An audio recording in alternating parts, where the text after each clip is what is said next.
Je commence à quelle heure?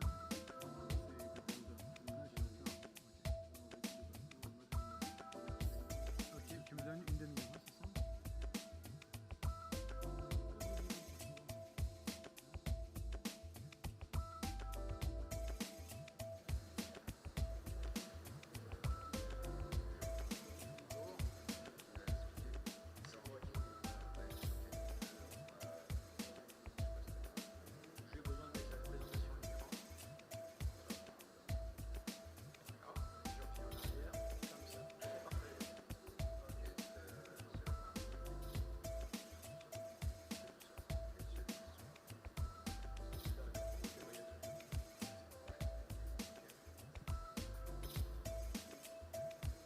Shall I start? Okay. So,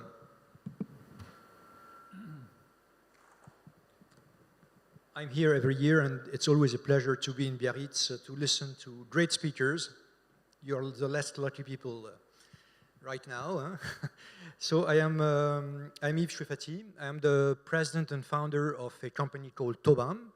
Tobam is an asset management company. We are active only in the institutional field. So 60% of our clients are state-owned, so central banks, sovereign wealth fund, and state pensions. And 60% of our clients are in North America. So we are really a player in the institutional field. We run about 7 billion of AUM.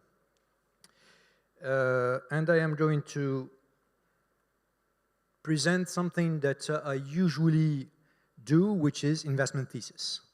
So what I'm going to talk about is about the Bitcoin, about Ethereum, and about NFTs, but from the point of view of an investor. I am not an entrepreneur from that point of view. I am not an economist. I look at objects, and I try to fit those objects in investment thesis to check whether it makes sense to consider them as investment or not. So my goal is not to check whether it works or doesn't work, but my role is to check whether it can increase in value or not, what is the central scenario I'm playing when I buy it, and what are the adverse scenarios. So the company I have created started in 2005. We are 45 people in the company, and we have 21 mathematicians in the company. And in 2013, those mathematicians got interested into a new mathematical object called the Bitcoin. It's important to realize that in 2013, the Bitcoin was not an investment vehicle. It was really a gadget. And the idea was, as a mathematician, to check how it works, etc. So when I realized in 2013 that I was not the only one buying Bitcoins, we organized at that time a monthly dinner around the Bitcoin in order to share our respective experience on that. The dinner would take place always in a pizzeria because, you know, there is a very specific relationship between pizzas and Bitcoin. And it's during one of those dinners in 2016 that I told my partners, there is one thing in the Bitcoin which is increasing year after year. It's its liquidity. Between 2013 and 2016, the liquidity of the Bitcoin was multiplied by a factor of 1,000.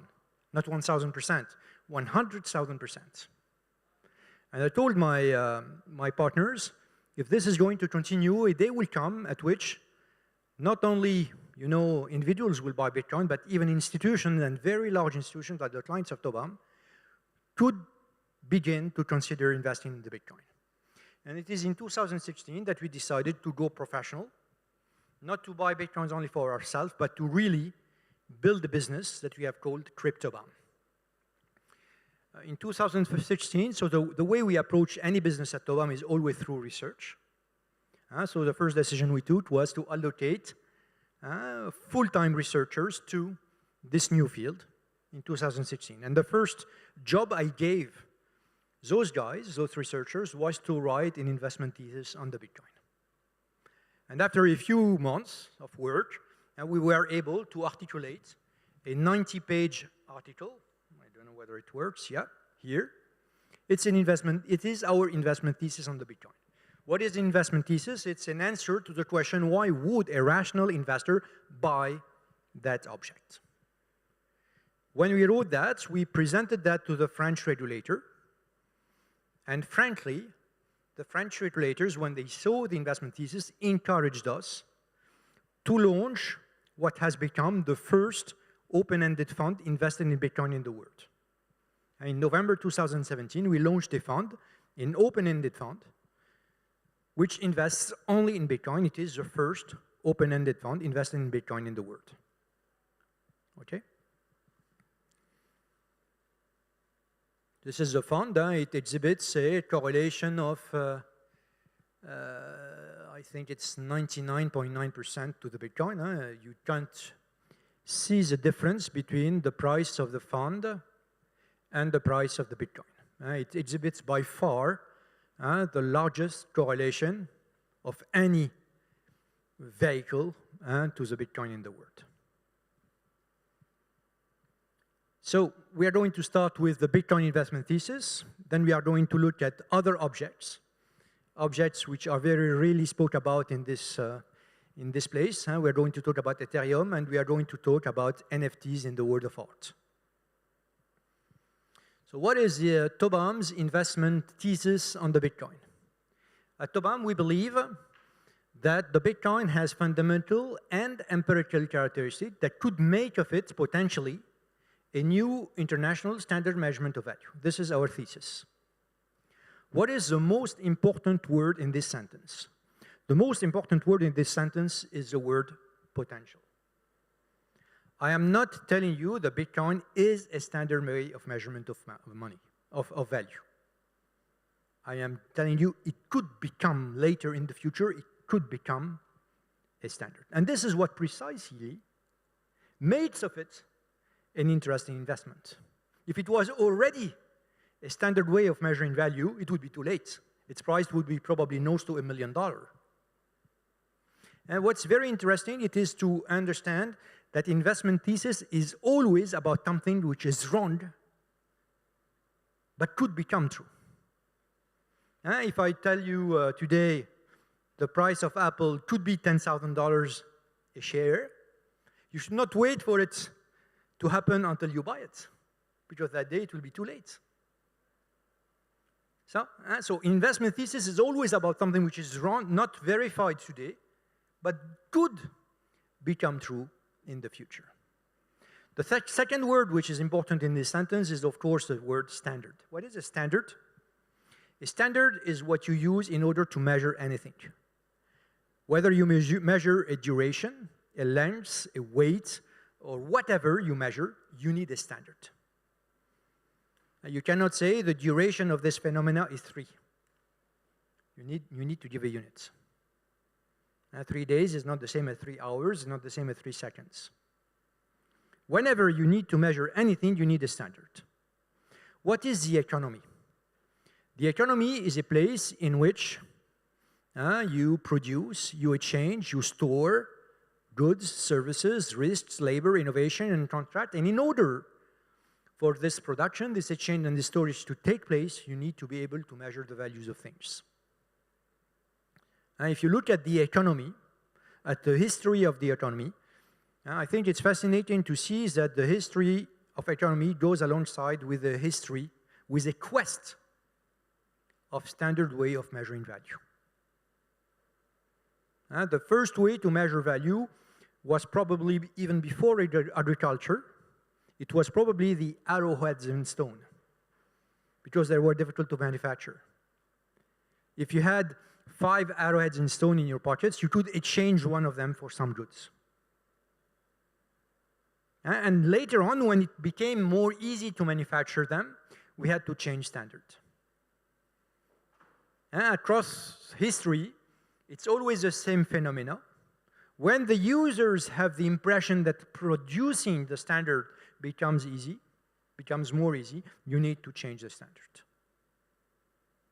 Of course, my goal here will not be to develop too much about the Bitcoin. The center of my presentation is more about Ethereum and about NFTs.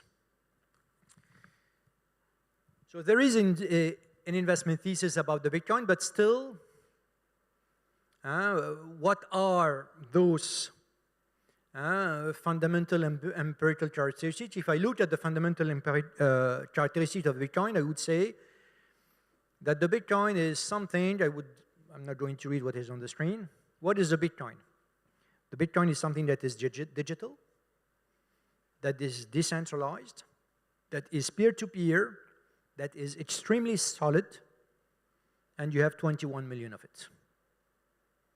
And this is the description of what is Bitcoin. It is an object of which you have only 21 million of it. It's a digital object, peer-to-peer, decentralized, and extremely solid. And this is, in my mind, the fundamental characteristics of the Bitcoin that provides it with its capacity to become, maybe, potentially, later on, a currency. Today, the Bitcoin is not a currency. It's a project of currency. Okay? Still, there are plenty of criticism against the Bitcoin. How come? In my mind, it's because of only one reason. It is because the Bitcoin is a disruptive innovation. And as soon as you have a disruptive innovation, you have a cycle of Kubler-Ross that starts. Kubler-Ross is a psychiatrist that studied a lot the stages of grieving. When you are unlucky enough to have lost somebody you love, you will systematically go through a certain number of stages. The first stage is systematically shock. You don't react. You're shocked. Then there is denial. It's not possible. This is why you're advised to visit the deceased person in order to go through this stage more quickly, to realize it more quickly. Then you have anger. You're angry because of this driver that did not stop, because he did not stop smoking. The last stage of anger is against God itself. You will blame God. How can he let such a thing happen? Then you have depression. Then you have experiments. You are going to try to go to the restaurant again. Try to go to a movie theater again. Then you have decision. And if you're lucky enough, at the end, you have acceptance. And whenever you have a disruptive innovation, you have the same phenomena. Why is that? Because the definition of a disruptive innovation, it's innovation that could potentially change the world. And if it's going to change the world, you need to grieve the world of before. And the world of before had advantages. It's a word that you knew, and it's a word that works. And if this word is going to disappear, you need to grieve it. And this is exactly why, systematically, any disruptive innovation goes through those stages. Whether it's electricity, whether it's trains, whether it is cars, whether it is a Bitcoin, you systematically have anger against those things.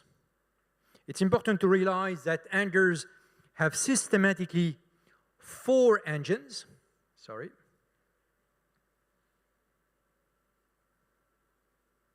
Voilà.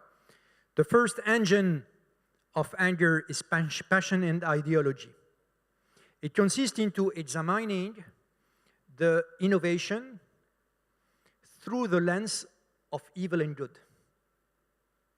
It's wrong. The problem with innovation is not whether it's good or evil, it's whether it works or doesn't work. Is a knife good or evil? It works. Is Bitcoin good or evil? It doesn't make sense. This question doesn't make sense. The real question is whether it works or doesn't work. We are today in Europe, and this is a real difference between Europe and the US. In Europe, very often we try to answer the question whether the innovation is good or not. In the US, they will look at the innovation, they will try to assess whether it works or not, and if it works, they will try to take advantage of it. Don't look at innovation from a moral point of view. Look at innovation from the point of whether it works or doesn't work, and if it works, try to take advantage of it. The second engine of anger is systematically conflict of interest. Whenever you have a disruptive innovation, you have conflict of interest. If you ask a candle factory its opinion about electric lamps, the feeling is never good. If you ask your central banker what they think about Bitcoin, of course they don't like it. It's conflict of interest. The third engine of anger is ignorance. You know, the human beings are very strange animals. It's always easier for them to criticize something they don't understand than something they understand. It's fascinating. Very often when you ask questions to somebody that doesn't like Bitcoin, you will realize that in fact he did not understand it. And the last engine of anger is reason. There are some reasonable criticism against anger, but whenever you have a real disruptive innovation, those reasonable criticism are always solved by overlays. Let's look at another innovation, cars. You can criticize cars in the beginning of the 20th century, saying that when you use a brake too violently, you will be projected against the windshield, and it's painful. This is a reasonable criticism against cars. What are you going to do? You are going to add an overlay to the car.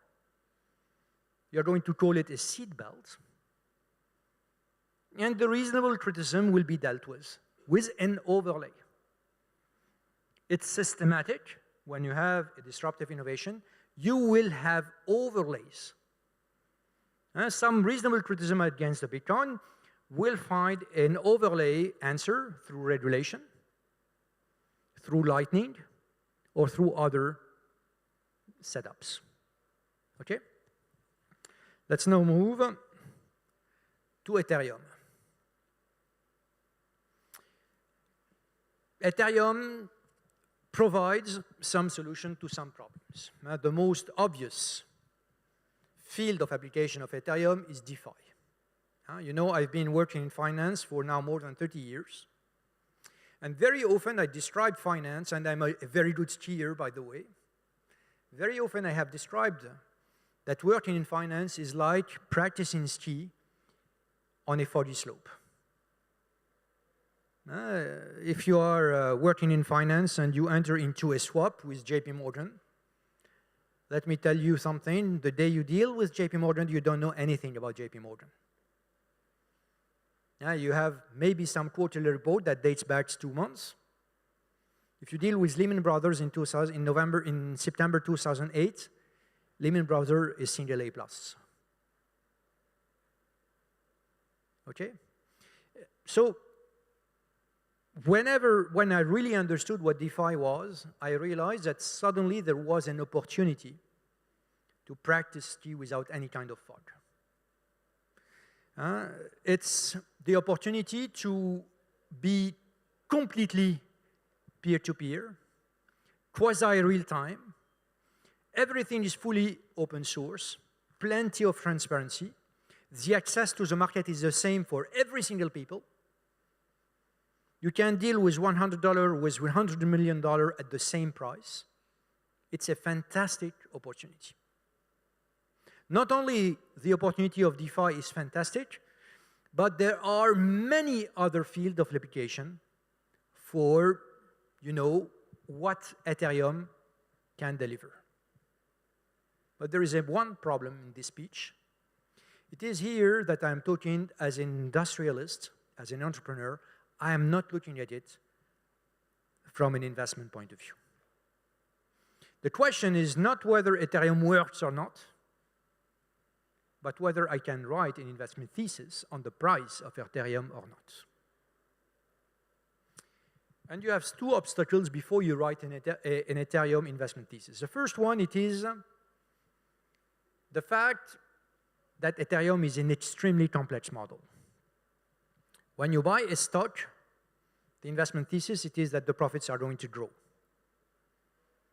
When you buy Ethereum, you are not buying the thesis that it is useful. You need to buy something which is going to grow its price. So we have built this model, we have built the model, which is relatively complex.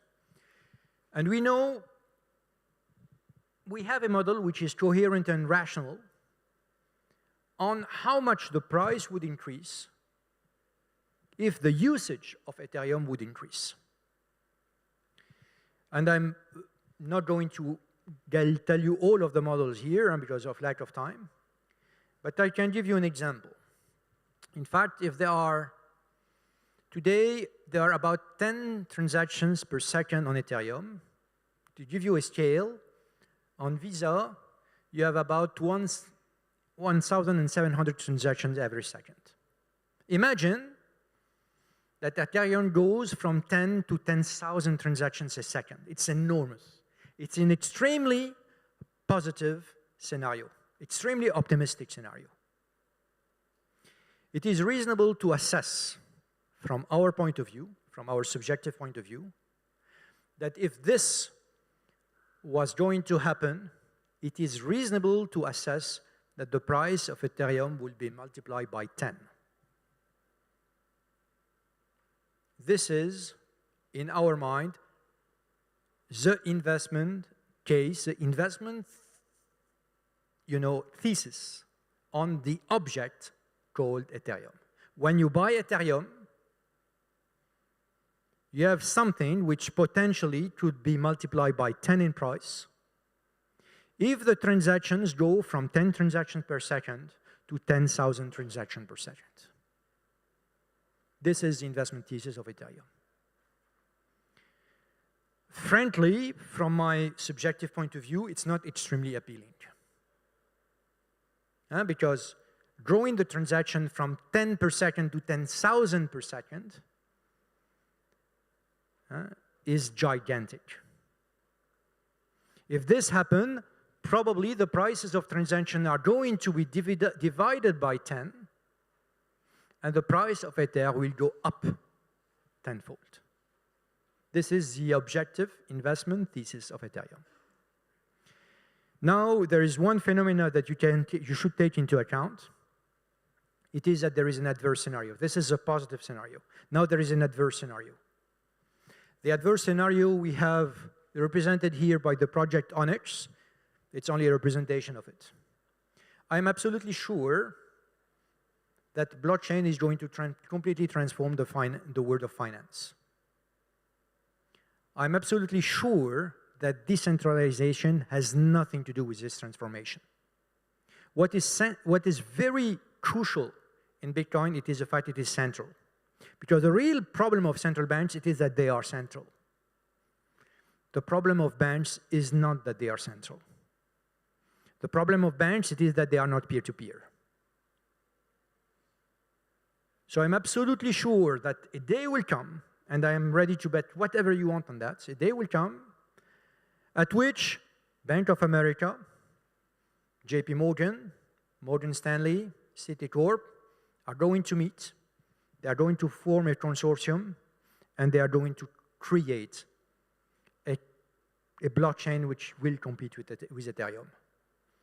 A blockchain that will not be central, that will not be decentralized, that will be completely centralized, because this is the only way, in my mind, for DeFi to make sense. It needs to be centralized. You will be able to buy shares, securities representing its blockchain, this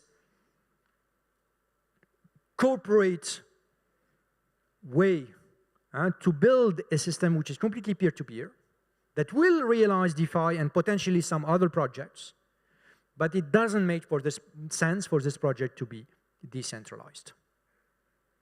Because this project needs to be fluid, And the same way that Ethereum is changing every day. Every week, every year, there is a change. Ethereum used to be inflationist, it's deflationist. It used to be proof of work, it's now proof of stake. It will need other changes, so you need to have a central entity that will take those decisions. So I have another 5 minutes, I think. Let's talk about NFTs quickly. This is more for fun, more an intellectual exercise, but let's talk about that.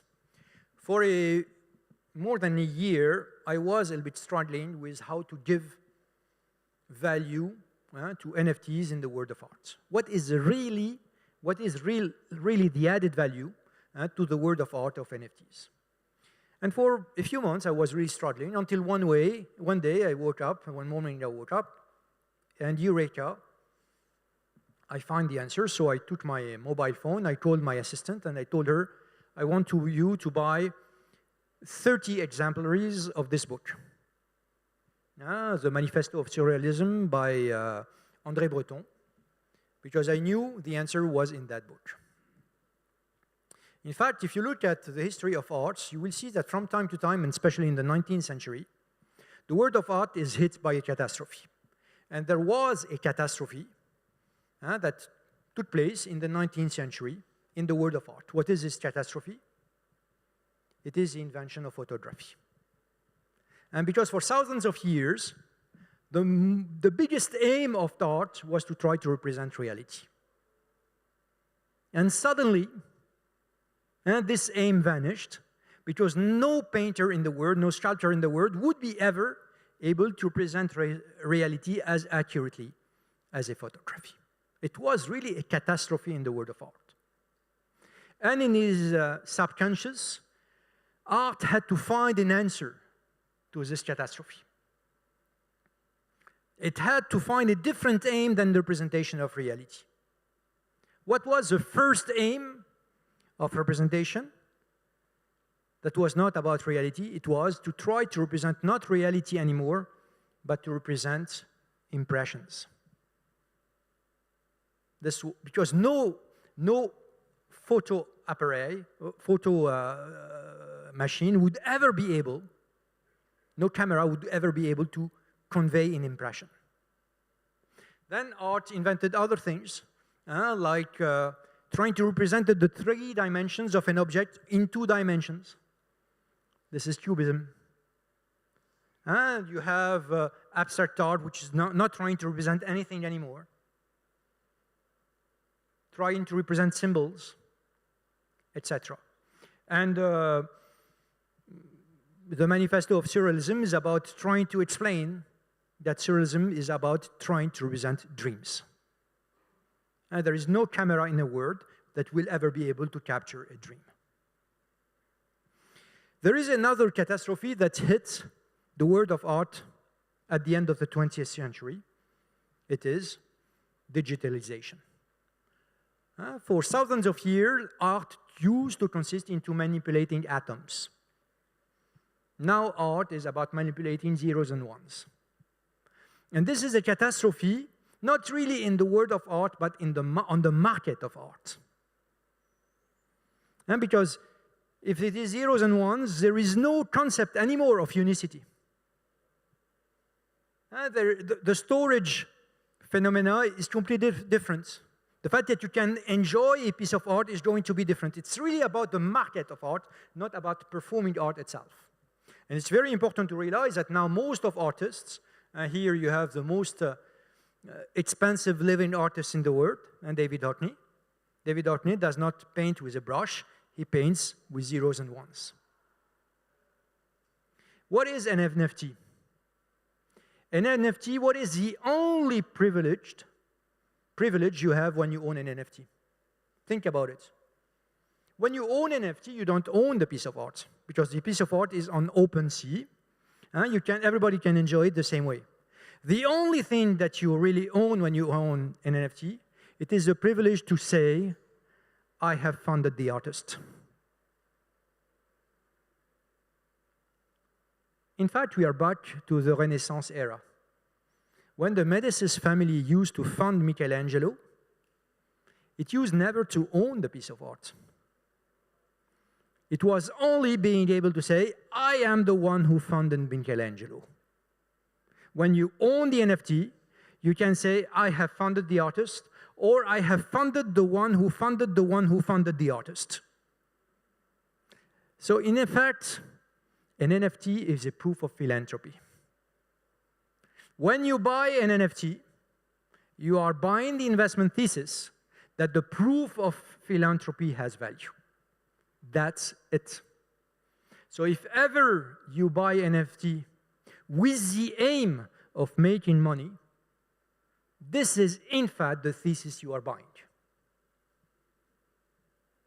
And no need to tell you that at Tobam, subjectively, we believe in the investment thesis of Bitcoin, we don't believe in the investment thesis of Ethereum, and we don't believe in the investment thesis of NFTs in the world of art.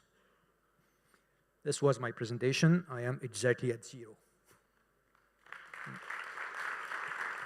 Okay. On a du temps pour des questions ou pas? 2 minutes? Une question. Okay. So, one guy randomly. Go ahead, sir.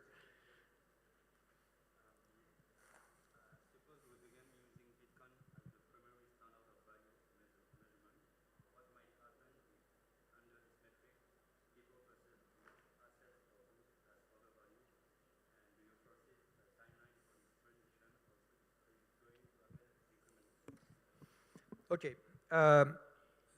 He's asking me, because I did not give you a microphone, about the future, a bit of the positive scenario on Bitcoin. If Bitcoin's... what is the investment thesis of Tobam with regards to the Bitcoin? It's that it could become, in fact, a currency. Okay? What is the most important virtue of currency? It's storage of value. Today, you cannot really store value in the Bitcoin.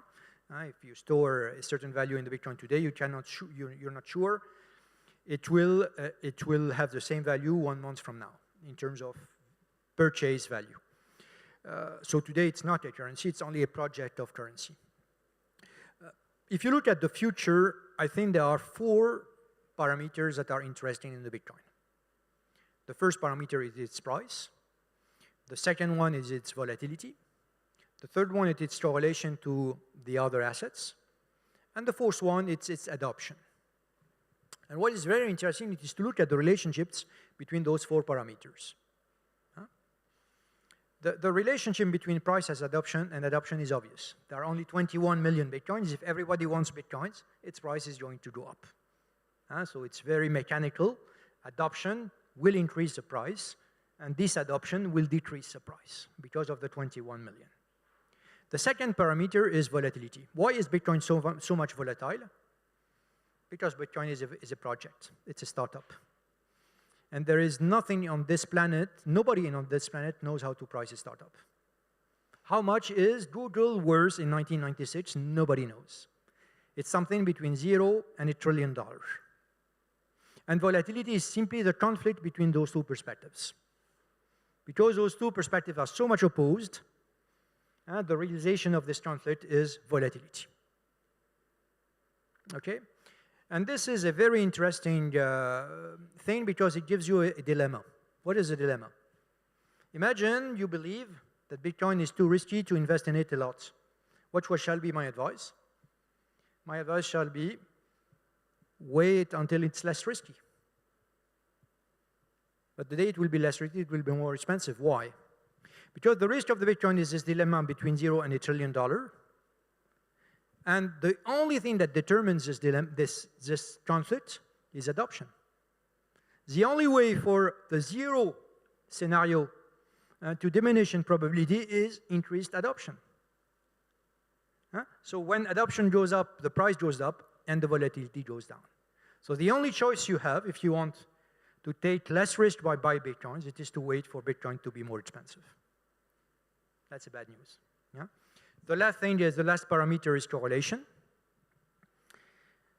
I am a statistician by background. The first thing they teach you in a statistical university, it is that you should never give a statistic without giving its significancy.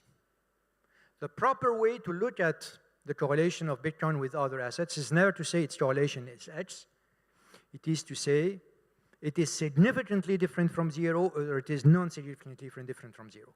And if you look at the correlation of Bitcoin with any asset, say the NASDAQ, any statistician will tell you the correlation with the Bitcoin and between the Bitcoin and the NASDAQ is non-significantly different from zero.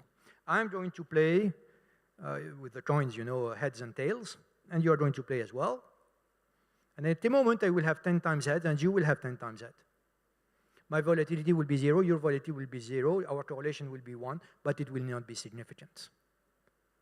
A correlation of 0 does not exist in reality. It does not exist.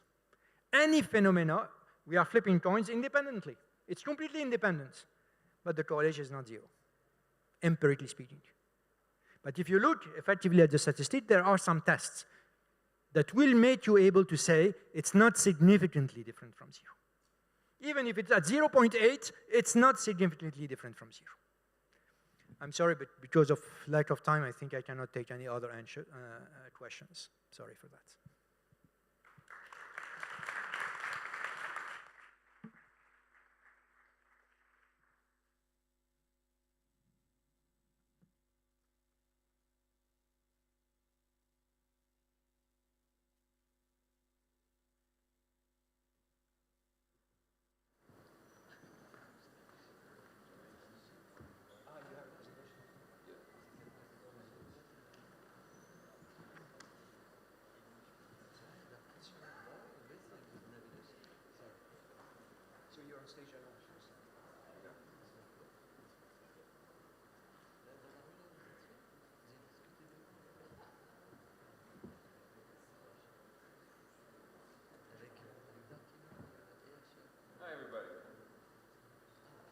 I need to hold my microphone.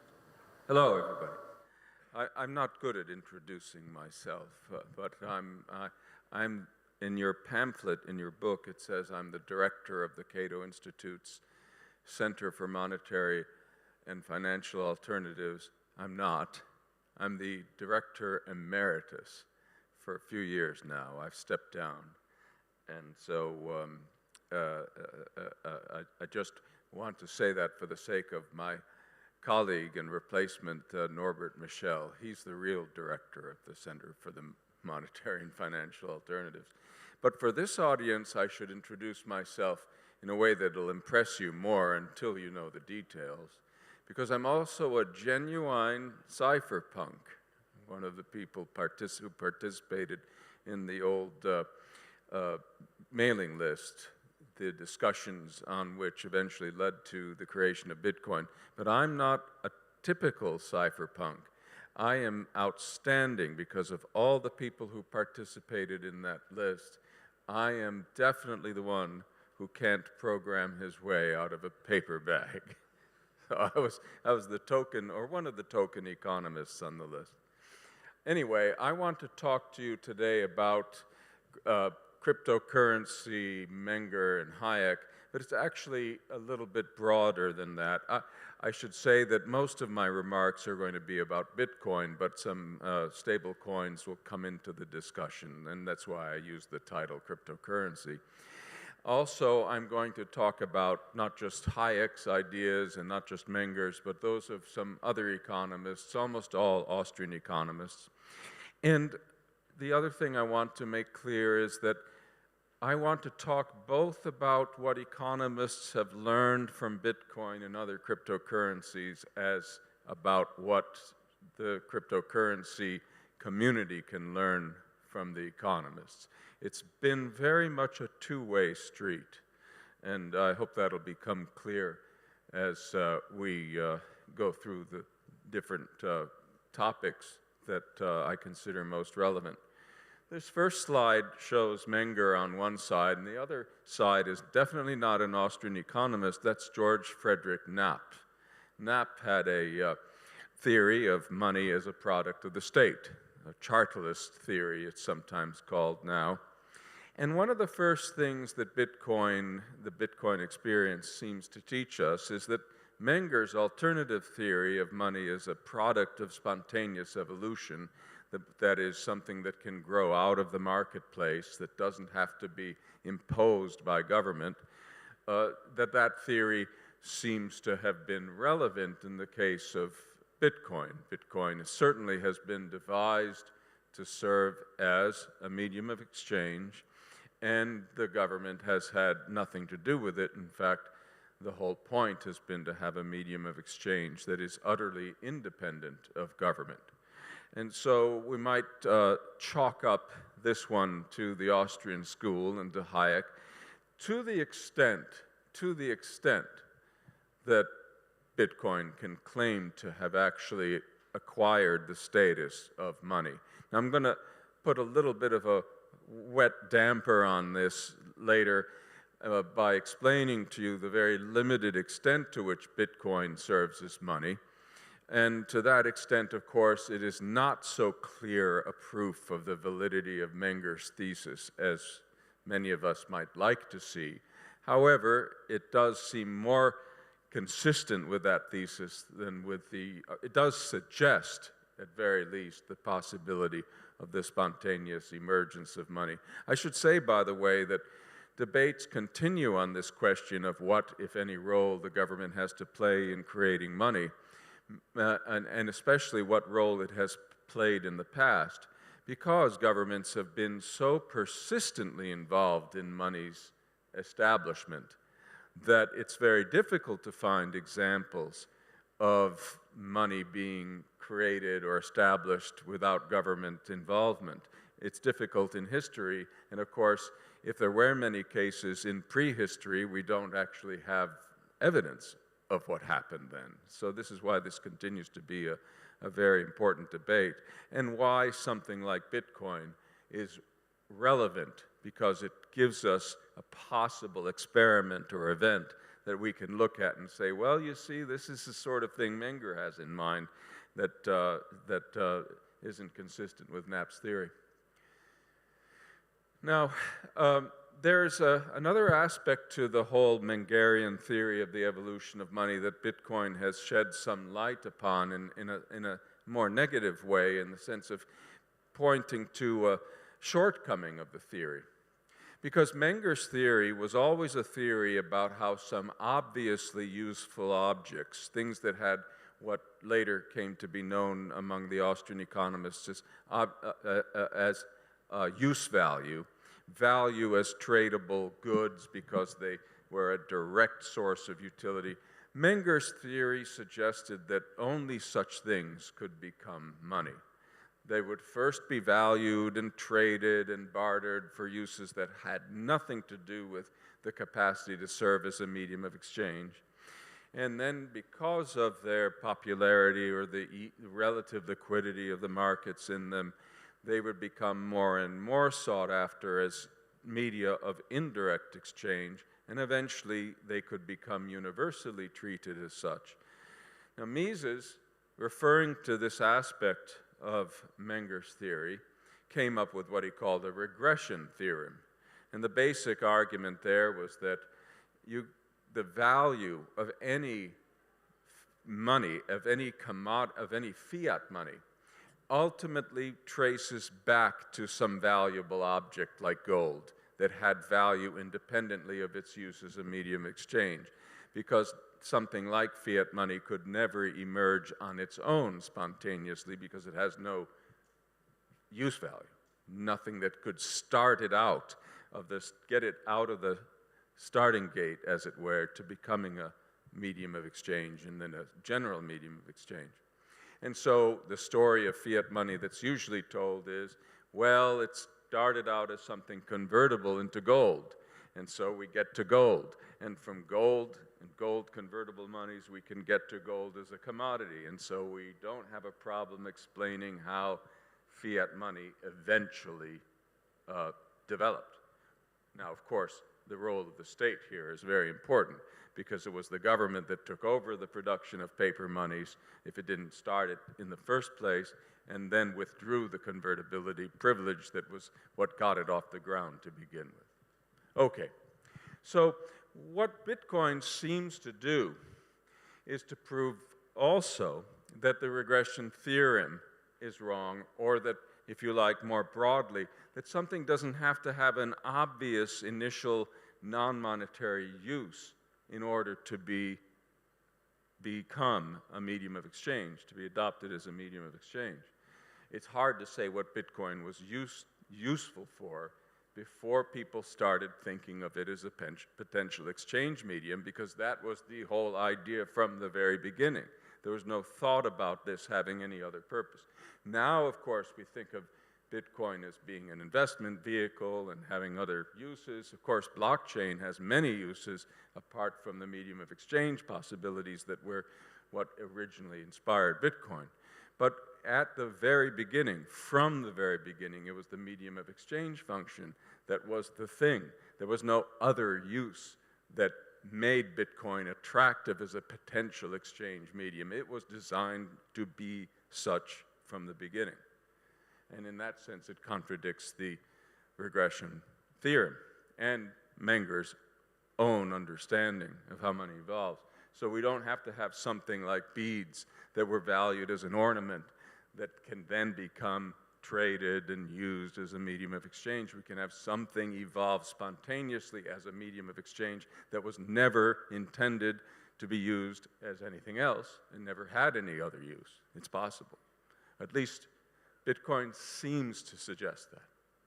Now, it's very interesting. By the way, I wrote an article some years ago, this is pre-Bitcoin, just to point out how one can learn a lot from Bitcoin as an economist, on getting a new fiat money off the ground, where I appealed to the regression theorem. This was at a time when they were trying to establish new monies in the former Soviet Union. Appealing to the regression theorem to say, look, these monies, if you're going to introduce new monies in the former Soviet states, you're going to have to start out with exchange rates that fix them to some established valuable stuff, probably some established money, maybe the US dollar or the mark at the time. And the whole thing was premised on this argument that they couldn't get off the ground otherwise. Now, it turns out I still think this is true, but only for fiat money narrowly understood. It's not true for a special thing that's what Bitcoin is, that I've since come to call a synthetic commodity money. In that case, you could launch it without having to tie it to something else, without having to rely on convertibility or some other mechanism to get it off the ground. We'll talk more about this later.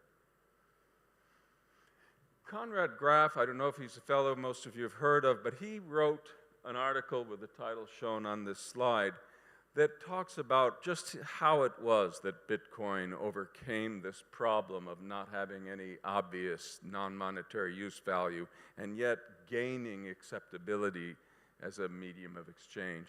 And I highly recommend it to you.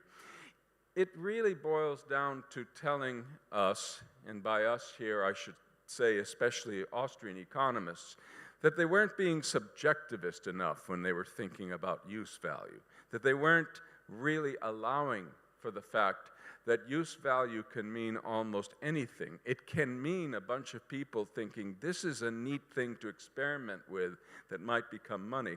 That's enough to give something an initial usefulness, to at least to a small set of people, that can then be the small basis upon which its value can be erected, its acceptability to others can stand on this small foundation of a group of people who believe it might be worth trying.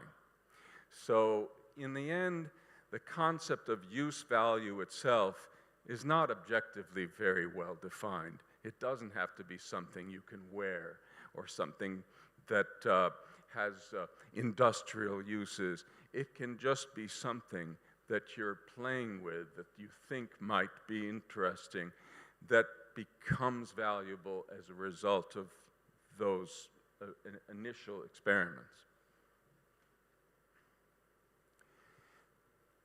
Now, one area where I think Bitcoin has not achieved what people anticipated yet is in becoming or demonstrating its capacity to displace other kinds of money, as if it were not only a product of evolution, but one that was inevitably superior to previous forms of money. And you see charts like this, where Bitcoin or cryptocurrencies of other types are portrayed as the end result, at least so far, of a longer-standing evolutionary process. And I think that the problem here is that we don't have an evolutionary process with money that's teleological in the sense that you keep getting better and better money. That isn't really how it works. It's more like regular old evolution with animals and such. It's not that the animals get better. It's just that some survive and some don't, depending on many, many different particular circumstances. And in the case of monetary exchange, some very strange monies have very good survival power that don't have very good characteristics in some respects, and others that may have superior characteristics may not necessarily prove very successful. And of course, the hope has been that Bitcoin would become not just a medium of exchange, but a standard money. A standard money, a generally accepted medium of exchange, is something that dominates as exchange in any integrated economy. Probably the closest that we've seen to this happening with Bitcoin has been in very isolated circumstances, like Bitcoin Beach, for example. If you take a small community like that, you see a case where it's widely accepted, if not uniquely accepted, because even in Bitcoin Beach, if you want to pay with dollars, you can. There are other dimensions in which Bitcoin could be said to be widely accepted. There are special kinds of markets where it's very widely accepted for certain kinds of transactions. And I want to talk a little bit about this, because the question remains, what's going on here? Why hasn't it caught on more than it has? This is a chart, by the way, a recent one, a European study. It's hard to read, but the bars show the different purposes different crypto assets are used for. And it's the golden bar that shows use in payments. And it's not only the case that the use of payments has been very limited, but in some places, of course, it's been almost insignificant. Whereas you have a very substantial use of Bitcoin as an investment vehicle, as you all know. And if you look at the same thing over time, you don't see much changing. The investment demand for Bitcoin has been growing pretty much monotonically. The use of it as a medium of exchange has not been growing to any similarly significant extent. And to understand this, this is showing asset valuation. And the only reason I put this up here is to say that it's important not to confuse the progress of Bitcoin's value, either up or down, with the progress of its acceptability or use as money. They're really not very closely related at all. Bitcoin's value can go up, its capital value, total value, as well as unit value, both of those can go up and up and up and up, and yet the actual adoption of Bitcoin as an exchange medium, meaning something accepted in payment widely, may not be going up. Conversely, these values can go down, asset value can go down, Bitcoin price can go down, doesn't mean that it's less widely accepted as a medium of exchange. And here Menger's theory is also relevant. This is the downside of Menger's theory from the cryptocurrency point of view, and it doesn't get emphasized enough. And the best way to explain it is to talk about an experiment I used to do in my money and banking classes. I would this experiment illustrates spontaneous evolution of money. I would have two bags, opaque bags, and in one I would have maybe 7 or 8 jelly beans, each of a different color. And the other bag would start out empty. And then there would be a bag with with all the different colored jelly beans, the third bag that's just for drawing out of. Every student would blindly reach into the bag with the 7 beans, look at the color, wouldn't show anybody else, would put that back and would put another of the same color in and pass the bag on. And we would do maybe 100 rounds of that, just pass it around for the whole classroom day. So finally you end up with a couple hundred beans or something in the bag. And then I would dump the bag out on my desk. And of course what you end up with is one color that has taken over. All the time, guaranteed. There's just a few beans of the other, one color takes over. What this replicates is an evolutionary process that's something like this. We're all in a barter economy. I don't know what to trade with, but I look around and I say, oh, there's somebody who's trading for a hat. Maybe I'll trade for a hat and I can trade the hat for the thing I really want. Looks like hats are kind of popular. And so I add willingness to trade to a hat to the total willingness to trade for hats. That's like double replacement. Then that means more people are likely to see hats as a prominent tradable good. So others may copy it as well. It's a higher probability that hats will be copied by somebody else or used as a medium of exchange because I used them. And this accumulates. And eventually hats can take over. Maybe they won't. Maybe something else will win the race. I've done, with Peter Klein, we've done some experiments that computer simulate this whole thing. And this is one of them. With a horse race, you start out with a certain number of goods. Some goods seem to gain, some to fall behind until one of them ends up winning and becoming a universally accepted medium of exchange. This is Menger's theory. Okay, what does it all have to do with Bitcoin? So Menger's theory explains how from nothing being obviously a medium of exchange, spontaneously one thing can be a medium of exchange. And it's true, in his story, the thing has to have some usefulness in the beginning. But we know that's not necessary. But his story also implies that once something has won the race, it's very hard for something else to get in there and take over. So what if I took the full bag of beans that now has mostly black beans, let's say, those are the hats, and I say, okay, we've got a black bean, we've got 1 million black beans, we've got some red, we've got some purple, we've got some yellow, but we don't have any orange. Nobody's tried orange yet. Let's put an orange bean in the bag and see what happens. Well, what's going to happen is nothing. The orange bean is so unlikely to be chosen by other people that it can't win. The race has already been won by black, and it's going to keep being won by black. Okay, you get the point. Bitcoin is an upstart now in a world where the evolution of money, with the state's heavy interference, of course, has already happened, where the dollar network, for example, has already become all-inclusive. The dollar network would be the relevant example for many places, not all. And so it's very hard. You don't just restart that evolutionary process very easily with a new entrant to the race, where, as it were, one of the horses has already been all the way around the track and past the finish line. Now, that doesn't mean that you can't have progress with an upstart, but it does mean that it's very, very hard. Now, suppose that you have a situation where the established currency is falling in value extremely rapidly, losing all its credibility. Those are the circumstances where an upstart currency might have a chance.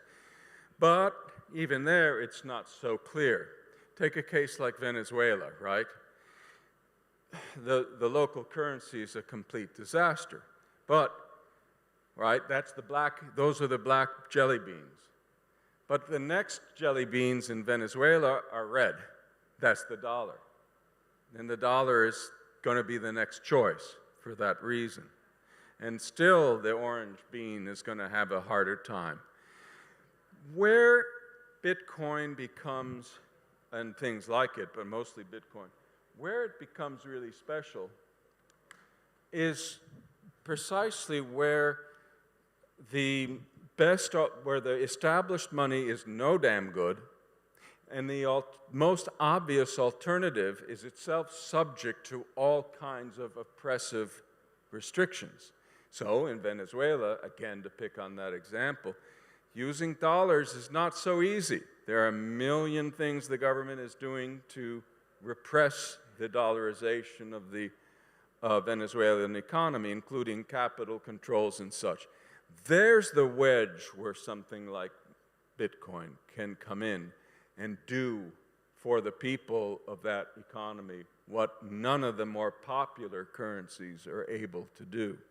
And that's the sort of situation that Bitcoin can exploit and can not only survive as a limited medium of exchange, but ultimately grow from that foundation. So it's a very special circumstance that's required when you already have well-established monies to allow even a technically superior upstart to really take off.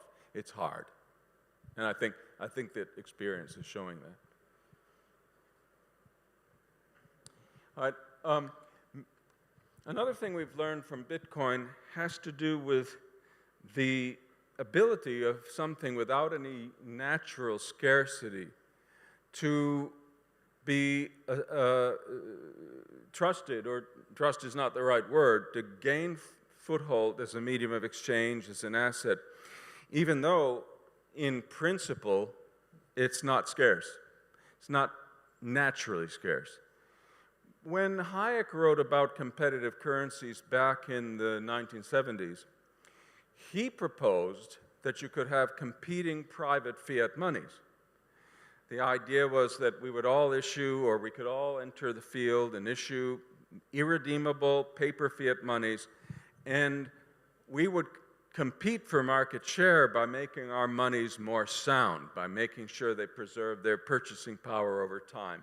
And the bad monies would drop out, the ones that depreciated, and the good monies would survive. Hayek thought that in this way, at very least, competition in fiat money would restrain central banks if it didn't force them out of the money business altogether. Now, I think everybody here will be perhaps already aware of the problem with this argument, because the private issuers of fiat money, no less than central banks, are relying, or the users of their monies are relying on trust. They have to trust the issuers. And Hayek presumably believed that this trust would be enough. But in fact, students of the subject have looked into this situation and concluded that no, there's no reason why you should trust a private fiat money issuer any more than a central bank, because it can be optimal for the private issuer once he's got you to accept his money to cheat, to suddenly produce oodles of the stuff because it doesn't cost much, and that short-run profit can be worth much more than just trying to maintain market share with a stable money. In other words, you can go ahead and go to the bank with a very large profit from confiscating the wealth that was represented by your outstanding money. And we talked about this, Larry White and I, in an early article on money and banking. And this is the theoretical argument that was made against private fiat monies even before Hayek wrote, and has been elaborated since. One situation in the world where something like this happens is with artists' prints, right? An artist makes a print, and let's say you can churn out an infinite number of prints for very little cost. So how do you make it so that it's worthwhile for anybody to buy one of your scarce artist prints? Well, what you have to do is have some way to certify the fact that there's only going to be so many of them, and then you're going to destroy the plates. And that's what numbered and signed prints do. You have a certain number, you declare it's all you're going to make, you number each one, you sign it, and the idea is that there will never be more, in this case, than 250. That's one way of handling the problem of making something that's not intrinsically scarce in the sense that it can't be multiplied or reproduced, making it scarce by design. The other way you can solve the problem of fiat money, of course, is to make it convertible, but that's a different matter. What Bitcoin has done is to take this basic idea, as you know, has turned it into an algorithm where basically every time you transact with Bitcoin, the number of coins and the signature, as it were, is being verified. It's like everybody gets to check whether the coin is really part of this limited series or not, and gets to check the signature and make sure it's genuine and so forth.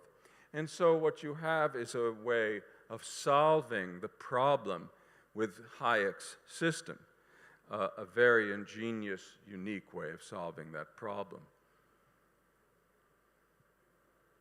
And there, of course, you see the algorithm. This is just the division of the different kinds of money that I think is more useful than the conventional division. The conventional one, we had commodity monies, we had fiat monies. And here you have 4 different types. Synthetic commodity money is my way of referring to things like Bitcoin, where it's like a commodity because it's scarce, but the scarcity is contrived, technically contrived. It's not inherent. And that technical innovation that limits, as it were, the number of Bitcoins that can ever be mined, as if it was like the amount of gold in the ground or something like that, is what makes Bitcoin a very new class of potential exchange media. A coast-durable good is like the artist's prints. Last thing I want to talk about is banking. I think it's fair to say that is that my time out already? Have I run out of time? Is it finished? Okay. Well, I was going to say, there's a big controversy about fractional reserve banking. I think that Bitcoin is not incompatible with fractional reserve banking. I tend to side in this argument. I tend to take the view that fractional reserve banking would be a natural accompaniment, but we can talk about it a little bit more. The reason we don't see fractional reserve Bitcoin banks today, in my opinion, is simply because the law doesn't really provide any support for them, that is, that they would be suppressed legally, or, and most importantly, because they simply aren't providing sufficiently popular exchange media for any banker to want to deal with. I think if we had a Bitcoin standard, we'd have Bitcoin banks, but we can talk more about this if anybody has questions. Sorry for going over a bit.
Okay, so I need now to have I'm trying the challenge to continue the discussion. We had two presentations with two different angles really on the Bitcoin, and that was the idea. So so I will just briefly introduce myself because it's not that important, but still. So my name is Nathalie Janson. I teach at a business school, and I'm specialized on on banking regulation initially, especially on free banking. I've been studying under the guidance of Georges Selgin. And naturally, I've been interested in the development of Bitcoin because I study free banking. So obviously, when you see a project like Bitcoin emerging, it's attract your attention. So yeah, I just wanted to wrap up a little bit what has been said before. I think that the whole point today is the fact that Bitcoin was launched after the 2008 crisis, which is not an accident because of the unsatisfaction of the current monetary system. So the hope for the project was to find a way to discipline the monetary system. So I believe in the history of money, we had more of that. Friedman wrote a lot about that, how to discipline the monetary system. And here we are. We have Bitcoin, which provide a solution, or at least try to provide a solution to discipline the monetary system in order to avoid those continuous fluctuation of crises generated by the central bank. Here we are today. We are 14 years after, but still, as it was said, the Bitcoin is not fully really used as a mean of payment. It's mostly used for investment purpose. So legitimately, the question is it something that will just stay like this or change, or what it takes to have a Bitcoin that will become different in the future? So this is the reason we have two views over that. So my first question will go to Yves. Indeed, it emerged, the project was monetary purpose, but very quickly it turned into a new type of investment. So how do you explain this, given what you said before? So what do you think has been played in favor of that role almost very quickly in the development of Bitcoin? Okay, so first of all, I have to say that I listened with plenty of pleasure to your presentation, George. I think that I agree with 99% of what you have said, and I disagree with only 25%. I think, you're talking about currencies and money, and I am a disciple of William of Ockham, the nominalism, and I think it's very important to give good definitions to the terms. One of the most popular and ancient definition of money is from Aristotle. And he says, in order to be a currency, an object needs to serve as storage of value, medium of exchange, and unit of account. I am an inventor I have some patented inventions. An invention, a patent is made of two parts, specifications and independent claims. I think that the definition of Aristotle does not consist in two independent claims. I think the fact that your storage of value, medium of exchange, and unit of account is not three things that are independent. I think the only independent claim is storage of value. I believe that, the Venezuelan currency is much less a currency than a Picasso. You have very beautiful glasses. I think you would exchange them for a Picasso, despite the fact that they are very beautiful. Why? Because you believe that there is some value stored in a Picasso. I think the fundamental property of a currency is storage of value. And it's only because, at a moment, we agree, all of us, that it has stored some value, that we will accept, one, to use it as in exchange for goods and for labor, and then that will begin counting by saying this bottle of water is worth 2 Picassos or 0.009 Picasso, okay? So, in my mind, the precedent needs to be storage of value. This is why I find it very interesting that in your presentation, the charts telling us the first use, I use Bitcoin only for investment, makes plenty of sense. I think it's, you know, the Bitcoin depends on 4 parameters. As I told you, it's price, volatility, correlation, and adoption. Yeah, the more it's going to be adopted, the more its price will be high, the more its volatility will be low, and the more it will be able to be used as medium of exchange, etc. So in my mind, historically speaking, it makes plenty of sense that the last property of the Bitcoin will be its capacity to be used as medium of exchange, and it is normal that it starts with storage of value. So I think this is, you have a point of disagreement because indeed in the Mengerian approach, it's more the opposite. Yeah. I actually have a whole article about this where I argue the opposite, that what's key is, I have to be very careful how I word this, that what is essential to something being money is the medium of exchange function. And in a way, I think, Yves, you kind of gave it away, because if Picassos are money, which according to your definition they are, real estate is money, stocks are money, bonds are money, lots of things become money under that definition, and it starts to become not a very useful concept because it becomes almost another word for wealth, or at least for wealth that has some potential investment value. And so now we have this problem with this definition because we have these things like dollars and euros and all that we think deserve a name for themselves, and we haven't got one anymore. And so now what the Austrians argued, Menger among them, but also all of them actually, and other economists as well, including Stanley Jevons, if you read him carefully, he's the one, I thought he was the source of the 3 functions of the medium of exchange, rather than Aristotle. But in any event, all of them agree in giving primacy to the medium of exchange function. And I think that most of us in our daily use of the language do that. We don't. When someone says, what do they use? If someone says to you, what do they use as money in France? You're unlikely to say Picassos. You're quite likely to say euros. And I think that that's because you think money is a medium of exchange. And I think that's what the word really usually, I think that's what it means. And I think we should use it, stick to the common prevailing definition. But when we criticize the euro or the Venezuelan currency, we don't criticize it because of its lack of property of being exchangeable. What we criticize in it is that less and less it's able to store value. So it's in my mind, I agree with you, of course, when I'm saying that Picasso is money, you understood what I mean, I guess.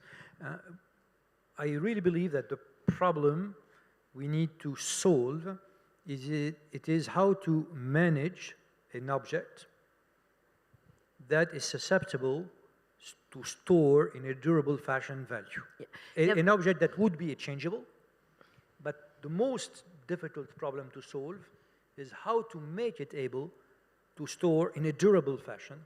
Yeah, because anyway, if you can see in any case of hyperinflation, the reason you replace it is because we can see that the economic calculation can no longer be made in the currency that is hyperinflated. And indeed, businessmen are looking for something more stable. So it is true that the two are anyway related. The definition that I consider standard of medium of exchange isn't a definition of good money. It's just a definition of money.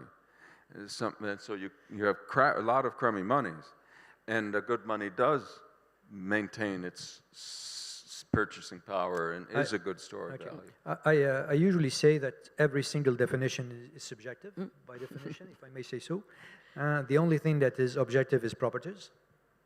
Yeah, exactly. And here you can see indeed that you cannot, it's difficult to untangle the two for that very reason, because in particular when it was my next question, when it's the question of the overturn, how you overtake the position. So as you mentioned in your talk as well, it's the big issue is indeed how in our situation today, what would it take for the Bitcoin to increase its adoption? So what would you suggest if, so what do you think would be, what would be the Okay. positive? In my mind, the real driver is adoption. I think that some governments across the world are going to try to build up some censorship and in order to prevent adoption.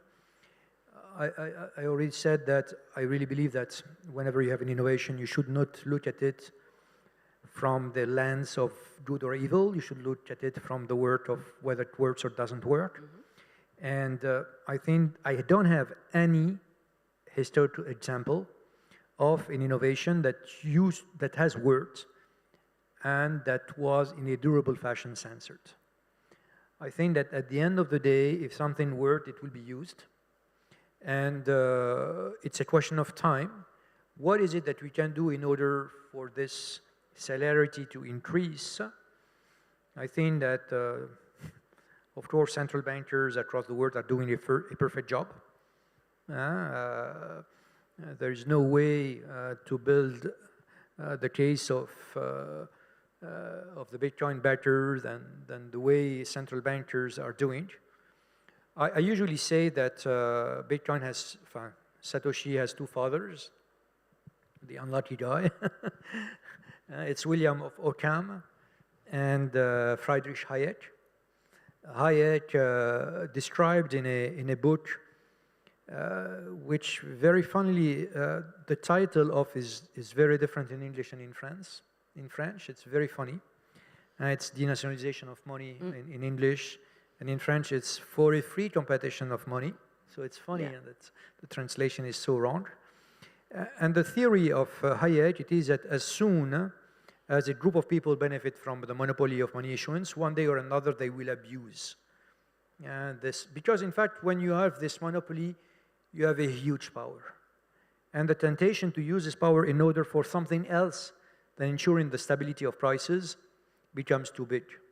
If you want to try to use your power in order to save banks, in order to fund the state, in order to manage or encourage the energy transition, you are going to do that at the expense of the first mission, which is the stability of price. This is why, in a way, you are programmed to fail as soon as it is centralized. And you know, when I was a professor at university, I used to say the perfect money is the Mona Lisa.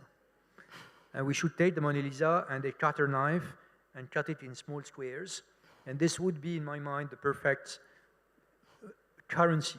In fact, it's in a way what Satoshi has been able to build. There is only 21 million of it. And it's very intuitive and deep in me that a currency needs to serve no other purpose than being a currency. It's only adoption that makes sense. Oil cannot be a currency. Gold even should not be a currency. Happily enough, gold doesn't serve many purposes apart from storage of value. Even in jewelry, it's storage of value that is used, in fact. This is why a currency needs to be pure currency. This is why Picasso, in my mind, is not a bad currency. Of course, it's a provocation. And so far, according to you, George, do you think that the fact that we had a Bitcoin as an additional solution for monetary purpose had impacted the way the monetary system works? So in other words, have you seen any benefits of the fact that Bitcoin exists compared to before? Well, I think the main benefit of Bitcoin so far, and all my comments are only based on what's happened so far. I'm not very good at speculating, and I think it's very dangerous to speculate on Bitcoin's future as a medium of exchange. I don't think Bitcoin's going anywhere, But the one place where I think it's made the biggest difference is in providing an alternative for people faced with the most extreme cases of monetary oppression, something that they can deal with that is difficult for the state to stamp out, difficult for it to interfere with, that is, as it were, an emergency exchange medium. That is the special niche that Bitcoin has created. And it's mostly that way that it has provided tremendous benefits to people.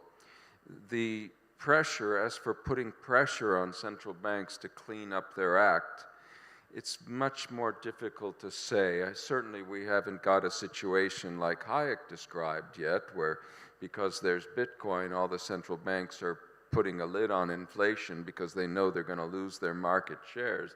That obviously isn't happening for all kinds of reasons, including the fact that we don't really have a fair, flat, competitive playing field.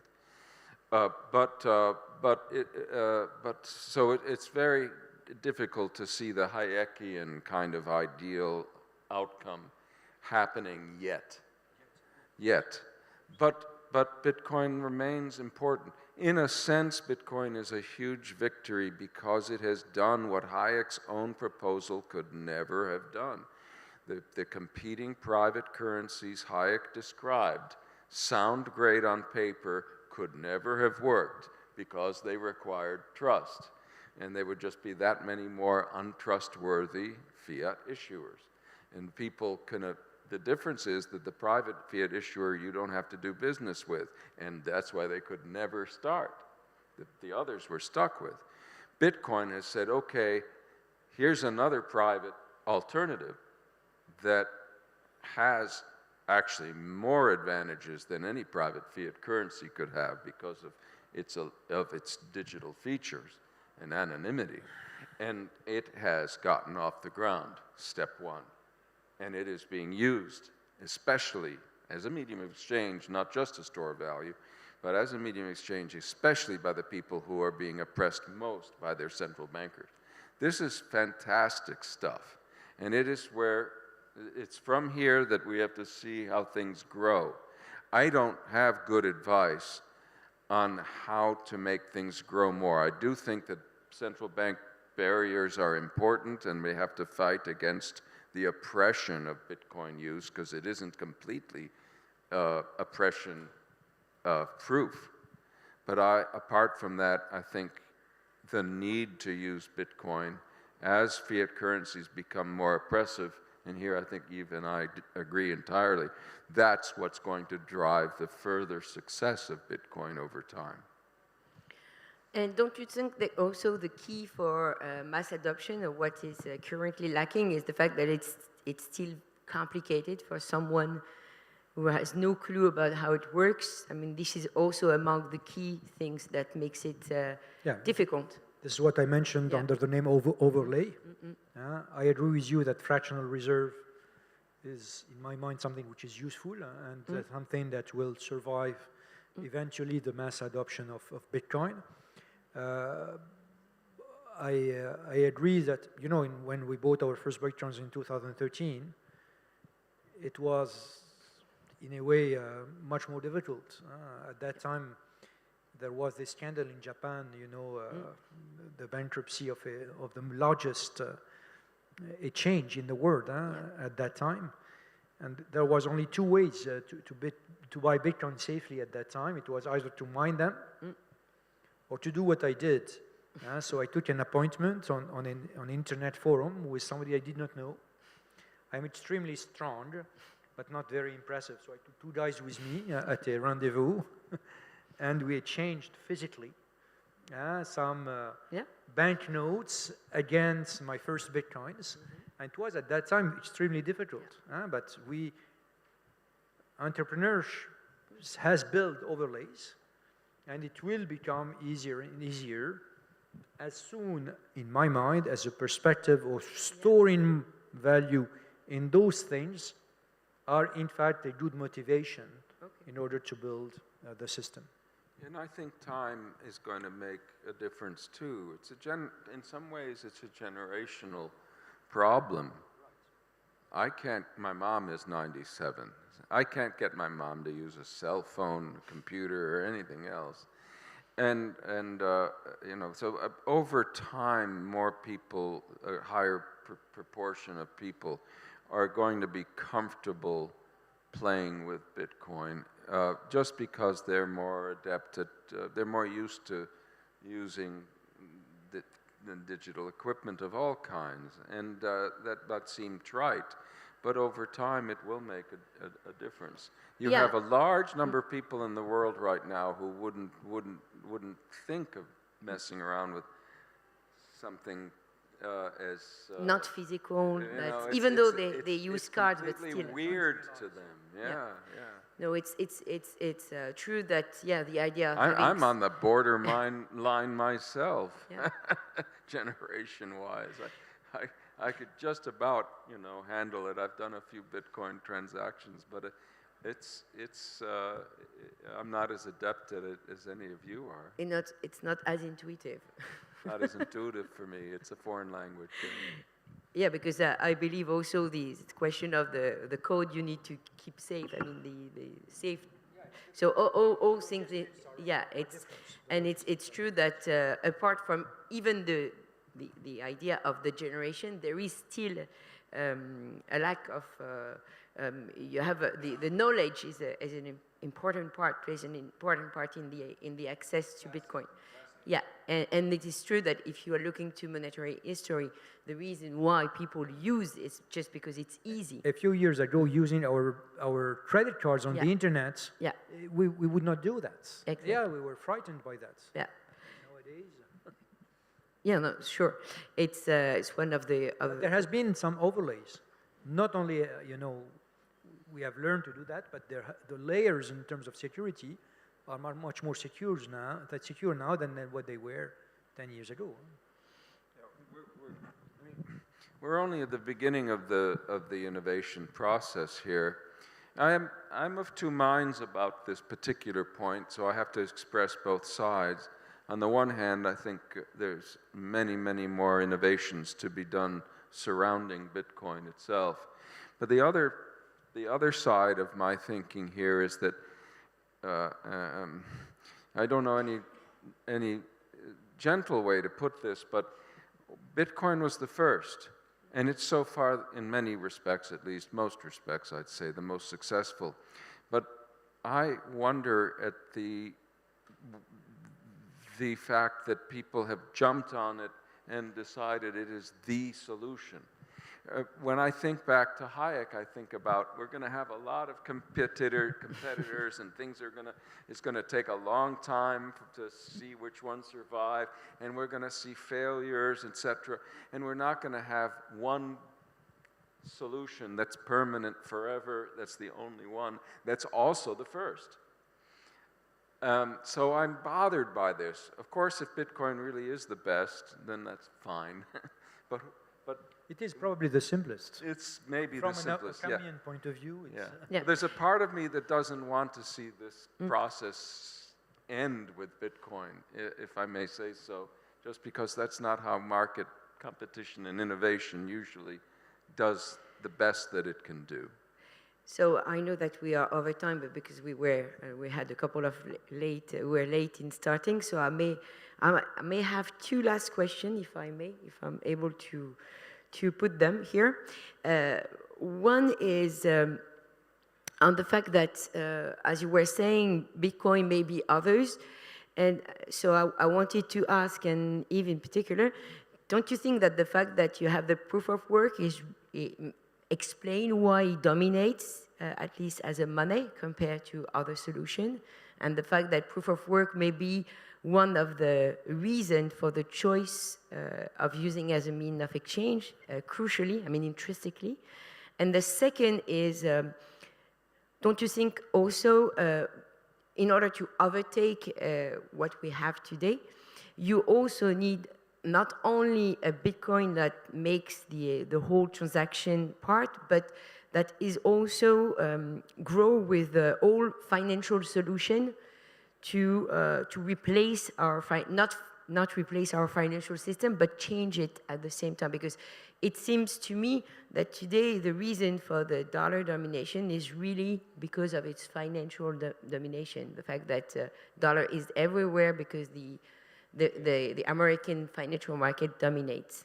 Okay, so Yeah, yeah, the there are first, three yeah. questions. Yeah. Huh? I know. First of all, very quickly, Yeah. I agree with you that the proof of work seems to be absolutely crucial. I think it's an incredible invention. And proof of stake cannot serve the same purpose as proof of work in my mind.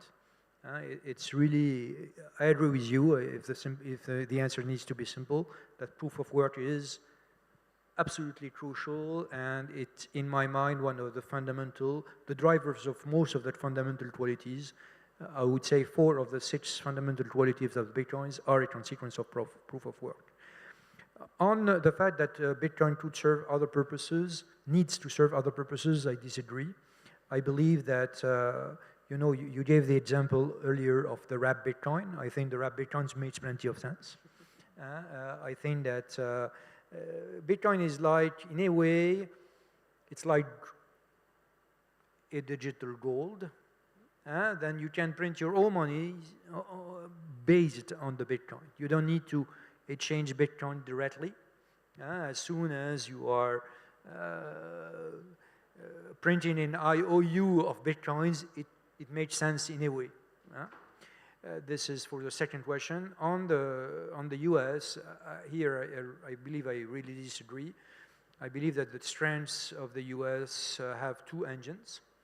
The first one, it's economic strength, it's not financial. I think that it's a land of innovation. Of course, financial strength is important, but in my mind, it's mostly a consequence of the rest. I believe that no country will be able to really compete, and we don't need to compete with the US, after all. As soon as they don't have the innovation, the diversity, and the system, the political system, which has proven so much efficient in the US, I believe in only 2 things, I would say, diversification and liberty. And I believe that the way the founding fathers of the US have dealt, I'm fascinated by the history of the 19th century. At the beginning of the 19th century, plenty of intellectuals thought 50% of them were saying the future of the world is the US, and the other 50% used to say the future of the world is Argentina. Exactly. And if you look at the difference of destiny between those 2 countries, I would say that the Occamian fundamental difference of those 2 countries is that the founding fathers of the US have done a wonderful job in terms of governance of this country. So, in fact, the governance of the US is pretty strong. It's not perfect, because nothing is perfect, but it's pretty beautiful. And the fact that the US people like risk, they don't take a risk, they say take a chance. They like risk, they like innovation, they are entrepreneurs, is really, in my mind, the reason of the success of the US, much more than the strength of the financial system, which is, in my mind, a consequence. No, yes, of it's the a first consequence, but at the same time, it reinforces the network. I mean, the fact that the dollar has a large networking and hardly repressible. And you have indeed any close competitor from that point of view, because even the renminbi, even though they want to, you have no financial system that can be relied on. Okay, so I guess I need to conclude because we are over time. And so I thank you very much. So I can see that we will see, indeed, innovation will be the key answer to the fate of the Bitcoin in the future. But for now, it continues growth. Thank you very much.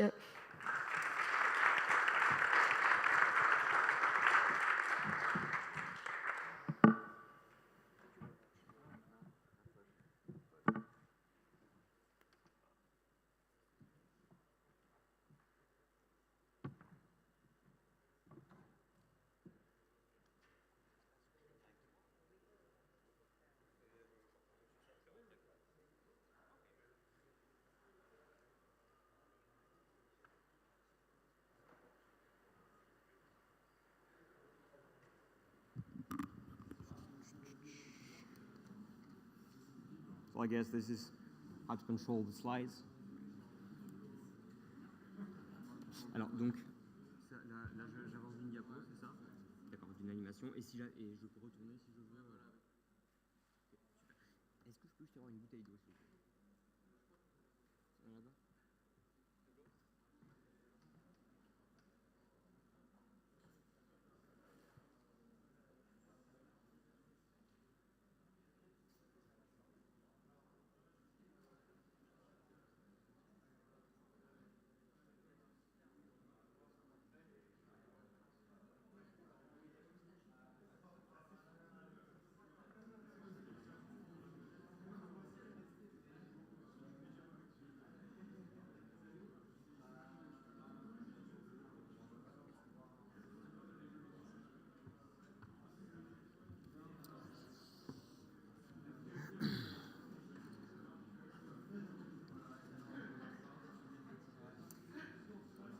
Okay, everyone, I'm going to start my presentation. So if you want to remain here, I invite you to do so. If you don't want to remain here, I will invite you to just discuss outside, if possible. Thank you. So my presentation is called The Paradox of Trustlessness in Bitcoin. And if you really want to have my presentation in a nutshell, well, you can't verify, so back to trust. So what do I mean by that? Well, first I'll start with 5 minutes about myself and where I come from, and then move on to the presentation. And the slide is only for my personal presentation, but the rest will be only myself speaking. So some quick words about me. I was born in a beautiful city of Marseille. I was initially trained in economics and journalism. I worked for a few years in the private sector in various functions, but it just gave me some experience about the real economy. And that was in a diversity of sectors ranging from soap manufacturing to container shipping, etc. Then from 2012 onwards, I gradually transitioned to teaching because I just had the opportunity to do so at my former university in Aix-Marseille. And since 2017, I became an associate lecturer, not a senior lecturer, by the way. This is a mistake. I'm just an associate lecturer at this university.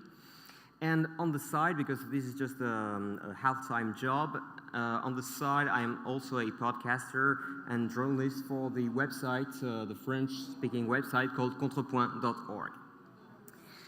So, why Bitcoin? Why am I interested in Bitcoin in the first place? Because there's a lot of diversity in where people come from when they are interested in Bitcoin. So of course, for me, it's all about the technology, right? It has to be the technology.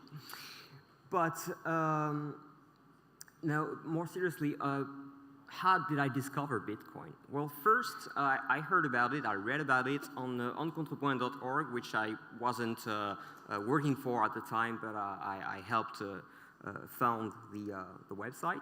And on a French-speaking forum called libero.org, where someone mentioned the project back in 2010, and we published about it in 2011. Of course, if I had bought Bitcoin at that time, I probably would be sipping a cocktail in Thailand and not here, but I didn't. So I was just, the truth is, I was just too lazy to care until late 2013, where I took actual interest in Bitcoin, especially after the whole thing around the Cyprus crisis, you know, and how some bank funds were frozen. And then I was, again, too lazy to buy until 2017. So I just bought some, and the main reason was because I wanted to experience what I was talking about. Because on the side, I was giving lectures or writing. For example, I wrote about Bitcoin in my book, which was published in 2015. I made some videos about it because I followed the conversations around it, but I hadn't experienced it first person, really. So now I have a bunch of content related to Bitcoin, which you can probably find, at least the majority, on my website, which is not up to date, but it does have some content. And since 2022, I've tried to adopt a more academic approach, really trying to discuss with academics, see how they understand, how they approach Bitcoin. Because of course, in community events like this, and this is my first one, by the way, which is really entirely about Bitcoin. But in those meetings, we are all on the same team, right? So there's a lot of things I don't need to explain, to justify. We have a lot of common understanding about Bitcoin. But of course, for academics, and this is true for economists as well as many others, it just sounds like a joke to them, really. So it's interesting, at least, to discuss with them, see if we can bridge the gap between the two. So here, I'm not going to discuss this, but this is just a mind map of all my interests, but it's too small for you to read. But just understand that Bitcoin is really at the center of many points of interest for me. I'll mention some of them here. So first, I'm a long-time libertarian, free market proponent. So of course, the radical liberty aspect of Bitcoin really is probably the main thing that attracted me towards Bitcoin in the first place. Something that is not controlled by governments. I mean, I've always had mistrust for central banks. And something that also achieves what was mentioned in earlier talks, which is competitive currencies. And of course, when you have competition among currencies, it means that you're likely to have sound money prevail over the others. And the fact that it is so hard for governments to control, despite all their best efforts, I've always found it amazing. And I'm always really interested in listening to people who explain to us how Bitcoin can be controlled, can be destroyed, can be, etc. And the truth is, the only credible way in which I see it could be challenged by governments would be under the form of what we call social attacks. So probably having some infiltrated people in the developing teams or in the ecosystem in general, and just remember that for the rest of my talk, because it has its importance. The fact that it was based on the internet, which has always fascinated me. I've used the internet since 1997. I was probably 12 at the time. So, and I was always amazed at what the internet could do. And of course, I have the same amazement with Bitcoin, because it is highly refined, very active, and yet maybe not fully decentralized, but as decentralized as it gets. And as I always say, if the internet were invented today, surely it wouldn't be as decentralized as it is, as we know it. So it's a really happy historical accident. The fact that it is universal and borderless, of course, this goes back to the first point about radical liberty. But I've always been uncomfortable with the notion of nation states and governments. Well, probably some trauma about the history of world wars, etc. But here it is.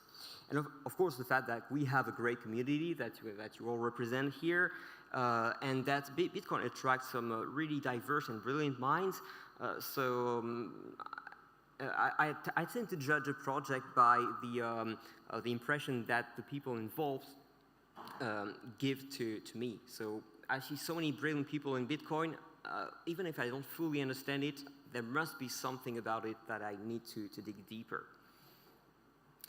So here's just a quick presentation about the website that I work for. So as part of the efforts to be crypto-friendly, we now accept, once again, because we used to accept them in the past, and then we had just dropped it. So I made some efforts to re-accept Bitcoin and Lightning donations. So hopefully it'll work. I just set it up 2 days ago or something, so hopefully it'll work. But we are a non-profit news website in French, and we only live by the generosity of our readers and try to provide serious information, but uncontrolled by governments. So if you want to help us with that, that's what we do. Okay, so now on to the presentation. So I was talking about the, I chose the title of the paradox of trustlessness in Bitcoin because, as all of you know, we have a slogan in Bitcoin, which is "Do not trust, verify." Right? This is at the basis, and I even found a I don't even know what it's called, a patch or something, which I bought from a shop here on the event, which says "Don't trust, verify." Okay. But you can't get rid of trust that easily. And that's really my main point, is that I wish we could all base everything on code, etc., but that's not how humans work. Even libertarians, right? We also are humans, believe it or not. So first, let me start with something very basic, and I'll just beat a lot of dead horses in this presentation, but I think it's important. Civilization is based on interdependency, and that makes some libertarians uncomfortable because there is this tension between people wanting to be autonomous, to be free as individuals, to not rely on others. And I myself hate to rely on others, so I'm always reluctant to ask for help or to count on others, and it probably has to see with my libertarian education from a young age. But the fact is that we all need others, and this is especially true from an economic point of view. Well, I'll talk about this in a debate tomorrow with Alexander Stashchenko. He seems to be in favor of autonomy, maybe not autarky altogether, but at least a high degree of economic autonomy. And I think this is contradictory with the possibility of economic development and wealth and the quality of life that we have achieved. You don't want to be independent because interdependency is the very principle. At least it's a very mean of transmission that allows other mechanisms to make us thrive economically. So I'll just mention four very quickly. The first one is what Eugen von Bawerk called roundaboutness. In French, we call this détour de production, which I believe is a more accurate word, but I couldn't find any other one in English. So roundaboutness refers to the fact that you want to give up some of your present consumption and resources in order to save them for a different use. So the basic example is that if you fish and you start by catching fish with your hands, well, you may want to stop fishing for a few days and build a net or maybe a hook or something else, which eventually will allow you to catch more fish and be more efficient on the long term. Okay, so this principle is very, very important, and it depends on other economic principles which we have heard about, but we tend to underestimate their importance. The second one is division of labor. Okay, so Adam Smith, the needle factory. If you've studied anything about economics, you've all heard about that. But what is it at the core? I would say that it allows for specialization, and specialization creates possibilities even without consuming additional resources. So just think about how you invest, intellectually speaking, in some skills, because you know you'll be able to use them to serve a larger community. So you have this intellectual investment, and also, very importantly, it justifies the larger investments in capital, in machinery or anything else that makes it possible to produce at a larger scale and then sell, of course, at a larger scale. So division of labor works all the better when you have more people participating in it. And it's no accident that societies that thrive are usually continental societies or on very large islands. But there are many examples. I'm thinking, on top of my head, I'm thinking about Australia and Tasmania, which were connected up to a certain point in their history, and then were separated by the rise of the sea level.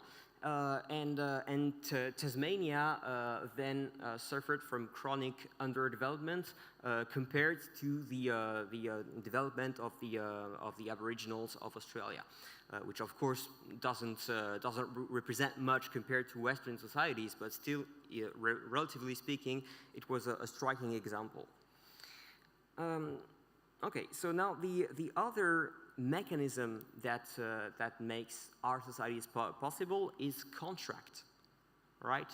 So the fact that we can make contracts for economic purposes and all other purposes is really, really important because it reduces uncertainty, right? If I know that I have a contract which will allow me to earn wages or to have insurance or to rent a place or to own a place that I can rent or many other things, it allows me to do more planning in my own individual life, and of course it allows me to work on larger projects. Right, so credit, mutual insurance, all those great things are achieved by contracts. And you could probably see me coming here. Contract, of course, is based on trust to some level. And the final institution is money, of course. Money, which is just the result of the previous three, mind you. It is really the result of people looking for ways to enforce contracts, to divide labor. So you have to, so for example, if you are an investor, you want to buy capital and have people work for you, well, you need to give them something before you can even produce the first unit of whatever you produce.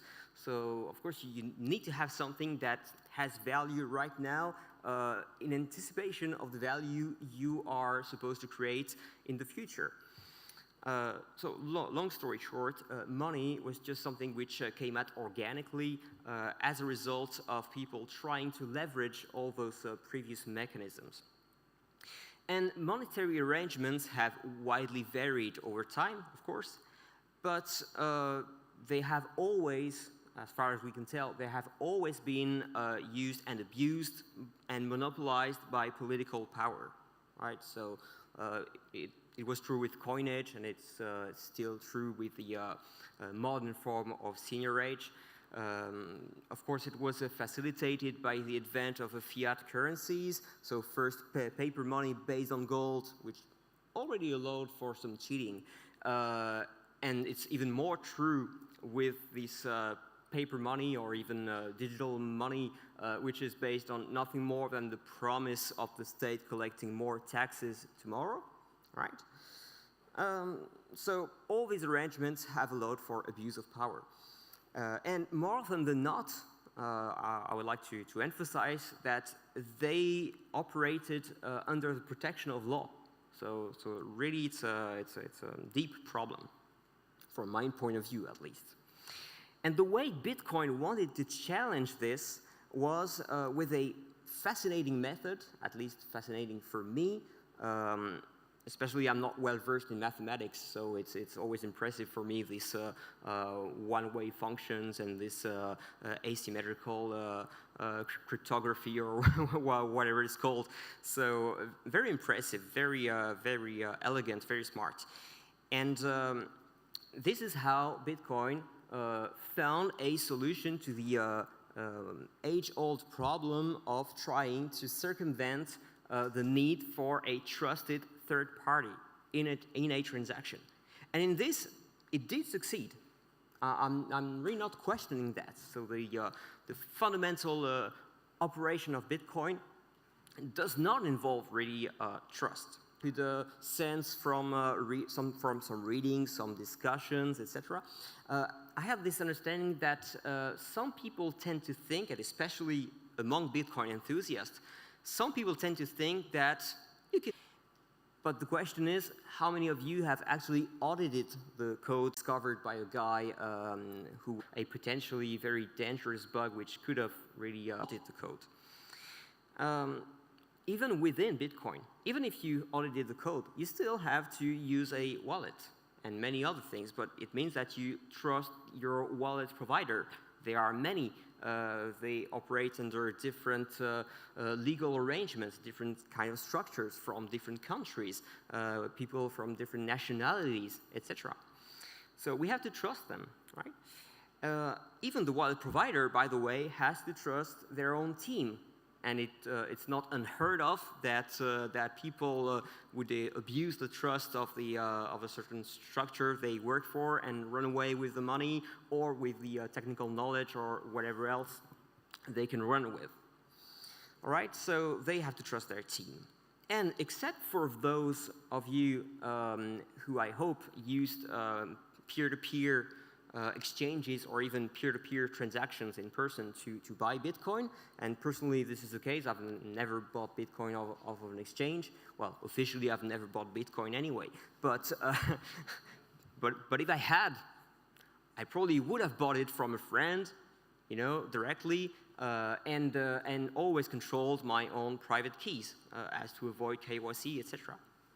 But even then, I have to trust myself and my own knowledge so as not to lose my private key or have a boat accident or something like this. There are many other actors that we have to trust. We have to trust all the companies that make the interface with the traditional financial system, with banks, etc. Because for most people, getting on board with Bitcoin means trying to convert euros or dollars into Bitcoin, which is harder without exchanges or specialized structures. We have to trust CoinMarketCap for the market price, for the data. And they use the data provided by exchanges, which themselves sometimes have been known to manipulate numbers, or the Bitcoin market, and I hate to say this, but it is rigged in many ways. And it's very normal because it's still a very small market, unregulated, etc., which is great. I don't want it to be regulated anyway, but the amount of fraud that you can see in the space is truly frightening. And even in the best case scenario, where you have reason to trust, or you had the ability to audit all the rest, well, the transaction itself, the system itself, runs on the internet. And I have spent some time studying the internet because I teach it at a very basic level, but I try to teach it to my students in digital economics. And all I can tell you is that there are so many different actors involved in the internet. Some of them are directly or not controlled or under the influence of governments. So you have to trust your ISP, you have to trust the ICANN, you have to trust many different institutions, and even down to the actual manufacturers for the physical components, right? So now there are many talks about how Chinese companies could be used by their government to, well, I'll be quick, used by their government to compromise our security. So there's a lot of trust here. So in any case, traditional finance really has its flaws, but at a fundamental level, this is how it's supposed to work. The financial system has to be based on trust, because if you want to move value, money, and real resources at any significant scale, well, you have to rely on other people, and you cannot limit yourself to the people just around you. This is the beauty, according to me, of internationalized and global finance, is that really you can use money provided by someone who doesn't know you and will never know you at the other end of the world. And it should be this way. What doesn't work is really the currency that it uses and how it is generated, how it is controlled, etc. But the principle of trusting third parties to lend them your money and have them invest in projects, well, that will stand anyway, I think. So where does that leave us? And that will be my conclusion. Bitcoin is still great in that it transcends borders, it is very open, so it makes the most of this form of collective intelligence, of competition among technologies and among minds, I would say, among ideas on how to move Bitcoin forward. So it's a great technology, and it can act as a digital gold. So a fundamental layer of value upon which you can build a financial system. You can call it DeFi or whatever else, but at least it's that would be a peace judge, you know, so something that has value which is not disputed, like gold, but with the advantage of it not being so easy to control compared to gold by governments. So it has many advantages over gold. It also has some shortcomings, not least the problem of trust. Okay, Bitcoin is way more complicated than just verifying that gold is actually gold. So what I want you to take away from this presentation is that Bitcoin is really embedded, deeply embedded in society, in politics, in law, history. So don't you ever forget that, because if you think that technology stands on its own and it's autonomous because it works within our small circle of insiders, then you'll probably be frustrated to see how slow it is for societies to adopt Bitcoin at any level, first to have it acknowledged and let alone be adopted at a significant scale. So Bitcoin leaves us with more control over who we trust and when we choose to stop trusting them and who we trust instead, or when do we retake full control with all the drawbacks of having full control. But sometimes you want to retake full control. Sometimes you want to be to live in autarky if it means temporary survival. But the rest of the time, you have to trust someone. So we have more control over who we trust, when we trust them, but trust isn't going anywhere. So that's my conclusion, and I'm happy to take questions. Thank you very much.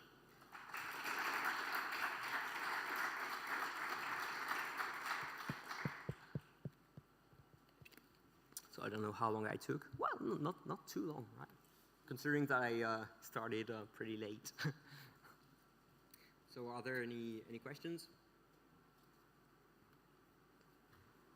No question? Really? Well, then I was perfectly clear, I guess. Okay.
14 million people, Lebanese of Lebanese origin out of Lebanon, and most of those, know what Bitcoin is and what USDT is, and this is how this culture is being brought to Lebanon.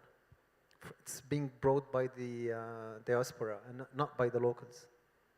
So we often say that if there's an hyperinflation, Bitcoin is the way. A question I often get is, well, if we look at Lebanese, if we look at Argentina, Venezuela, they don't use Bitcoin that much. So it kind of failed to be a safety net for those countries.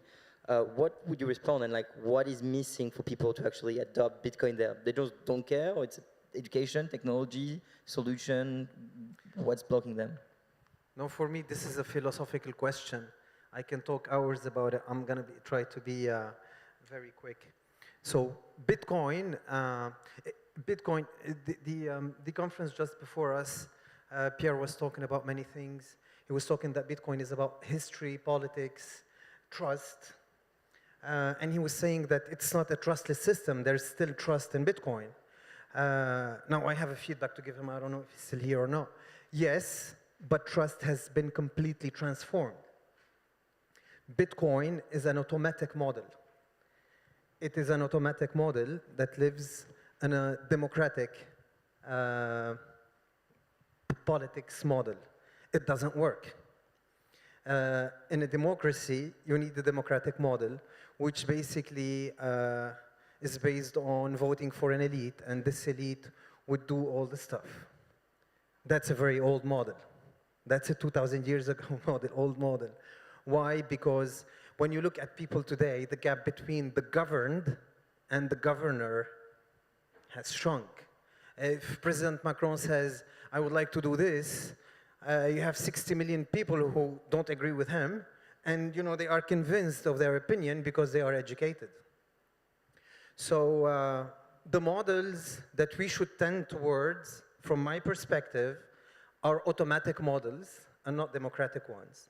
Automatic models mean that we can vote on anything because now we have the technology to do so. We don't need so much, the parliament and so many ministers, especially in a country like Lebanon. I don't think you need, a parliament and so many ministers and so on. You can actually move much quicker in transforming the whole thing into an automatic model based on the blockchain, enriched with AI, where people can vote on what needs to be done, the priorities and so on, and only then Bitcoin can be the automatic model, economic model, to go with such a, but this means that the governors should vote on, should unplug themselves, unplug their salaries, unplug their business in a certain way. And this is why we talk today about a universal basic income. So from my perspective, the potential of Bitcoin is not there, and maybe it might never happen because the biggest transformation that should happen is in the human mind, which is not easy. But isn't us adopting Bitcoin basically unplugging the money that they will usually take from us to pay themselves? So if your solution is to remove the politician and ask them to nicely unplug themselves, isn't Bitcoin the perfect tool to force that on them? Because if you use Bitcoin, then it is, but you cannot. We're not going to be able to adopt Bitcoin to its full potential if we don't change the whole thing. And this is not going to happen overnight. It might happen, and I think it should happen. It's going to be a long process. It's going to take. It's a long process. It's not going to happen overnight. And this is when we say impact. That means transformation. Transformation means nothing from the old should remain, and that's not easy. This is what you were talking about. Someone was talking about it today. Top down instead of bottom. No, bottom up instead of top down approach is. What's the education like in Lebanon for people to start learning about Bitcoin and educate themselves? Is there a bunch of podcasters, YouTube videos? Are there people running little workshops, going to the merchants, or there's absolutely nothing going on there that you can see? I can tell you only about the people I'm talking to. So You have a very good blockchain community that's following, whatever happening in the world, they are following it. But then I'm also connected to fintech people who are very well educated, who never used Bitcoin. They are still very skeptic about Bitcoin. So you have only those who are crypto native that know exactly what's happening out there. We can't talk about, it's a growing ecosystem, but for me, it's a very tiny ecosystem, very tiny. It's so early. Still, this is why you should sleep on your Bitcoin. Yeah, you should. You have the time. It's up to us to try and promote the circular economy if we've got a few spare sets. I think, anyway, a personal opinion. Does anybody else have any questions at this point? We usually do Q&A at the end, but I like to mix it up halfway through and see if there are any questions out there and bring the audience in earlier rather than later, especially as we're running a little behind time. So if anybody does have any questions, please feel free to put your hands up and fire away. Meanwhile, Roxy, we know you have a podcast reaches a lot of people in Africa. What kind of impact stories have you heard? Have you had any feedback from people that have listened to your show, watched your YouTube videos, and have come back to you and kind of, anecdotal stories of how it's improved their life and how they're building around it in their own communities? Yeah. So I think the best thing that happened is not that. Basically, before I started Découvre Bitcoin, I felt they were lacking educational content in French. It was all about shitcoins. It wasn't really good. And then I simply started Découvre Bitcoin. A lot of people in Africa started listening. And from there, the best thing that happened is that there is a couple of African podcasts that came out of it. So it was simply like getting a push for the local community to start doing something. It's exactly like we have in France with all the communities. In Africa, it's the same. So now we have an African podcast that I don't run, which is L'Afrique parle Bitcoin, who give the news, they do interview of local actors, local entrepreneurs. And I think the best thing is that the continent, or at least the Francophonie community there, started to take responsibility to create their own educational content. They created their own conference.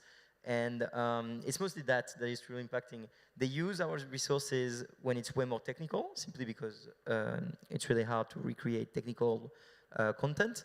But when it comes to local bottom-up adoption, they are doing the job, and we are only like supporting them and giving them strength, basically. And I think this is the way, like you said, for the bottom-up adoption. There's no way we're gonna educate everyone. We need local people to educate their local peers. So all we need to do is tell everyone here, you all have an high school you used to go, you all have maybe kids that go to some college, high school. You are the best person to go to that college, go talk to the teacher, the director, and say, hey, I'd like to run a Bitcoin session this Sunday. Do you allow me? And if you all do that, look at how many schools we can educate. It's a shit ton. And then you're going to say, well, I don't have time to create resources. Well, just use the resources that are already online. We host some. It's easy. We can share resources between us. So the idea is not that our podcast or our content is everywhere. It's more that we give it to the people so they can use it everywhere locally. And that's how you get like a strong bottom up. And then I don't care if you go to your high school local church to teach about Bitcoin once a month, once a week, every day, or never, as long as you understand that you are responsible for your own community and you are responsible for your own district, then we can have like global bottom-up approach at the same time. If I need to move to every village or every city to start preaching about Bitcoin, not a cult, it's going to be impossible. So just decentralize the teaching, and I think that's what happened in Africa, or at least it's starting to happen, and it's probably the best thing so far that we had. Not being involved was the best decision we made. We were talking about this last night in the bar. We were talking about this last night in the bar. There is initiative happening called Amity Age, which is being launched in Honduras by Dusan. And his idea is to educate educators.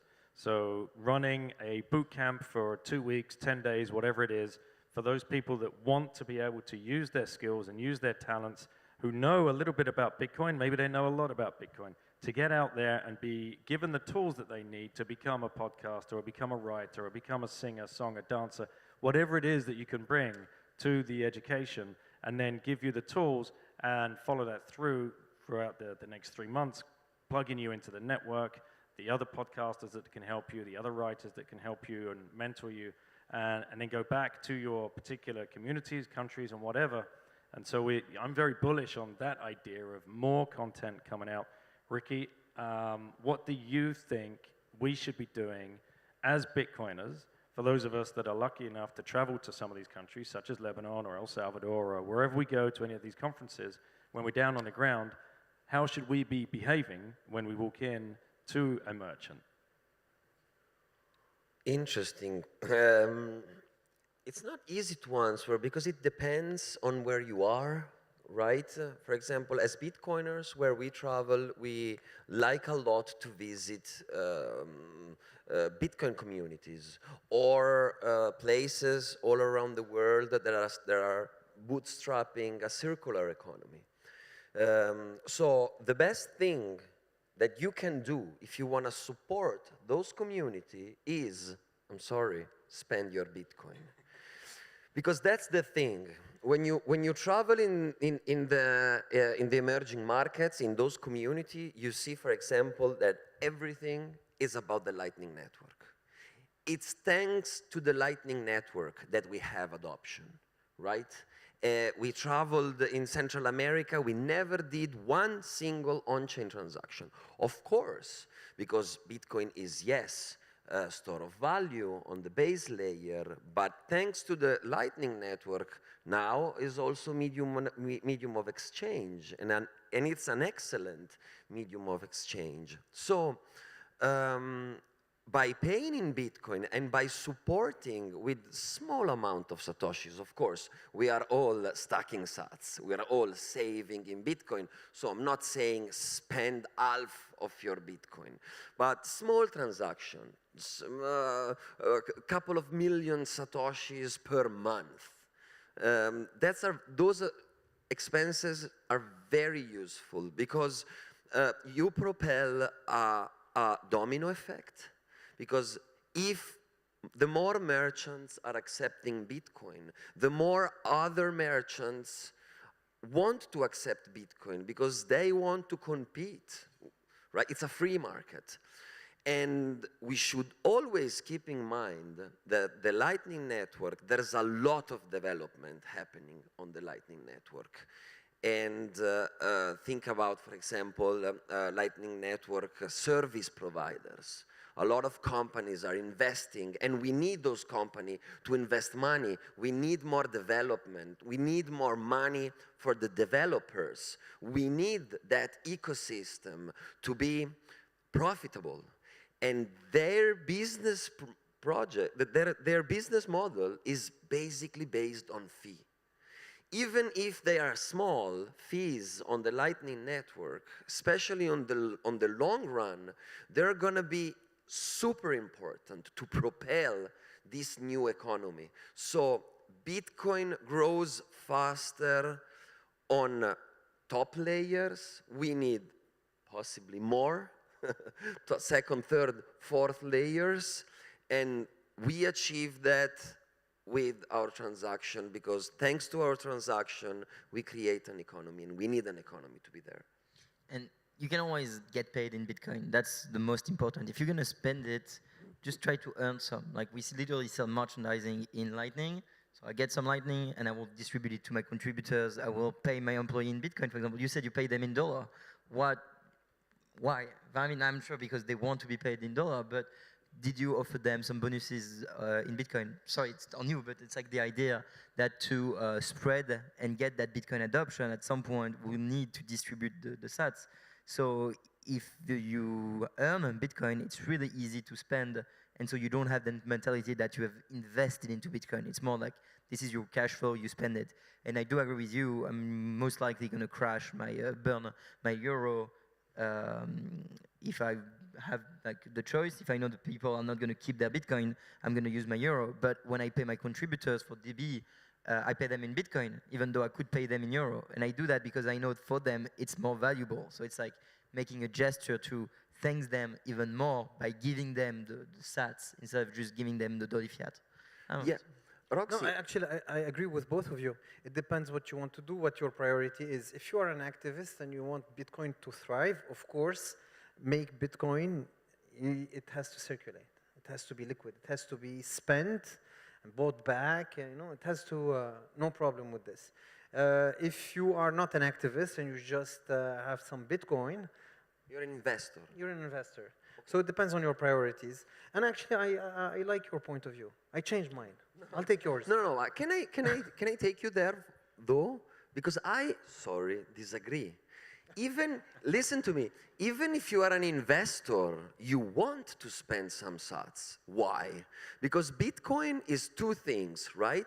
The Bitcoin protocol, and Bitcoin as a unit, as a system unit, right? So every Satoshi is a stock of a product that it's a Bitcoin, that it's the Bitcoin protocol. The Bitcoin protocol is the product. Sats are stocks of that product. So if I own stocks of, I don't know, Apple, I want to buy Apple product. I want my product to be successful in the market.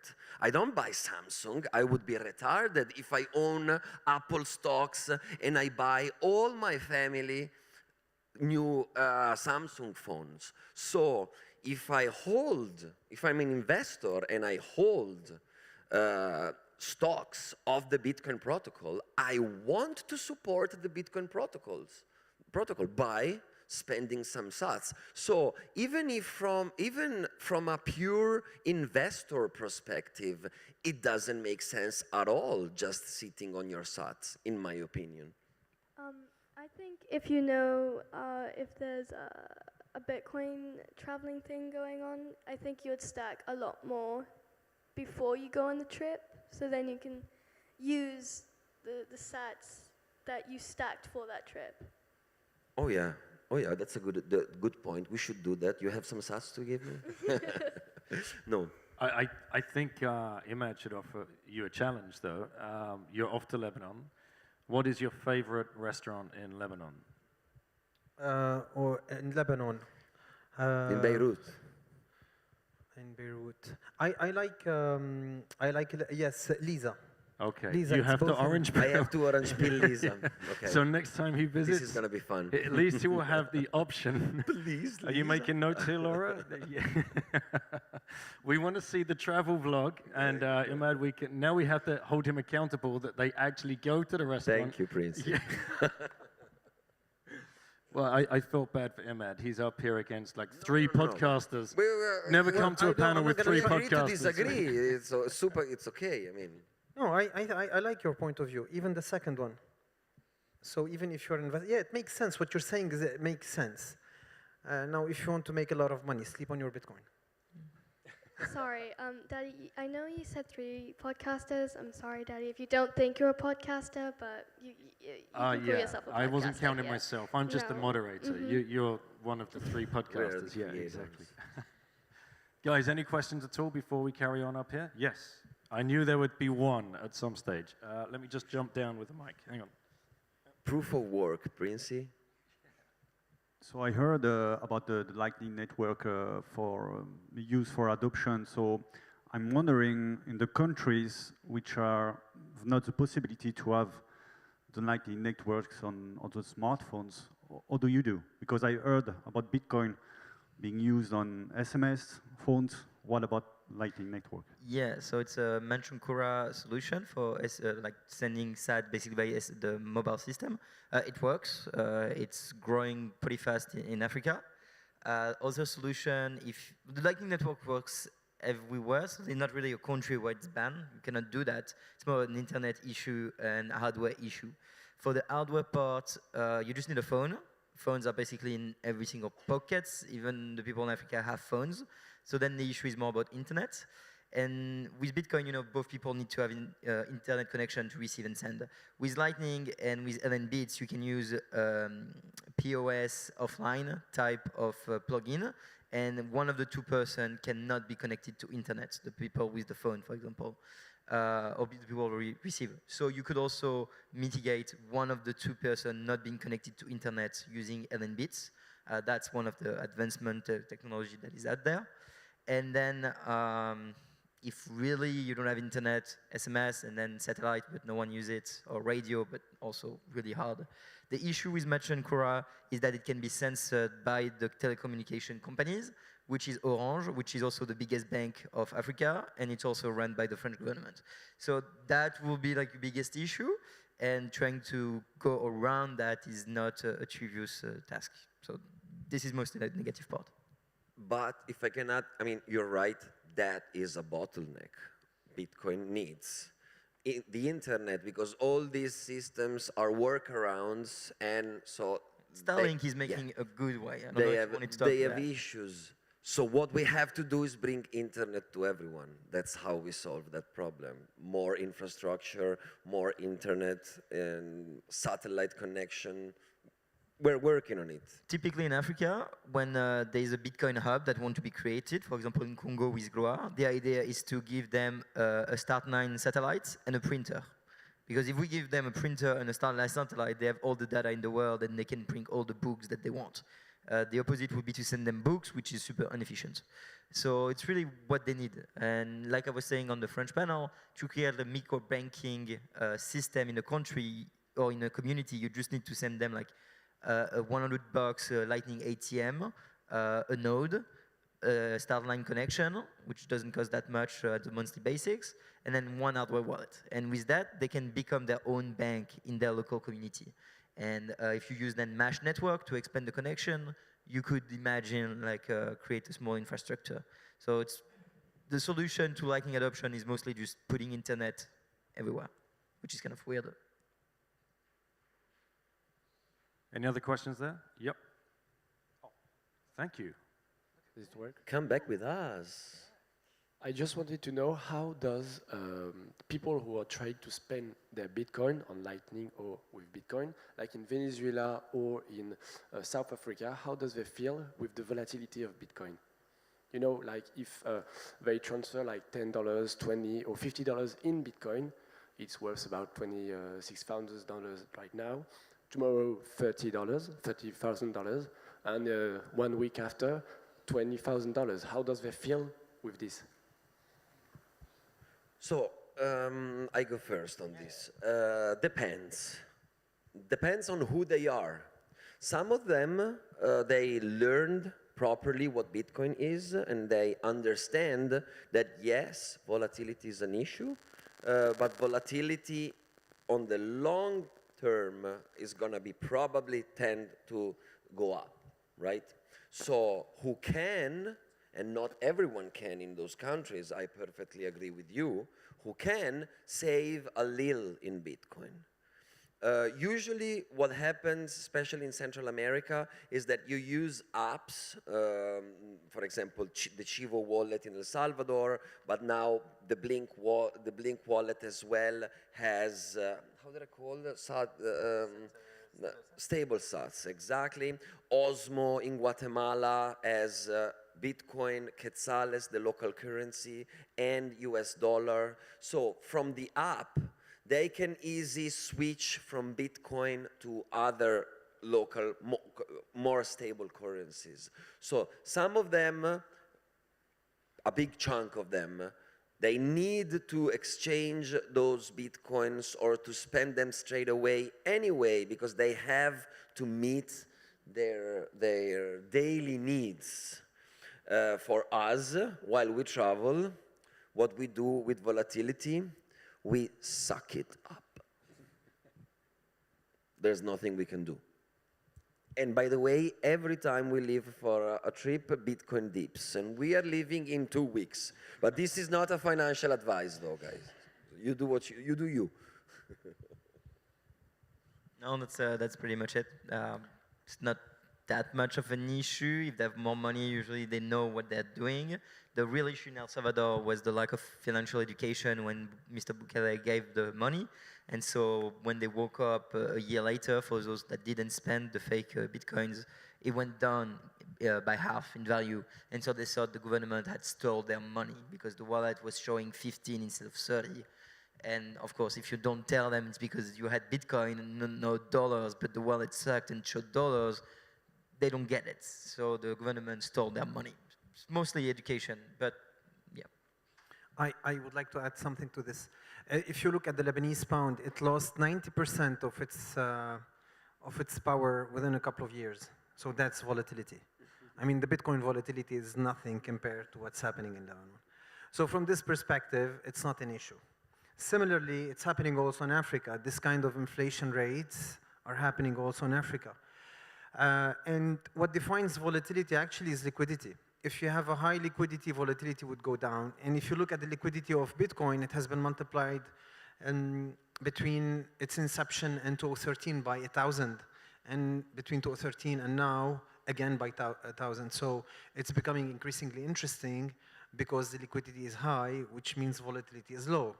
And when we look at the volatility, actually, the last 6 months, it's pretty okay compared to what's happening in the Middle East and Africa. And if I can just build on liquidity, if we look at the actual definition of liquidity, most people think the amount of that asset or that unit that is available in the marketplace for you to trade. I would say liquidity is how often you can or when you can access that asset or that unit of account. And nothing compares to Bitcoin. Nothing. Because if you're holding the local currency, or if you're holding dollars and you might need to get that local currency and you need it tomorrow, and tomorrow happens to be a Saturday, and when you can't get to Western Union until Saturday afternoon and that is closed, then it's not reopened on Sunday, or Monday's a bank holiday, that's shit liquidity. That's zero, right? Whereas Bitcoin solves that problem. So if you look at liquidity in that fashion too, it's far less volatile than people think. Yeah, I was just going to say that Bitcoin just hit an all-time high in Argentinian pesos. This is where you stand. And at the end of the day, we'll just suck the volatility of Bitcoin if it's really a life-saving situation. Any other questions out here, guys? We've got about 5 minutes to wrap up because I'm going to get us back on track here. So, final thoughts. Bottom-up adoption by communities where they try to educate their peers with a Bitcoiner in every communities to help. Other Bitcoiner at the higher level to give more in-depth information if needed. They spend and replace. And we survive the wave of inflation that will hit countries by country, one by one.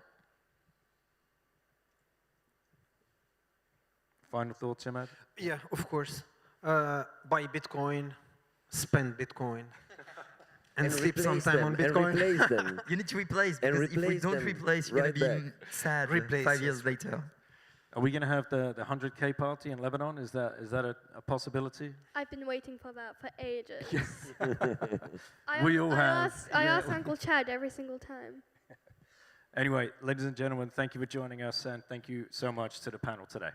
Thank you. Thank you.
Hello? Okay, I'll take this one. Well, okay, hi. Hello, everybody. Okay, based on earlier, green is forward. Yes, okay. So this presentation is normally 15 minutes, but I have been graciously given 30. So I think that we should, I'm not going to drag it out for half an hour. I think that we should use that time to maybe discuss more about either branding or Bitcoin flood or other things and just kind of open it up, okay? All right, so is Bitcoin a dirty coin? So many times today and in every conference that I go to, Bitcoin or non-Bitcoin, it's very often discussed how, that's what everybody thinks. Well, they close our bank accounts. Like it's an intense reputation that Bitcoin seems to have. And you don't just hear it at the crypto conferences that they're like, well, we're more efficient than Bitcoin. You also hear it at the Bitcoin conference with people kind of complaining about it and talking about the FUD. So Bitcoin definitely has a dirty coin reputation, but thank you, I guess. So I decided to kind of, I was always a friend that had the latest gadget, the latest thing. I worked in tech, so whenever anybody had a question about tech, they would call me. I was that person. And so people knew that I was in Bitcoin, like friends and family, and they started asking me about Bitcoin. And I was like, well, here's the white paper. Read it. Like, there it is. Very easy. And, in the white paper, that's the name of it, a peer-to-peer electronic cash system. And, my friends and family, they kind of took the white paper and were like, okay, I'll just look it up on YouTube or something. I'm not going to do that. And I started explaining it this way. It's like, okay, well, when you go to the market and you use cash, you have money and you want something and you give them the cash and then you get the thing that you want. And only 2 people kind of found out about the transaction, and only 2 people, you only had to ask for permission from the person receiving it, right? And you had to have enough, and that was it. You can have this transaction between 2 people. Really cool. Now, in the advent of digital payments, who knows how many people are seeing that transaction? You have the payment system, you have the internet, you have the Wi-Fi, you have the merchant, you have the bank, you have their bank. And whoever else is kind of paying attention to that transaction. And by the way, all of the personal information that identifies you and ties you to that transaction as well. Some people are okay with Big Brother knowing absolutely everything they do, or their partners, going through bank statements and seeing exactly where all the money went. There's just no privacy there. And that's something that when I would describe Bitcoin that way to people, they would be like, oh, I get why Bitcoin is different than other digital payments. I also normally give this talk, or a similar talk, to newbies. And I bring them back to the cypherpunks because I actually got into Bitcoin because I was really into the whole cypherpunk movement and privacy on the internet and what it meant to have this stateless communication system in the world. I thought that was really fantastic. And the Bitcoin is the first successful application to a long, long line of attempts. Before we got to Bitcoin, there were a lot of different attempts to have this internet cash, this internet money that different people from different countries could just transact with each other online. But 2008, you guys are Bitcoiners, so you guys know this. Now, Silk Road, one of the first dirty examples of Bitcoin. Dirty. Silk Road was also one of the best use cases for testing the theory. Is it actually cash? Is it actually digital cash? Because when you go and you buy drugs out in the world, you use cash. I don't know, I'm sure none of you here have bought any drugs, but if you do, you're probably not using a digital system. And the fact that Silk Road could be as popular as it was really a fantastic use case for Bitcoin. People did with Bitcoin what people do with cash, what people do with their money. Bitcoin didn't make them evil, didn't make them drug users. They were already that. And they found a tool that enabled that. Now, it's just a tool, it's just a hammer, right? So how you use it, it's kind of depends on the individuals. But Bitcoin itself isn't dirty. Or is it, right? Kind of going back to that. Now, I'm going to do a little bit about me. I've been a filmmaker for 14 years now. I quit Google Cloud, not because I left upset or anything, but I quit to pursue the next level of my career because I felt like I was a little too young to have peaked in my team.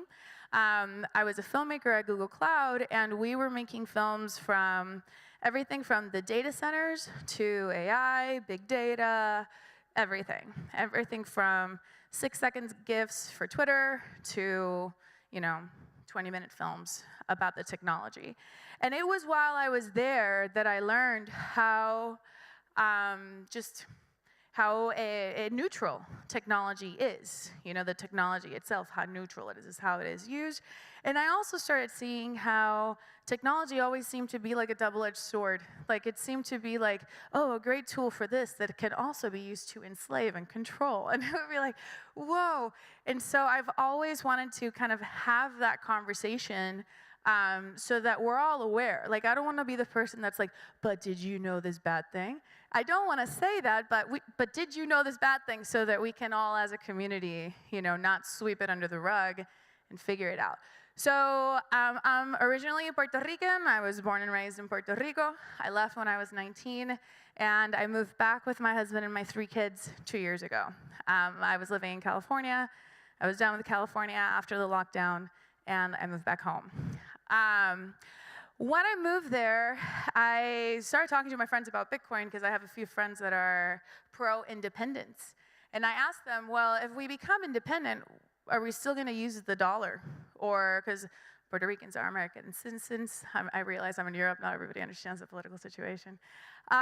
So it's like, okay, well, now I'm a Puerto Rican citizen, but am I still using the dollar? Because then, we're still very much linked and dependent on the United States. Have we considered Bitcoin?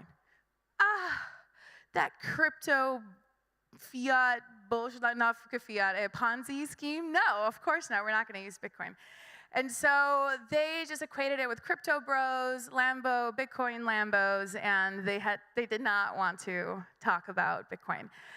So a friend of mine is the executive director of the Puerto Rico Blockchain Trade Association. They did a lot of Web3 stuff, so a lot of education across the space, and I was like, can I talk about just Bitcoin? Like, just Bitcoin. Like, let's just focus on Bitcoin. And have a discussion with people, because I feel like it's a greater discussion on economics.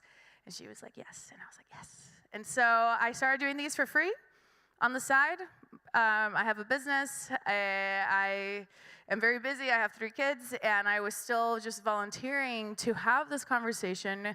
And I specifically wanted college professors there, bankers there, politicians there. I wanted utilities there, like whoever should be a part of this conversation, let's bring them in.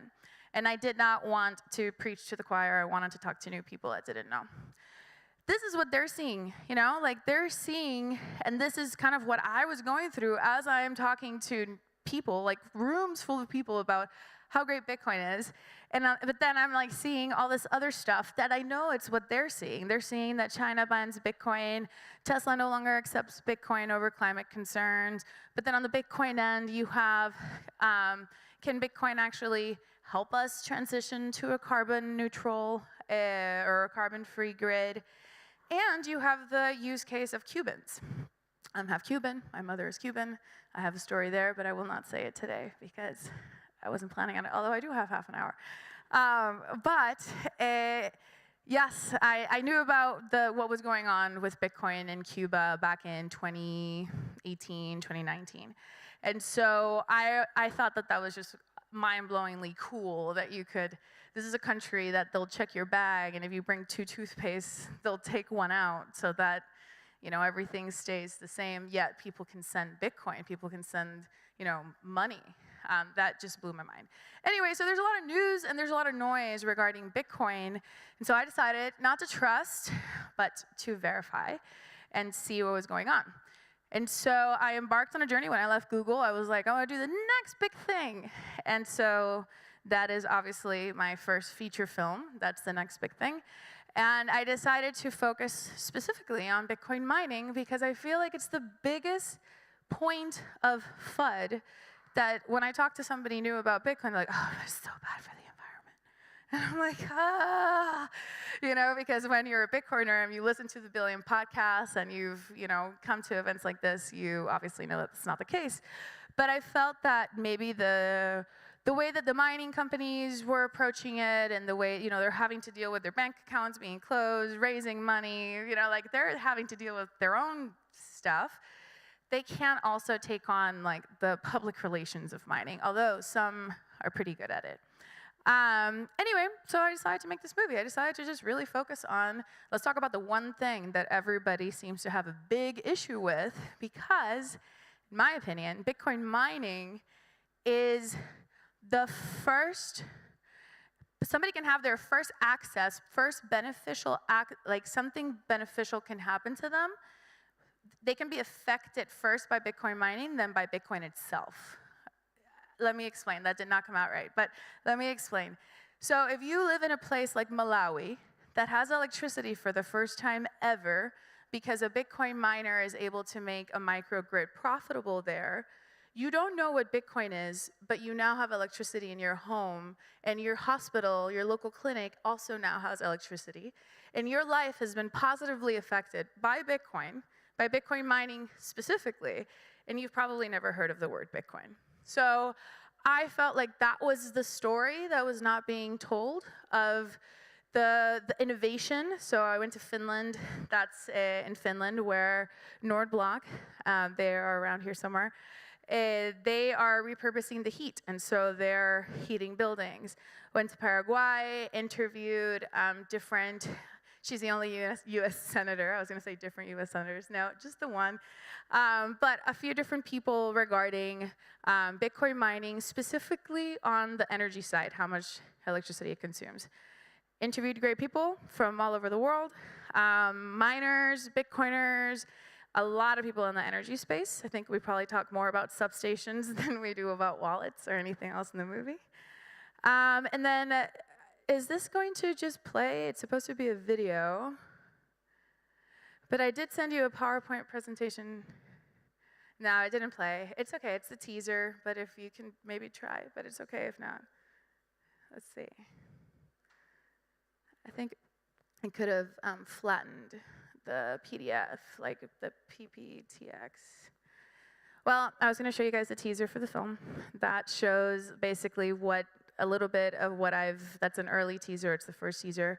We're currently in post-production, and I've spent a year and a half doing interviews, really getting to the bottom of Bitcoin mining and Bitcoin being a portable demand on energy.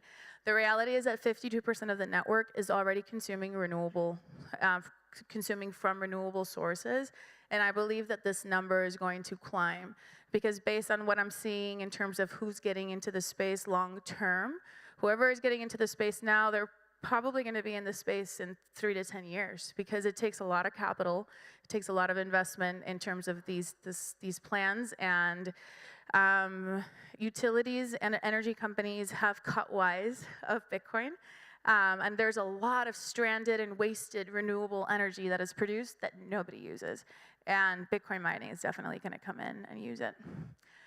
There's a lot of facts that we use when we're talking about trying to defend Bitcoin. We'll talk about, we'll talk about how other industries use way more energy than Bitcoin does, but we just don't really talk about it. Like, you know, I've never seen another industry that it's like, well, how much electricity do you guys consume, you know, a month? Like, it just doesn't come up as much. But the reality is that industry and progress moving forward, it does, you know, if you're gonna, the productivity of an industry is also kind of measured by the electricity that it consumes. And not to mention Lightning, right? So a lot of the arguments against Bitcoin talk about the scalability in Lightning. There's still some stuff there. But when it comes to cost of energy per transaction, if you're using the Lightning network, that's already like not even an issue there. Here's the thing. If you look at this map, there's still a lot of places that are not lit up. And what brought electrification to those places was demand, was the need to have the supply. And so you look at the areas where it's lit up, there was a need to build businesses, make things, have offices, have train stations, bus stations, restaurants for all these people. Like you need to create a lot of electricity to support a modern society. But when you look at other places, they don't necessarily have the demand. So for example, Paraguay and Malawi, it's funny because they're both kind of on the same spot in two different continents. These are two landlocked countries that have a lot of energy that industries, factories don't really want to move to a landlocked country so that they can build something in the middle of nowhere and then have to go through other countries in a truck, pay taxes or tolls probably along the way. It just complicates it. And the thing about Bitcoin mining is that Bitcoin mining brings the demand to them. And all they need is a simple satellite and boom, the Bitcoin is up, or the hash is up, whatever. But it's like what they are producing in the middle of nowhere can suddenly be accessed across the world without having to ship it or anything. So I believe that is the conversation, that's the conversation that I'm setting out to have, is just how much energy is wasted, and how being a portable demand on energy is really good for energy markets. And so that is actually it. Yep, that's it. So that's the movie, dirtycointhemovie.com. You guys can check out the website if you want. That is my wallet of Satoshi. I also have a geyser campaign. We are fully wrapped with the funding, which is nice, but there's still more to do in terms of promoting the film and doing stuff. And I always tip all of my crews in Bitcoin. I always use my Bitcoin. So anyway, so that's that. Now, I have 13 and a half minutes. I will take questions first, but then I was thinking of some activities to do if there were no questions. So let's start with questions. Yeah, we see the trailer. No. I have a feeling, so I had sent them another link, a Canva link, and then I was asked for a PowerPoint presentation, and I think it may have not packaged the video. I think that's probably what happened. So I'm not in the back, but I have many years back there too, and I have a feeling that the answer is going to be no. So, any other questions? But I will send it's on the website, and the film, we have a long-form film called Dirty Coin and a 21-minute short called Stranded, and that one's going to premiere soon. So, any other questions? Yes? Oh, behind you. Thank you.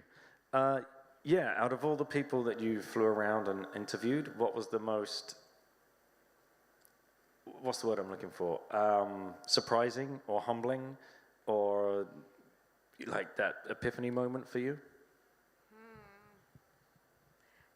It happens so often. I have filmed a lot of documentaries before, never one about Bitcoin.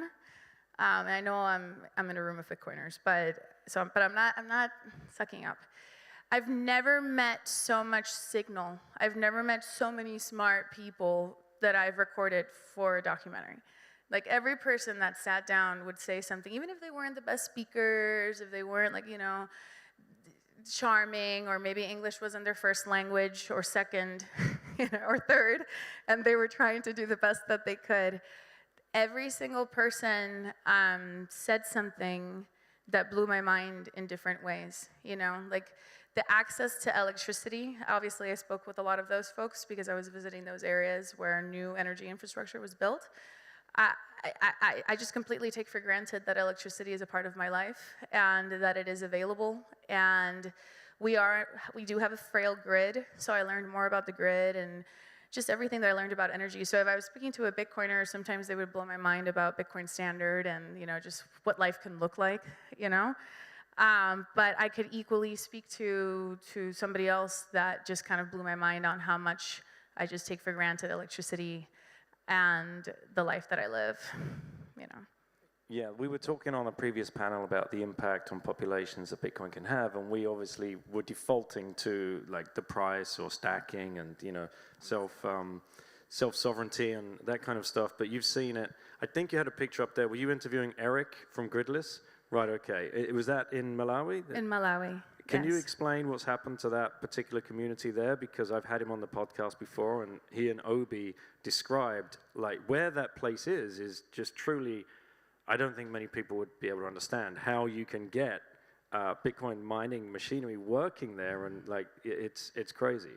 It is. And the thing about Bitcoin is, so one, I don't have this up because we're just making this asset for the film now, but one standard container, like a shipping container, uses as much electricity for mining, uses as much electricity as 750 houses, modern American homes, not Malawi homes, so you can only imagine how many. It's like a portable city. But what you do is you right-size it. That's a full container. You can right-size the needs, and you can hook it up right at the source.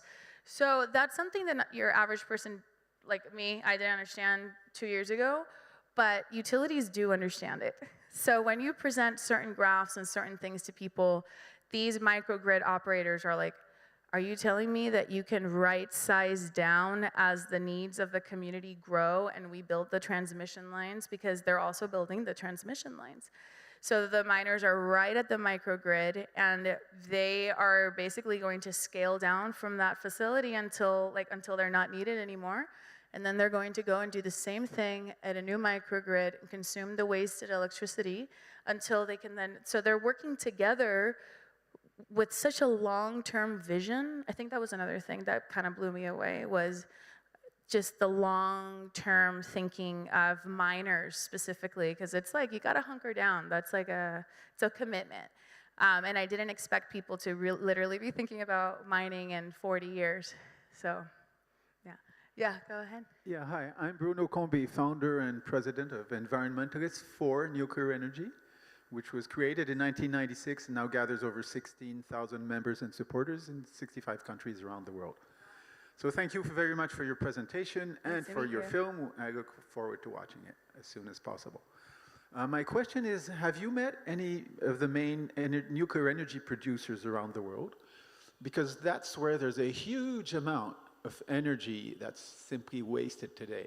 If you look at the example of EDF in France, or TEPCO in Japan, or some of the big nuclear power plants in the US. At night, in all these areas of the world, they have a huge amount that they can produce, but it's not used, so it's sort of lost. And it's worth very little. So they can make a huge amount of money on it if they want, and if you balance this with some agreements with some of the nuclear producers in the US, in Europe, and in Japan, and Asia, and there's some in each location, then at any time of the day, you can have huge amounts of energy available to produce Bitcoin. And it's very cheap to buy, and it's just stranded energy today. It's just not produced. They just stop producing. So have you met some of these people and proposed to interview them and try to open their minds? I know in France, they sort of looked at it, but they're very old-fashioned. And if filmmakers like you go and meet them with some enthusiasm and show that it's happening in other parts of the world and there's big films coming out about it, then maybe you can help them change their minds and make a good use of that huge amount of energy that is clean, carbon-free, and available for a better and more sound money system. Thank you. Yes, well, thank you. I spoke with the people from Standard Power, and they're mining off, and there's actually a few in the United States that are either hooked to a grid that has nuclear. Obviously, there's quite a few still that, thank goodness, still have it.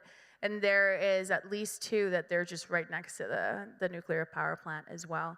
My idea with the film is to actually bring it to energy conferences. So that's where I feel that we can get adoption and understanding from that scientific crowd that just sees the charts. Gridless recently posted a picture, and I'm sure a few other miners have done it, but Eric is right at the grid, and it shows how much electricity that the microgrid produced was utilized by the transmission lines, the consumers, and how much was the miners, and how they regulate. And it's very hard to see all of that wasted electricity and not see an opportunity. Yeah, because there's a huge opportunity there for the miners, for the utilities, for the energy, and we need more energy on our grids. We need to modernize our electrical infrastructure. So if we can help support the energy industry and the mining industry, I believe that we can bypass a lot of that noisy FUD and kind of go to the engineers and those folks that are also thinking long term. So yes, my idea is once the film is done, that's in the kind of areas that I want to show the film. Obviously tech conferences as well, because we're going to handle the FUD, or at least talk about maybe other things that they hadn't thought of. But the energy companies, those are the ones that you see light bulbs going off very quickly because they've never encountered a load balancer like Bitcoin. Yeah. Yeah, hi. Just my 2 cents on the subject. So Abu Dhabi Sovereign Fund is using their nuclear power plant to mine Bitcoin because the difference in power between summer and winter is about 40%. So they made a contract with one of the largest Bitcoin company in the world, Phoenix, that they can mine during the downtime. So they have a very clever system of continuously monitoring what the producing facility is doing, and they can adjust how much Bitcoin they are doing. Also next door, in Oman, was announced just a couple of weeks ago, they are now capturing the gas flares from the extraction of oil. It used to be burn and push in the atmosphere. So now they have a technology where they capture it, transform it in electricity, and they deploy also some Bitcoin mining cooling system right in the middle of the desert. So it's quite extraordinary what's happening there. Yeah, flaring is, that's why I know that big oil is in and they will continue to go in, because it's such a great solution for flaring, and it's a win-win situation because when you vent it versus when you clean it and pass it through a generator, it's actually a much cleaner thing. Not to mention landfills as well. Landfills are one that are often go unflared and unmitigated, and those have a lot of methane that can be used. And I interviewed Nodal Power in Utah, and that's what they're doing.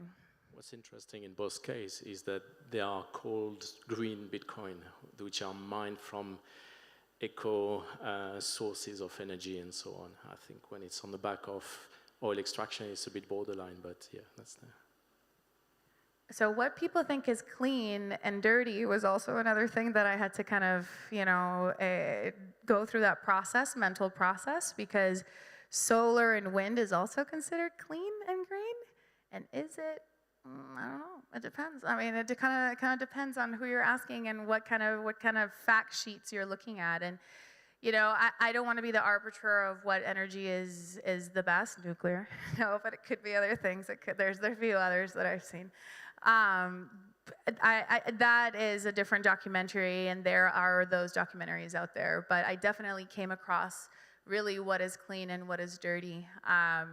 Because it seems like a lot of our agreements, party time, what we agree upon is as good isn't necessarily that way all the time.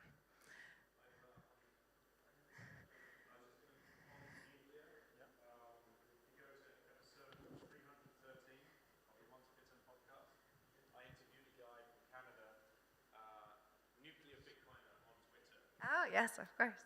Yes. I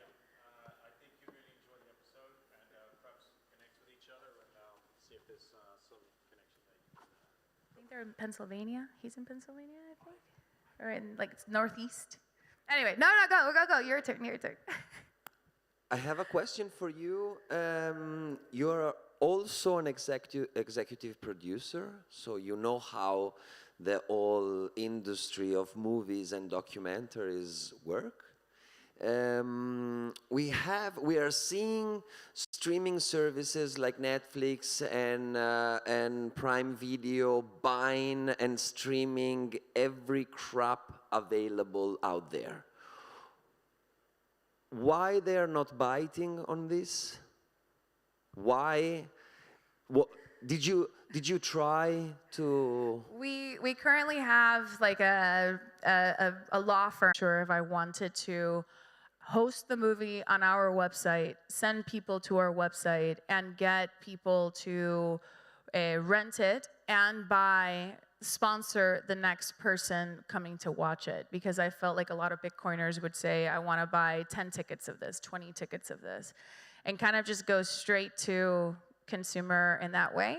And bypass, and I might do that for my next film because it is a good idea, but I decided to go through the more established routes of getting licensing deals and getting, the distribution. But yeah, some are already biting, but I also want a particular partner, because whoever bites, and I'm at time, so I'll finish with this, whoever bites becomes a business partner for you on how are you going to get it out to the public, how many people are going to see it. A lot of great films get bought and buried. And at the same time, I don't want to get bought and buried. I want people to see Dirty Coin. I want to be able to take it to the energy conferences. And I feel like that's ultimately going to do, if I don't want to be shackled, and I want to work with a distribution partner that can work with me on that. So yeah. Thank you. Thank you.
Can someone go find Ray?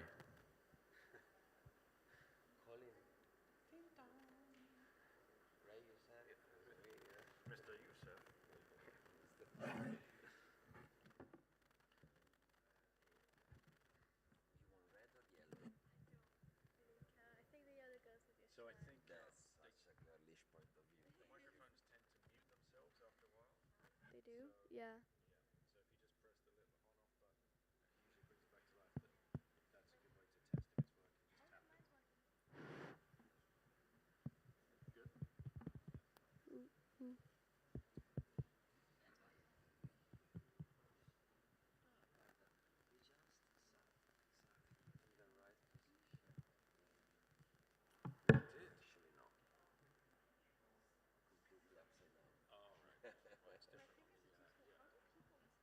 Nick, where's Ray? Thank you, thank you. We wait, Ray.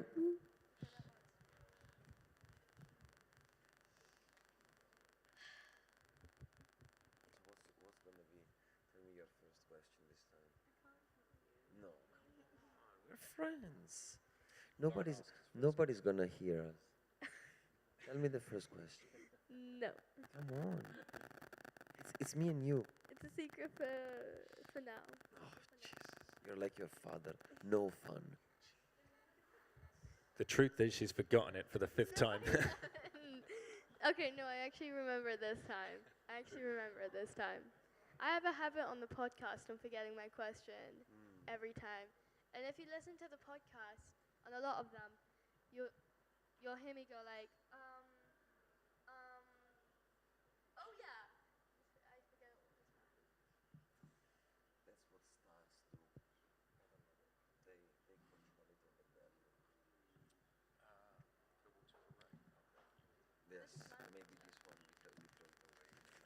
This is not yours, right? Ah, it's yours. She has. Ah, Ray. Come on, Ray. Come with us. Any questions, anyone? Whilst we're waiting for Ray. You want to Mr. sing Youssef? something? Sing something. Do you want to sing something? No, I was just imagining you singing Let It Go. I have no idea why. Okay.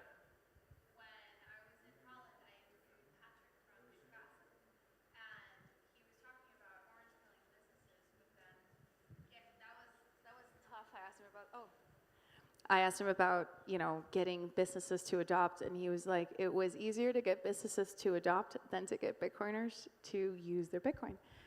And then ultimately, the work of getting the business to adopt kind of goes to waste because the new employees don't know that they accept Bitcoin, nobody's using it, they don't have the practice, and so eventually it just goes away. How, other than the example that we saw today, how do you encourage Bitcoiners to use their Bitcoin, like on your podcast when you're talking, like how do you get them to do what happened today? I urge people just to ask, do you use can I pay with Bitcoin, or do you accept Bitcoin? And hopefully that leads to a conversation with the merchant. Fingers crossed. Ray, how you doing, brother? Doing great over here, brother. Thank you for having me. I apologize for my lateness, everyone. It's not the first time.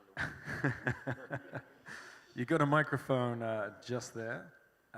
And, well, as you can see, this is titled Bitcoin and the Circular Economy. How does the cryptocurrency facilitate peer-to-peer exchanges? So we're going to talk about that, of course. But first of all, we're going to go around here and introduce yourself, please, Ava, and then Ray. I'm not going to ask you to introduce yourself again for about the 16th time today. So, You did. Yeah, you did that. Activist, weird Italian dude. So, Ava, over to you. Eva Gartner, heading corporate development efforts and strategic partnerships at Bitstamp. As you might know, Bitstamp is the world's longest standing crypto exchange. And yeah, we are proud to be in the space for the 12th year now. Also one of the, if not the most regulated exchange in the space. So yeah, very strongly supporting Bitcoin community since 2011. Great name, sister. Eva Gartner. Sounds like a Hollywood actress in the 20s. Almost, yeah. You have a great name too, man. Ricardo Gregoria. You might want to use your microphone. Oh, yes. Here we go. Hi, I'm Ray Youssef. I'm just an immigrant kid that grew up in Hell's Kitchen, New York, just trying to save the world like the rest of you all. Proud to be here. You guys got the most beautiful town in Europe. Yeah. All right, well, let's get to the first question, which Lauren is going to, and Ray, you might not be aware, but Lauren asks the first question on my podcast, our podcast, her podcast, every episode. So fire away, Lauren. What's the first question? And each panelist, I'd like to hear your answer. I finally remember it this time. Is your mic on? Yeah, it is. Okay. Yeah, talking to the top. Okay. What is peer-to-peer? That's a good one, yeah. So I am a peer-to-peer OG. Every startup I've ever had has been peer-to-peer. Since 1999, I started my first business. It was peer-to-peer ringtones, right? And it was an interesting business because we were essentially dealing with the unbanked, right? Teenagers that wanted ringtones. And when you think about peer-to-peer, it's essentially people doing business with people, cutting out the middleman, right? Which is what the internet was all about, right? It started off as the information superhighway, and then it became about disruption. And us nerds were so proud of ourselves that we're disrupting every single business in the world, right? You can get dog food delivered to your home right now. You can get a taxi. You can get a place to live. And we've disrupted everything except for one thing, and that's money. All these central bankers, they're happy to let us, design a better online banking site for them, but they would never let us actually touch the deep rails, or let alone the ledger. And then this cypherpunk came around. His name was Satoshi Nakamoto, and he figured out a problem. He gave us peer-to-peer electronic cash, right? So humans can actually do business with humans. We can send money to each other, and we have this amazing wallet system that allows us to send money between each other, peer-to-peer. It's beautiful, but it's not enough. but I won't get ahead of myself. I'll leave the rest for others. The question stands to Ava and Ricky. Wanna go first? Yeah, not much to add. It's basically me to you. Okay. Exactly, this is peer-to-peer, look. Right, okay. Lauren, do you want to hang up here again, or are you... Yeah, like I said earlier, the sofa's comfy. Okay, comfortable sofa, sold. Right, so let's talk about where Bitcoin started, peer-to-peer, the need for that, and then onto exchanges. We've got Ava here that you work for an exchange. Many people have differing views on exchanges, whether they're good, whether they're bad. So we may as well get right into that straight away. But first of all, what is an exchange? Because that was Lauren's other question. So let's define that for Lauren. What is an exchange? And then we can have the further discussion as to whether good, bad, ugly, and how they have evolved throughout the history of Bitcoin. Yeah, sure. Well, exchange is basically facilitating the exchange between two parties, right, that are keen to transfer certain asset. So yeah, Bitstamp was the first exchange in the crypto space back in 2011, together with Mt. Gox, that is no longer here today. And definitely the overall exchange landscape developed a lot throughout all these years. Whether good or bad, it's kind of the medium that helped the entire community grow at scale, right? And don't get me wrong, I'm completely supporting all the non-centralized solutions very much. I mean, that's why the Bitcoin space and crypto community is all about, right? But in order to really facilitate mass adoption and to also come across to some extent with traditional world and try, to foster this broader adoption, this is kind of key also to have centralized exchange fully supporting the growth there. So yes, as we look into good and bad there, maybe asking back what is bad for you, and I'll address that. Yeah, absolutely. Well, first of all, show of hands, who has bought Bitcoin on a centralized exchange? Yeah, most people. Not you two guys. All right, interesting panel. Okay, Never bought Bitcoin, by the way. Oh, he's never bought Bitcoin, of course. Yeah. Ray, that's why we're here. Would we be where we are today in the world of Bitcoin if it were not for the ability for us to make an account on a centralized exchange and exchange our fiat for Bitcoin? Yeah, that's a hard question. I think we'd actually be in a better place, actually. And I don't say that to put any, disdain on centralized exchanges. I think they're great, but for what they are, they allow people to trade. And trade is beautiful. Trade is what creates wealth. But let's zoom out for a second. And let's look at what a centralized exchange is. Whether it's centralized or not, when you think of an exchange, it's basically an order book and a matching engine that allows you to put a wager on something and say, I want to trade this for that. Another person does the same thing. And if you guys match, it'll connect you two, right? But both of those assets are digital assets, right? One form of crypto for another form of crypto. Okay, that's great. Within the ecosystem of cryptocurrency, it definitely has a function. If you make it centralized, okay, that's fine. But if you make it decentralized, even better. But it still only allows you to work within that very small ecosystem of crypto. What about all the rest of the money in the world?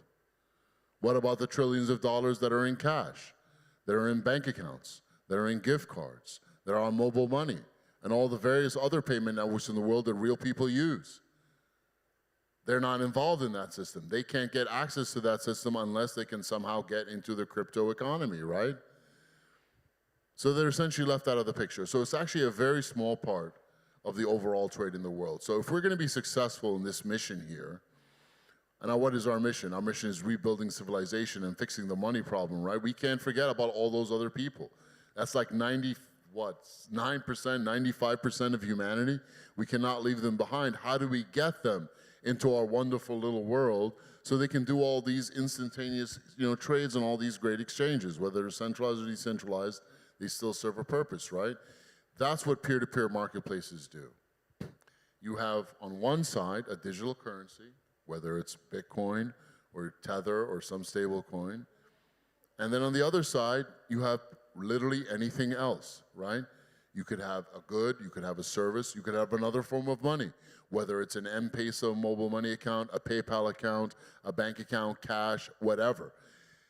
We escrow one side of the transaction, right? Whether it's Bitcoin or Tether, we say, hey, that money's actually there. So the guy with the fiat can go first and he can remit the payment. And if he's successful, he'll be into our wonderful world here. So the first business I started, that was our specialty. Onboarding people that don't have bank accounts, might not even have ID, proof of address, or any of that. And we did so by giving them access to a digital asset that was very pervasive and highly distributed, and a $140 billion a year economy. Can you guess what that is? It was gift cards, right? Because I was sitting there trying to figure out, wow, my first business was helping the unbanked, all these teenagers trying to get ringtones that didn't have a credit card, and it suffered from very high chargeback rates. And then I said, Bitcoin can help solve these problems. Every peer-to-peer startup I've had, billing was always the issue. And now we have peer-to-peer electronic cash. I'm supposed to be Mr. Peer-to-peer here. There might be something to this, but wait a minute. How are we going to get the rest of the world in this? How are we going to get the 1 billion people in Africa, the 1.4 billion people in India, the billions of people in Southeast Asia and Latin America into this, right? If they can't possibly buy that Bitcoin because they can't transact with the people that have it in China and Europe and in America. So I said, is there a digital asset that these people can possibly get their hands on to be able to acquire this Bitcoin? And yes, that was gift cards. 8 years ago, I was saying Africa was going to lead Bitcoin adoption. People were just laughing in my face. They were saying, Africans will never figure it out. No one that makes $2 a day is going to get into Bitcoin, right? Well, reality proved different. But before we could get to that place, we had to actually get on board, all of Africa onto Bitcoin. We did that by showing them how they could take a gift card, which, their friend or relative in America in Pasadena, California could go into a drugstore, gas station, buy a gift card with cash, and they would take it and they would sell it to someone in China for Bitcoin, right? Through this escrow system of this peer-to-peer marketplace. They would get that Bitcoin, and then magically, once they had that Bitcoin, a whole new world opened up for them. They could go to Bitstamp, right, and trade it for something else and buy a shitcoin or USDT or whatever. Great.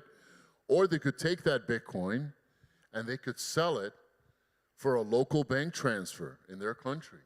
So it essentially, with two peer-to-peer trades, what you can essentially do is turn any form of money into Bitcoin and then turn Bitcoin into any form of money.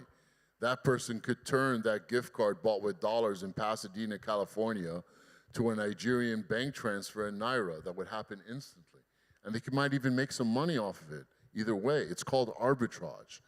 Supply and demand across borders. It's an amazing invention, and what Bitcoin and a peer-to-peer marketplace actually does is it gives people a universal translator for money.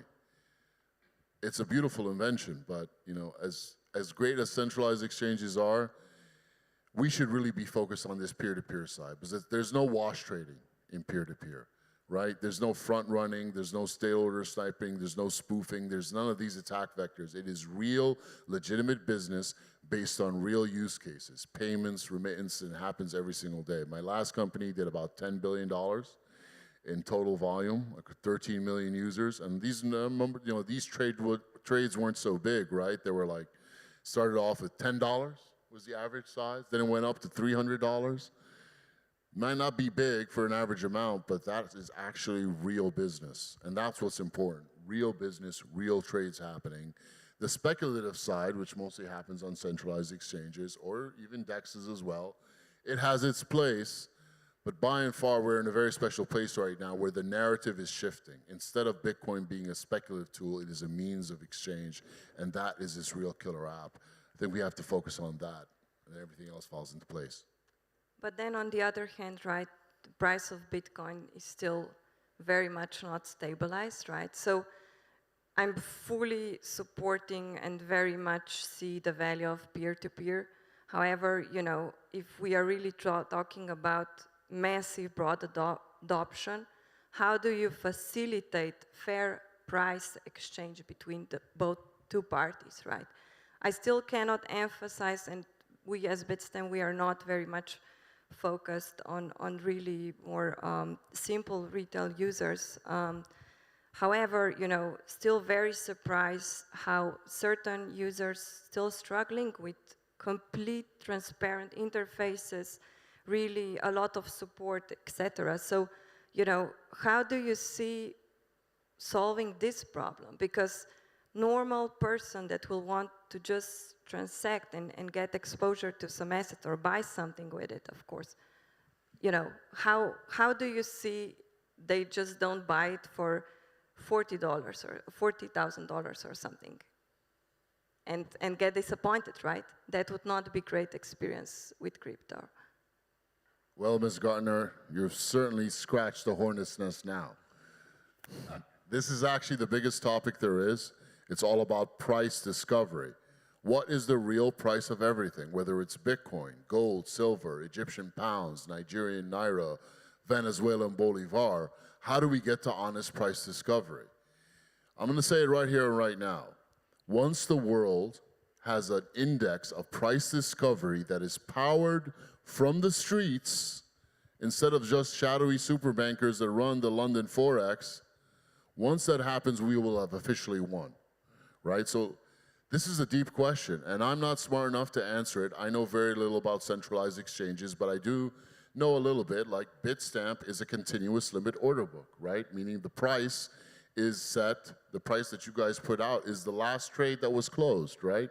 You match trades up in real time, and that last trade is the last price. And you hope that there's enough liquidity that that price is stable and honest. But of course, there are so many abuse vectors, right? And I'm not going to get into that topic, what makes an honest centralized exchange, what's the best possible matching engine. But I can say, with a bit of authority on peer-to-peer, that people will just put up an order. It's just like Craigslist. Hey, bro, I will take your $100 Amazon gift card, and you know what? I'll give you 50 bucks of Bitcoin. I put up my offer, and I sit back and wait. Is anyone going to take this bait? And if they take it, great. And if they don't, they don't. I'll adjust my prices. But guess what, guys? That offer, that $50 Amazon gift card, $100 Amazon gift card for 50 bucks in Bitcoin, will get a ton of all hits right now. Why? Why would anyone lose half their value on something like that? Well, consider this. Look at Nigeria. The official price is half the unofficial black market price. Think about that for a second. So if you send money home there with Western Union, you basically lose half because you get the official price. And if you lose half, 50% right there, you have to go wait online in Western Union. But if you get Bitcoin, you can sell it at the black market price. You will get double. And that's why people there are happy to give away 50%, because once they get the Bitcoin, they can get the actual black market price for it. It's instant. And in fact, they'll even make a profit because there's so much demand. Like in Kenya, for example, Bitcoin goes for 10% above margin. In Nigeria, the average price for Bitcoin right now is what? Almost $46,000. And every market is different. In Lebanon, it's even more. So what the street price, the peer-to-peer price of anything shows you is what is actually being traded there right now. Essentially, what peer-to-peer marketplaces do is they take all the black markets of the world and they light them up. This is what things are actually going for right now. It's a free market. And it might be like the Wild West, and believe me, it really is. It's not the clean-cut experience you get on a Bitstamp or Binance or any continuous limit order book, but it actually reflects what's really happening on the streets. Yeah, and I really like this point. I think, as the crypto space scales further, this will be kind of ideal experience. I still see, though, the value of centralized exchanges as well in this play, and Bitstamp was also the first exchange actually in the world having their own lightning network. So we Lightning nodes, sorry. So yeah, very much supporting all the concepts behind and also working with several companies, enabling peer-to-peer and trying to help them grow further. Ricky, do you have anything at this point? Yeah, it's very interesting what's going on right here because we have two opposite sides of the same coin. Not opposite. And this was a kind of a bad year for peer-to-peer. We lost local Bitcoin and then we lost Paxful as well. And so the market is changing. But what I always thought is that centralized exchanges are essentially also centralizing custodial of Bitcoins, right? And I always thought that is not necessary. Ray here is working on a peer-to-peer market. Maybe I think we're gonna talk briefly about it in a while. He has a huge experience in peer-to-peer exchanges. Why don't you guys, and I'm talking about centralized exchanges, don't do the match and give the Bitcoin to people's own addresses? What stop you there? It's just business? No, no, definitely not. This is something we are thinking about very much, and you know, fully supporting this further evolution in order to, facilitate basically for different users on the exchange. In practice, basically, there's a lot of users that find this hard, like to manage on their own. So basically, that's the reason. There's nothing more, no further philosophy behind. In my work, I teach self-custody. That's the first thing I do for example, emerging market. For example, in El Salvador, I've heard that a lot. A lot of company I respect, like Galoy, for example, they have their own wallet. It's called Blink, and they use this weird shared custodial system, they call it. And when I ask the guy of Galoy, why are you doing this? Why you are not teaching people how to save their private keys? It's 12 words. It should not be that complex for them. They answer me, it is. It is. For them, it is. We need to assist them in this. But I think these guys, the people that lives there, lives in a cash-based society. That means that in every house, there is a hole where they hide $50, paper dollars. So if they can hold on those, they can hold a piece of paper with 12 words. It's not that easy. So I always wondered how much people really needs assistance and how much this is just a smoke screen, you know, to hide maybe something deeper. Yeah, I mean, that's definitely a very good point, but I'll just be super short and clear. Just look at Ledger and their recent developments and do the math, right? Why they are kind of trying to figure out a solution for customers that lose their passwords or are not able to get back into their It didn't work that well, though. They had a huge backslash from that iCloud custodian. I know. But, you know, it's apparently they were trying to solve for something, right? So, yeah. Yeah, so I'm going to be the referee here. There's a bit of tension, everyone, but deservedly so. So look, you know, there's truth to what Eva says. You know, Paxful has a lot of users from the Global South, the vast majority of our users from the Global South.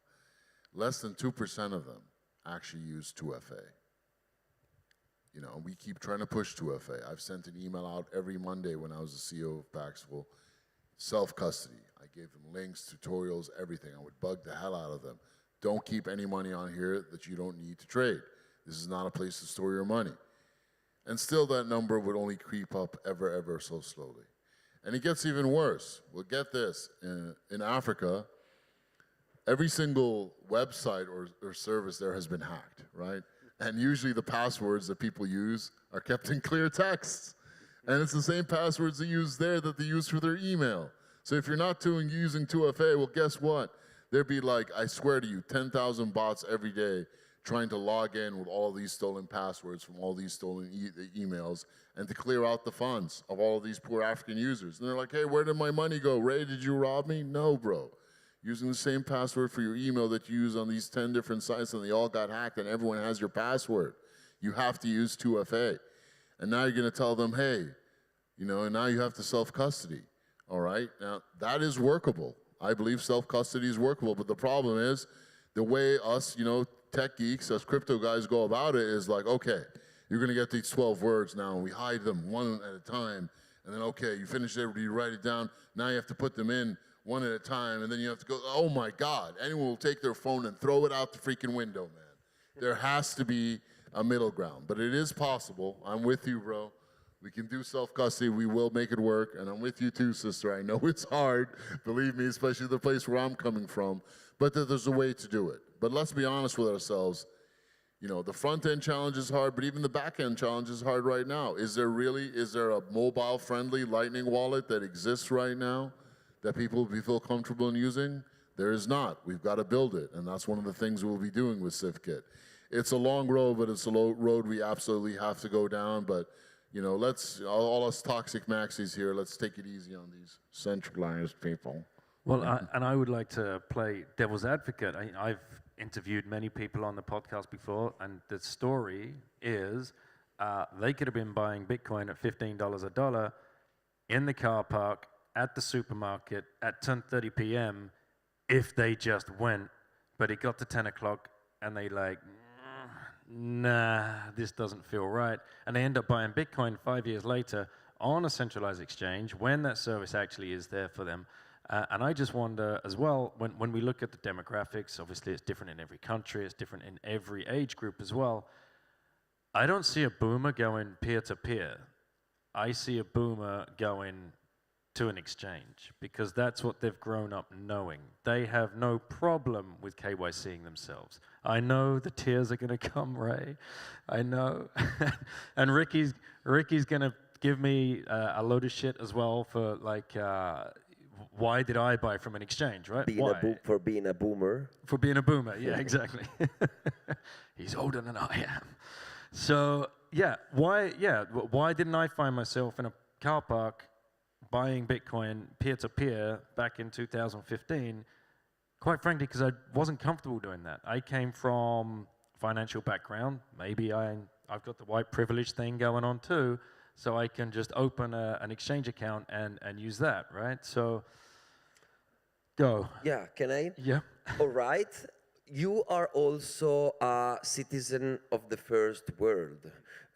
In emerging markets, that's different. They are used to a peer-to-peer. Their entire society is a peer-to-peer society. They meet, they trade, they know each other, they use Telegram groups. They are used to this. So what for us is, I get it, kind of shady, scary. For them is okay. They live in a completely different society. So what you are afraid of might not be a problem for the vast majority of them.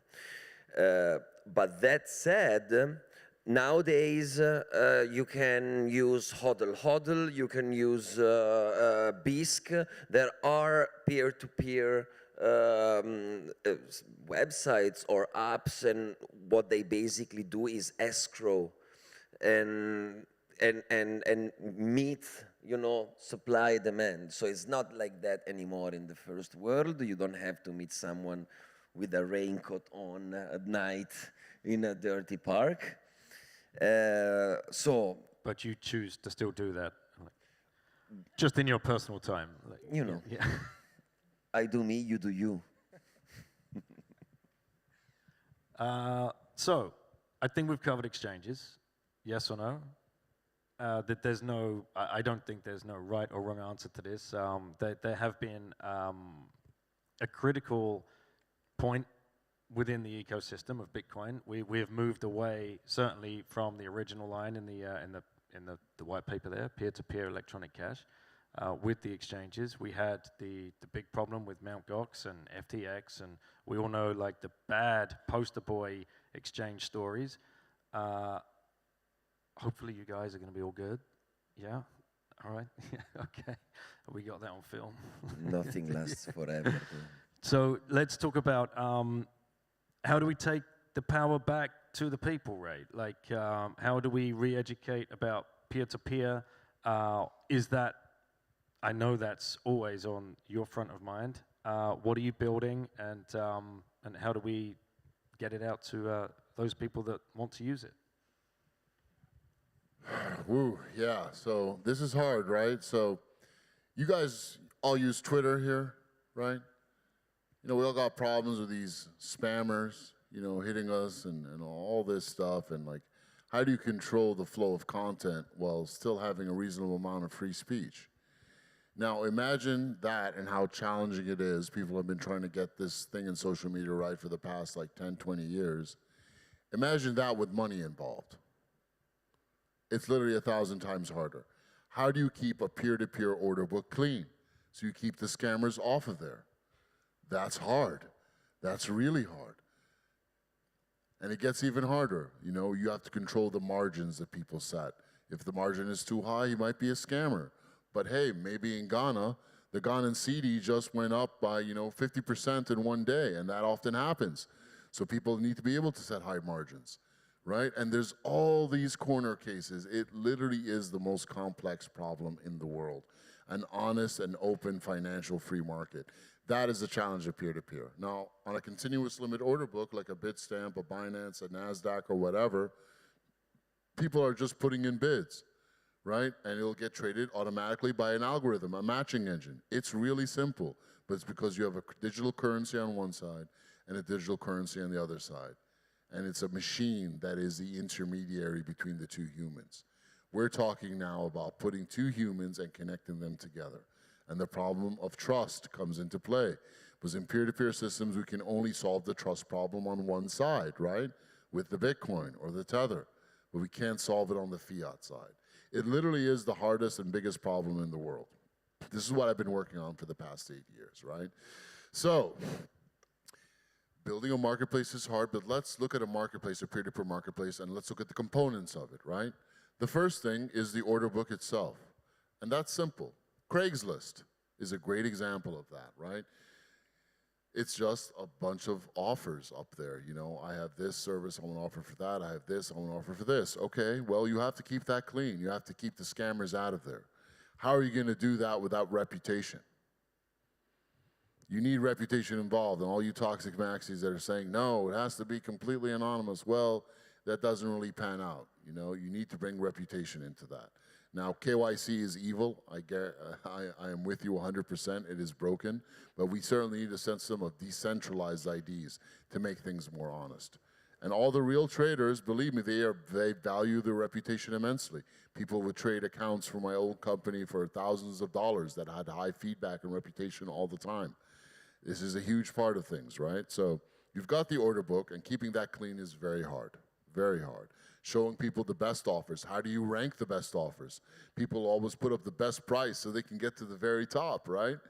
This is what made Google Google, right? It was page rank. Well, now we need offer rank. And that's something that I worked on religiously myself and dove deep into for 8 years. How do you rank the offers at the very top? It can't just be by price because that's highly gameable. Okay, and then there's the actual trading part itself. Once they actually agree, I want to start a deal with this guy, and they're in a chat, there has to be a chat, right? They have to talk to each other. They have to be able to upload documents. You have to watch what they're saying so they're not talking about drugs or terrorist financing or all any of this stuff. And then there's the escrow, right? What happens when the time expires? Who does the escrow go back to? And of course, if there's a dispute, what happens then? And that is a massive problem. The dispute arbitration is huge. It is a huge problem. And that's why I started CivKit. And that's why we called it CivKit, as in Civilization Toolkit, right? It's not just Marketplace Kit. So the Roman Senate. Anyone here know what the Roman Senate, what their duties were? What were they, Eva? You know? Raise your hand. All right. The Roman Senate only had two duties. They would manage the treasury, and they would handle the courts. So what we essentially need to be able to do to get peer-to-peer right is we need a decentralized court system, peer-to-peer dispute resolution, right? By and far, overwhelming the people that do trades on peer-to-peer marketplaces are honest people. They're not drug dealers. Drug dealers they don't care if they lose $100 here or there. But honest people, that might be their whole life savings. That might be the whole thing. That might be their whole business and how they're getting started. If you went onto my Twitter timeline when I was the CEO of my old company, every single day, you'd have 10 guys coming up there and calling me a scammer because they lost their $50 gift card dispute. Honestly, it's tough, but if you're not getting feedback like that, you're really not doing enough. Because wherever there's a problem, there's an opportunity, right? So dispute resolution is huge. And to get that right, we're actually going to have to create a new industry of peer-to-peer dispute resolution so that this peer-to-peer arbitrage industry can grow. Is there precedence for that? Absolutely. Look at Klarna. A Swedish company does e-commerce disputes. It's a huge business, and that business will only continue to grow. We need a system where we randomly select a moderator, a judge, a financial arbitrator that speaks your language, that has experience with your payment method, and has a good reputation. We're going to need a system of appeals, and each of those judges will have to have a reputation of itself. It's a massive, massive challenge that's bigger than a marketplace, and it's even bigger than Bitcoin itself. And there's other pieces that are needed as well, but I'll let other people talk right now because I could literally talk about this for 9 straight hours. It's that deep. But then you're again centralizing some of the information and gathering some specific people to kind of direct everything, right? Or how are you thinking about this? Okay, so let's say 2 people have a trade and there's a dispute, whether it's a bank transfer or a gift card dispute. At that point, the system needs to randomly select a moderator, a financial judge, from this list, this database, this truth oracle marketplace, right? And anyone here should be able to put themselves on there as a truth oracle. Hey, I'm Ray.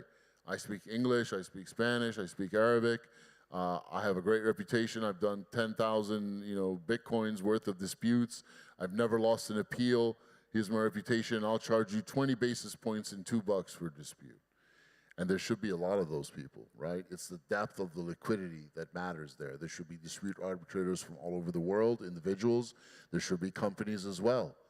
And how do you know they are, they have genuine intentions there? Would you kind of rank them or, kind of give them credentials as they do a good job, or so that people could do that basically when having good experience? Absolutely, and that's why the Know Your Peer, the decentralized ID system, is so important, because these people have to put some skin in the game. They have to be out there. Yes, my name is Ray, here's who I am, I've done this many disputes, this is my reputation, this is my web of trust ranking. So decentralizing a court system is extremely difficult. Like, is there any peer-to-peer court system in the world? No. These are things that we only trust, nation states, governments to do. So decentralizing this is going to be a tremendous task. It is possible, though, like all things, but it'll be tremendously difficult. Like I said, it's even harder than Bitcoin itself, but it has to happen. And there's plenty of people in the world that actually are ready to do this. I've already built up a massive database, and this will be a new company I start, and I welcome anyone who wants to compete with me to steal my idea and help me out over here, because it'll actually be quite lucrative. These peer-to-peer dispute moderators, you could start a company. And one of my friends in Zambia said, hey, Ray, I've got 1,000, literally 1,000 brilliant college graduates in Zambia that are looking to do something, and this would be perfect for them. I'm like, okay, great. So let's talk about that, man. You've got to start a company, and you've got to put yourself out there, and then we can take your company, and you guys can pick out, 1,000 of these dispute moderators arbitrarily and put them out there. But again, that's his brand as a company as well. So there's no simple answer here. It's about the depth of this truth oracle marketplace, how many players you have, the vetting mechanisms, the reputation score, all of these things need to go into it, but there is precedence for it. It has been done before in other places in different ways, like this e-commerce company. So I wish I had a nice, simple answer for you, Sister. I see how you're looking at me. I didn't say it was going to be easy now.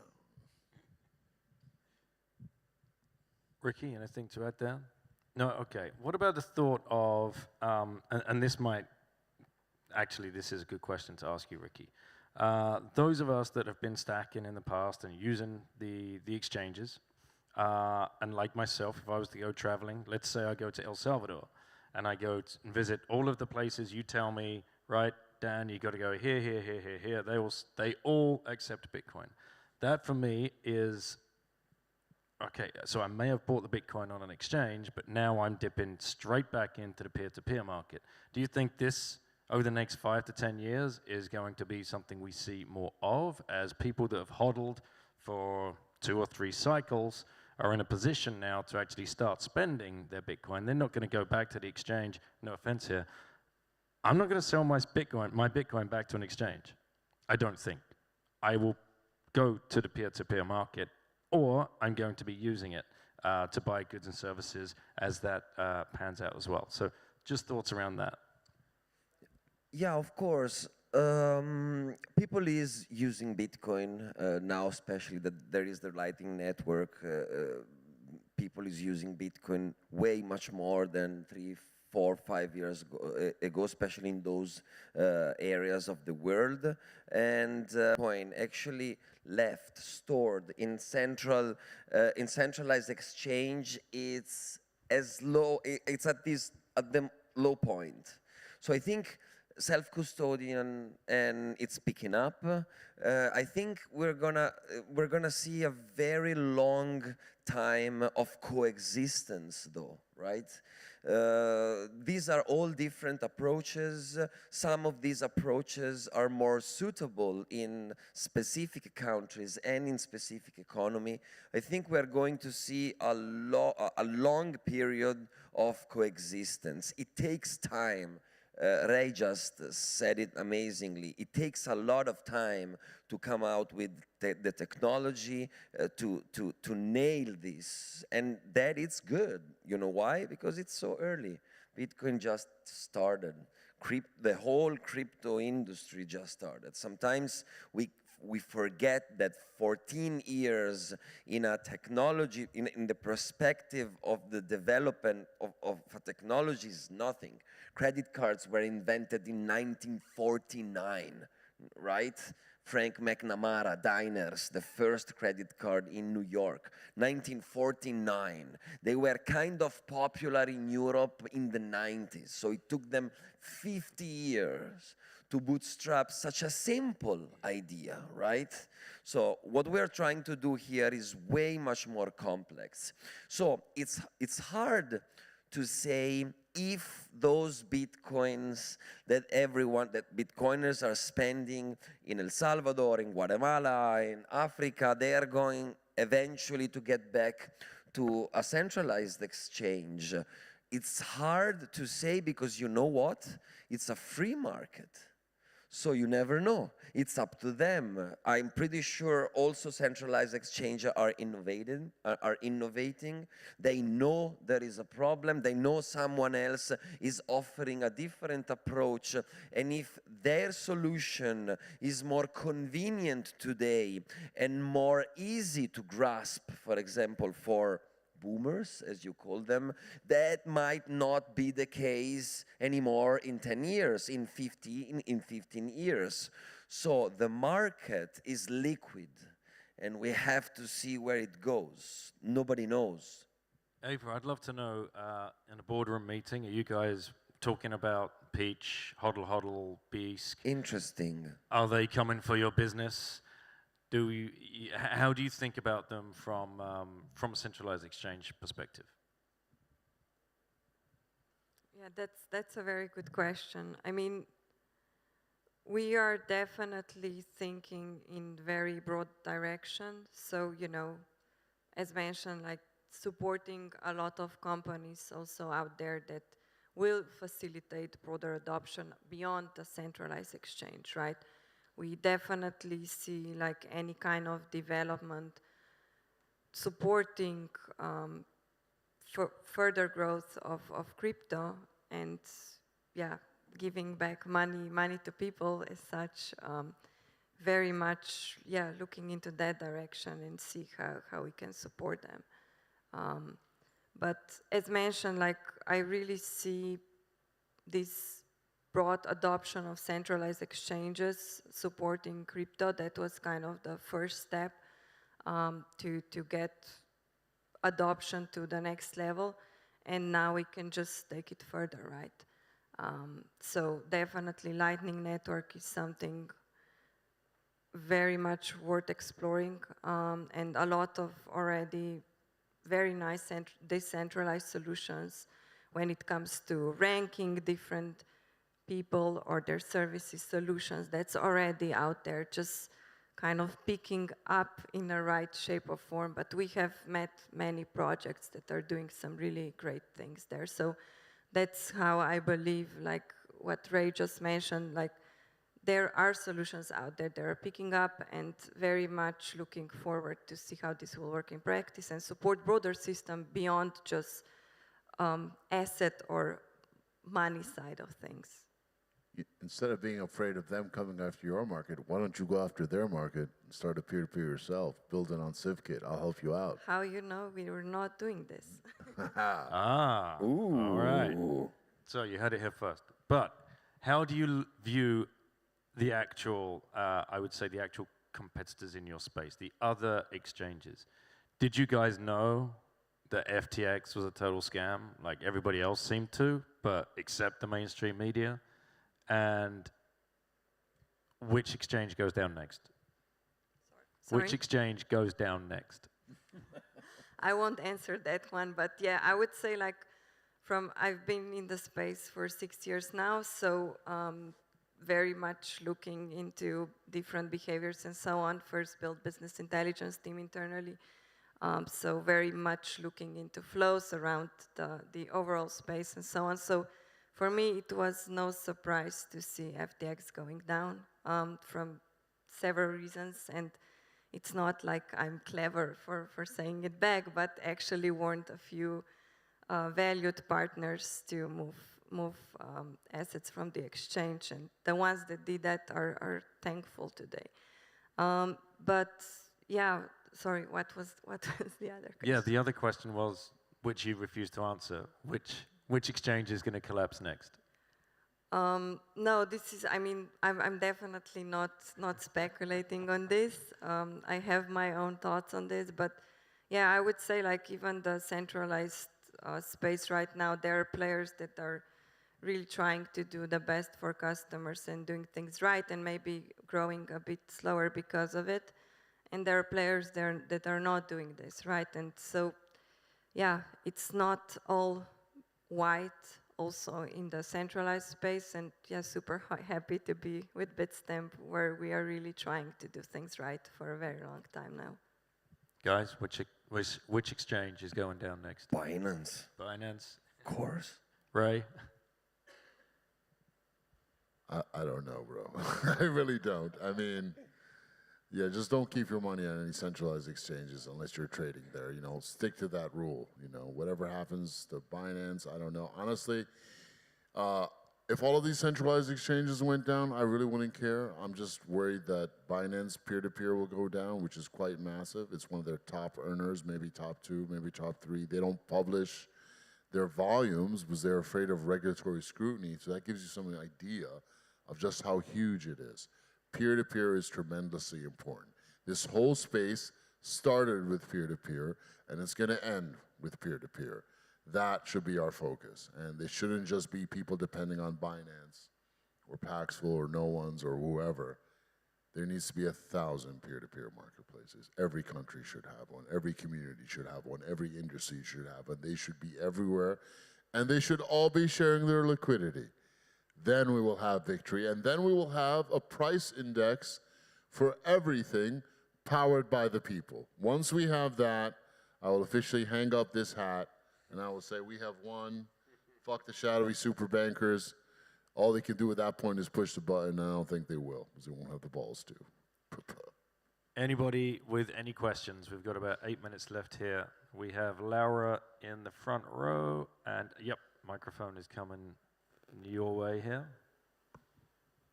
It's mainly for Eva and Ray. Do you think one day we're not gonna need exchange anymore at all, or are they gonna change their role? Like now you're gonna buy Bitcoin with it, one day they're gonna be like bank.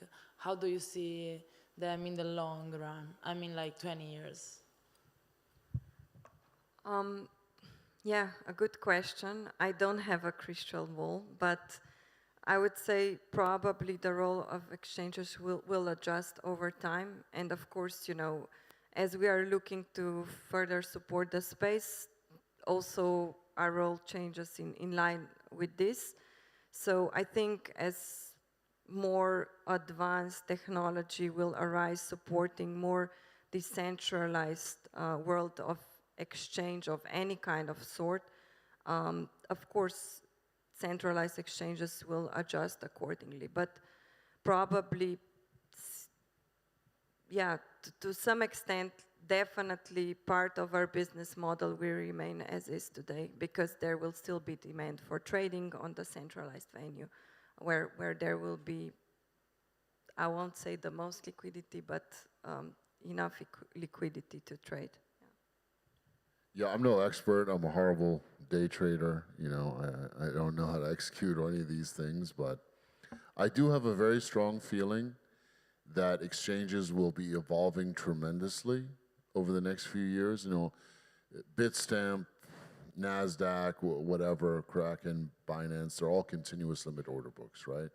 Trades come in real time, and they're matched in real time, and that's where you get the price. But there are other order book models, FBAs, frequent batch auctions, right? All you do is reduce time to a discrete variable. It could be 1 millisecond, it could be 15 seconds, it could be 1 day. And what it does is it completely nullifies these high-frequency bot traders, right? And it also neutralizes to a certain extent all the abuse vectors like stale order sniping, spoofing, layering, etc. And I think what we're going to see is adoption of these alternative order book matching engines that put more power into the hands of the people, that make these exchanges more human-friendly and give the humans an actual fighting chance as opposed to all these bots and all these market makers. And I think the people that experiment with these various different exchange models will be rewarded. In fact, the Taiwan Stock Exchange used to be a frequent batch auction. And for certain industries, it might work very well. I also had an idea to do something like this in 2017, because everyone was saying, oh, you got to start an exchange, you're going to make so much money. But you know, for me, I don't like to just copy and ape everyone else. I wanted something that was different, that was more human-friendly, that was not prone to the massive abuse that we see in all of these centralized exchanges, because it's very easy to front run and back run and trade against your own traders. Everyone ever see the movie The Big Short, right? He lost because one dude, you know, he had a favored, you know, his account was favored in the system, meaning the boss of the place said, oh, this guy is my homie, he gets guaranteed execution and the rest of you don't. But if you take all of this and you make it, you know, on an interval basis, you can very clearly show who was matched with who. And a good detective or almost anyone will be able to see, you know, if there's front running or back running happening. So I think we're going to see a lot more innovation in these centralized exchanges in the future. And if not, then I'm coming after you guys myself. Thank you. And yes, another question just here. Hi, everyone. I would like to take an emerging country focus, especially on peer-to-peer. Most of the unbanked people are over there. Special question for you, Ray, is and most of the people who have do banking over there is through mobile operators. We did not talk about mobile operators, and I would like to ask you guys, what do you see as a role for peer-to-peer and the mobile operators? Because the biggest fintech over there are mobile operators. I've worked in Asia, in one of the biggest fintech in Asia, and there are mobile operators over there, like MTN, like those folks that are unknown in Europe, but they're big guys in Asia and Africa, MTN, Telenor, all those guys. What's your view on that? Could mobile operators be the next fuel for peer-to-peer payment back on Bitcoin? If yes, how you see it? Yeah, great question. So right now, mobile money is one of the strongest payment method groups. In fact, next to, as far as volume goes, it's only second to bank transfer. As far as number of trades, it's the biggest one of all. So mobile money is huge for peer-to-peer, absolutely massive. And I'll even say a little bit more about it. I believe that the strategy that we have to take as peer-to-peer, and in fact in the entire industry, is, I almost don't want to say it, but, okay, so I've never raised money ever in any startup I've ever had. I've always bootstrapped. I don't trust VCs. But if I ever do raise money in the world, it'll be a huge sum of money in the billions.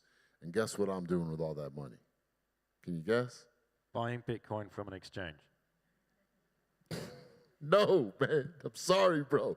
But no. Well, for my own money, definitely. But as a company, as a corporate, as a business strategy, I will be buying up telcos in the global south. Why? Because that is the connection to the streets. If we have that, then who gives a damn what the banks do? I don't want anything to do with them. I want the telcos because I want that connection to the streets. They will not be able to dislodge us at that point. That is a moat we must cross. The telcos are the model we need to study. Instead of trying to replace banks with wallets, we need to copy what these telcos have done with mobile money, and we need to do it better. That is the future for us. Give me a couple $billion, you know where I'm going shopping. No, but that's a very good point, because you basically can move again to few players in the world that control something, right? So really like the idea of, kind of open source mobile. Maybe that's some direction that would be interesting to go into in order to raise this broader adoption. Mm-hmm. Any further questions before we wrap this one up? Looks like we're all done. I hope the bar is still open so we can all go get a cold beer. But thank you, everybody, for being here. Thank you, guys, on the panel. And yeah, thanks for, this is the end of day one. See you tomorrow.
Okay.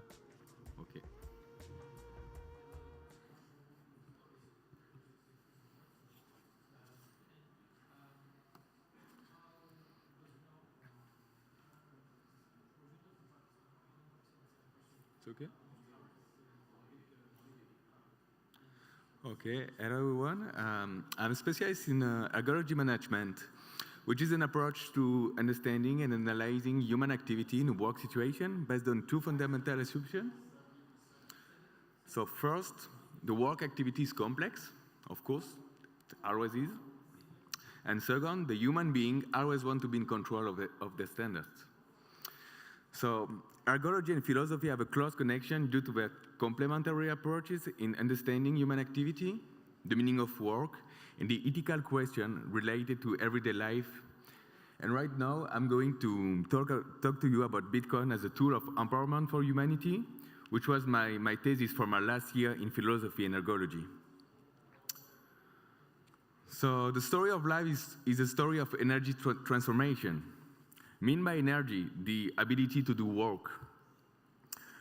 The history of humanity might be summed up as a perpetual calculation to optimize its own energy efficiency through transgenerational transmission and by developing increasingly efficient techniques to enhance its empowerment.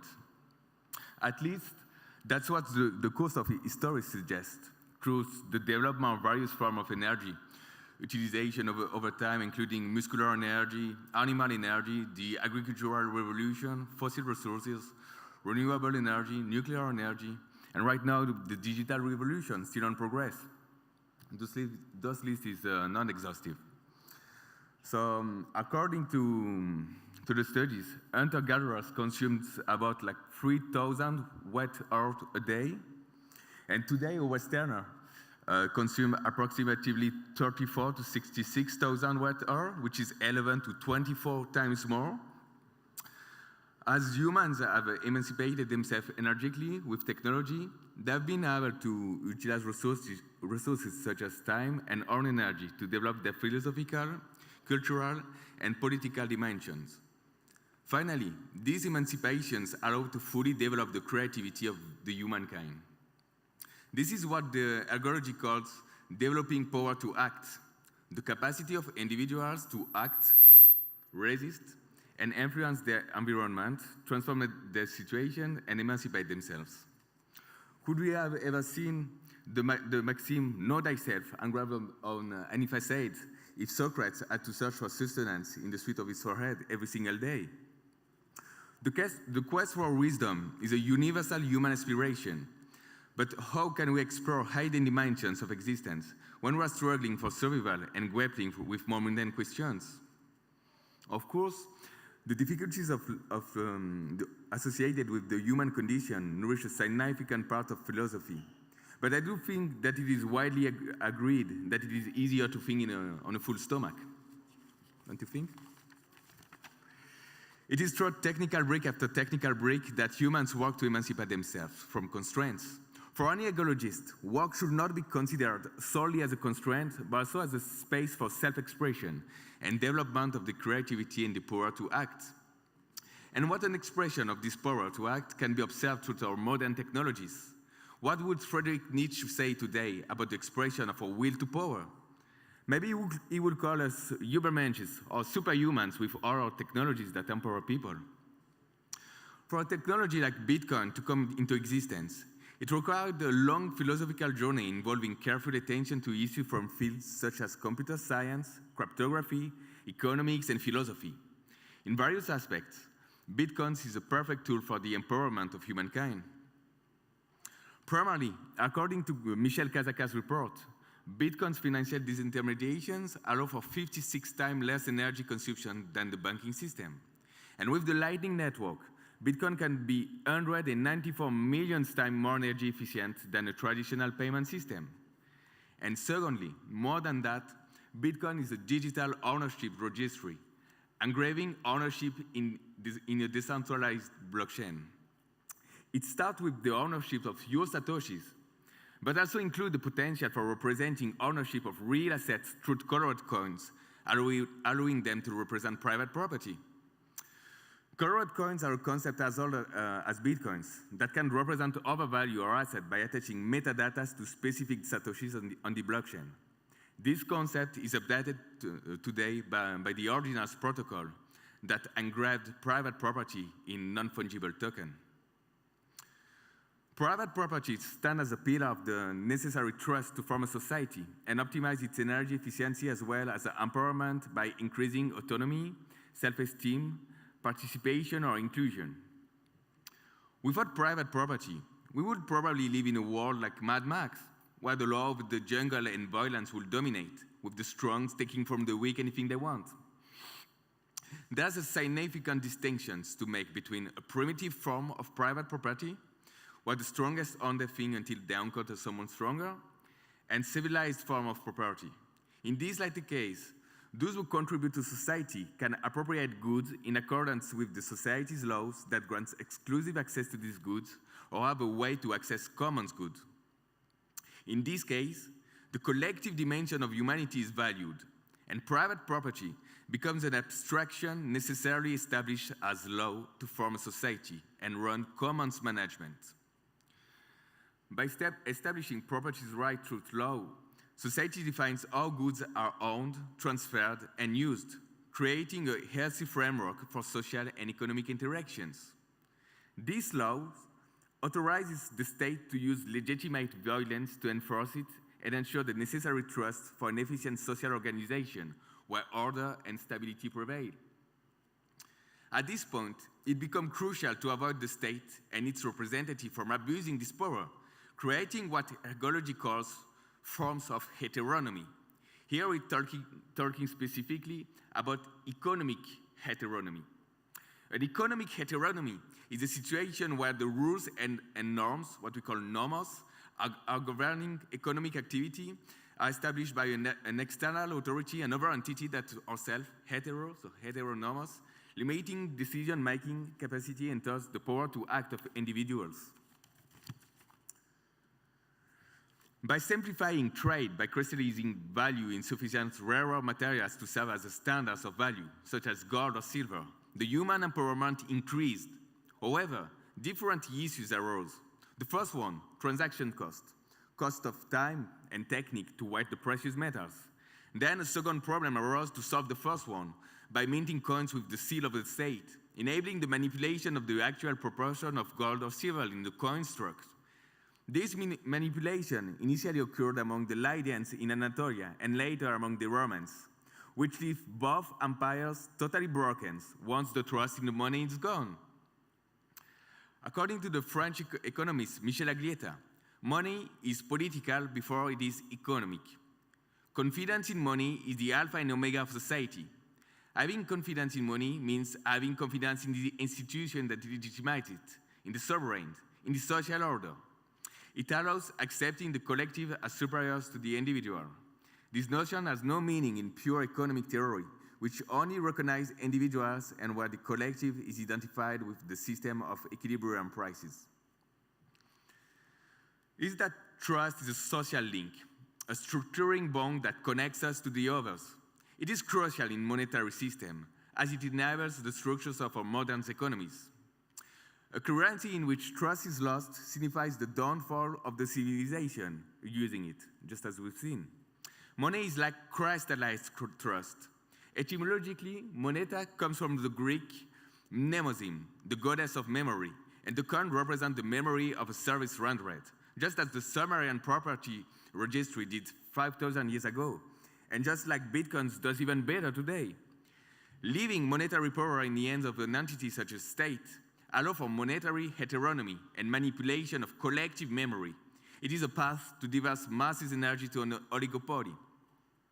In our globalized world, a genuine power to act, especially the monetary power one, can only be shared.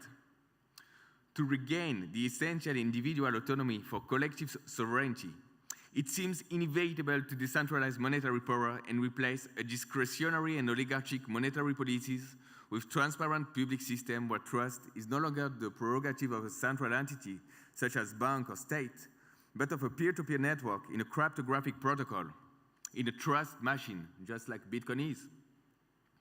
In the absence of bitcoins, a third party is probably the least bad solution to enable the transfer of value between two individuals without taking a necessary risk associated with the human factor. An authorized intermediary can officially acknowledge the transfer of ownership from Alice to Bob toward their comfort power. So a middleman allows for securing and certifying transaction. This service naturally subtracts a small part of the value of the asset to compensate the intermediary. As a result, these subtracted values diminish the power to act of both Alice and Bob. The trusted third party, in this case, allows a reduction in transaction cost by validating the transaction and avoiding any subsequent disputes between Alice and Bob. Ultimately, the residual cost of the transaction is limited to the participation of the middleman. So in line with the humanity's perpetual quest to optimize its own energy efficiency, it's essential to consider the indirect energy expenditure involved in using currency through spending. By eliminating a trusted third party, we can achieve an undeniable improvement in personal energy efficiency, especially if the same service is offered almost freely by a cryptographic protocol like Bitcoin. Therefore, this removal of intermediaries leads to an increase in saving money, saving our own energy, empowering individuals, and expanding their potential for action. In this way, the trust machine that represents the Bitcoin protocol becomes a common, as defined by the political scientist Elinor Ostrom, a collective shared resource managed by a community according to rules established to preserve and perpetuate its use. Of course, as a socio-technical organization, Bitcoins encounter the reality of practices in the world of cryptocurrencies, which transform the original inspiration of cypherpunk and crypto-anarchists to generate a more desirable world into a harsh distributed capitalism. In other words, the ideal of generating commons and overall value morphs into the extraction of profits distributed among privileged holders of financial and material wealth. Bitcoin, like any technology, is pharmacon. It can be employed both as a remedy and as a poison. Bitcoin is no more and no less than what we decide to make of it and how we will choose to use it and shape it. It can be a monetary system, a registry of property titles, notarial acts, a tool for traceability and certification, a triple entry accounting thanks to the public transparency it offers, and so on. Today, Bitcoin paves the way for the possibility of programming a meaningful world rather than being programmed by a world that lacks any meaning. Even today, I see aggregated academics and doctors pointing out the energy consumption of proof of work and emphasizing the importance of eliminating these consensus mechanisms. However, it is factually proven that the most viable economic model for miners actually improves the energy efficiency of producers by valorizing surplus energy that would otherwise be wasted. In addition to addressing a crucial issue for electricity producers, Bitcoin proposed to substitute the material and financial heteronomy of the economy with a more consensual and inter-autonomous economy that benefits all of humanity rather than an oligopoly made up of banking states. The philosopher Simone Weil could say about this substitution that what we know in advance is that life will be all the less inhuman the greater the individual capacity to think and act. Is that autonomy is inseparable from the notion of power, which in turn is inseparable from rules. The social game is conceived as a system of power relations. In this system, the autonomy of the actors, even in its minimal forms, is necessary. Otherwise, there can be no relations between them. The sociologist Harold Freibert said that the autonomy is measured by the capacity of people, not theoretical, but real, not to do what is expected of them, or to do it differently. Freibert asks that true autonomy is not limited to the possibility of doing what is expected of us or conforming to social expectation, but rather to the freedom to deviate from these expectations and follow our own path. That's exactly what happened with all the Bitcoins are forked. We've got first Bitcoin Cash, Bitcoin Gold, Bitcoin Diamond, then Platinum, Gold, Hush, Atom, Bitcoin Interest, Rhodium, Bitcoin Pizza, Smart, Private, SV for Satoshi Vision. With the freedom not to choose Bitcoin, everyone can exercise their own autonomy and choose their favorite Pokemon, choose their hard fork, which totally matches with the full autonomy that Bitcoins offer to humanity. Stay on Bitcoin or follow a hard fork, or both. This negative view of autonomy, in the sense that it consists of breaking free from social expectations and norms, it's considered by Herald Freiberg to be the only realistic and acceptable one. My work, and that of my fellow ecologists, is unanimous. The power to act is essential to re-normalize reality in order to transform it. Any life devoid of such a power to act is like a lifeless one. Bitcoins seems perfect for maintaining our ability to act differently from what government expects. Stay healthy without risking censorship or being forced to do things differently from our own way. The French philosopher and doctor Georges Canguilhem said that Earth is defined as the possibility of surpassing the norm that defines the momentary normal, the possibility of tolerating infractions of the usual norm and instituting new norms in new situations. To Canguilhem, the vitality of life lies in its ability to confront norms and renew them, rather than passively conforming to them. Thus, his thinking aligns with the idea that the empowerment is essential in engaging in transformation and giving life to human existence, giving key to draw the future of humanity. I love this quote of Krishnamurti, who say that it is no measure of us to be well adjusted to a profoundly sick society. And what could be more desirable than restoring Earth based on inter-autonomy and leaving a heterogeneous monetary system which makes the social fabric sick, leading to global suicide? Is that apart from the laws of physics, all laws are human-made. Whether Hammurabi's code is engraved on a 2 and 25-meter basalt stele or in the Bitcoin blockchain, it remains a set of rules arbitrarily composed by humans to form a society with their peers. Self-discipline, truth rules, is the surest path to freedom and health. The absence of self-instituted rules is the road to servitude to one's desire, the road to serfdoms, as Friedrich Hayek would say. This means that all rules should be edicted by the social fabric, democratically rather than oligopolically.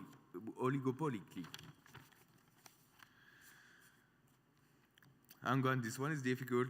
Jacques Derrida said that we are caught, each and every one of us, in a sort of heteronomic and asymmetrical curvature of social space.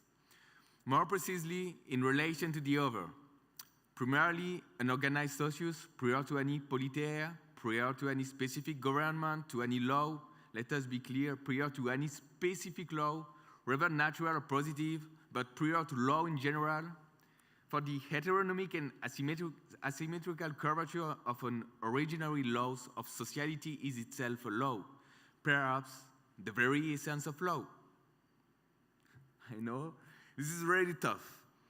Let's break down these initially hermetic quotations. To simplify, Derrida questions the idea that laws and governments are the unique basis of our social relationships. It suggests that there is a prior dimension, a sort of implicit social fabric that influences our interactions with others even before specific rules are established. This social configuration is like a relational dynamic that shapes our existence in society.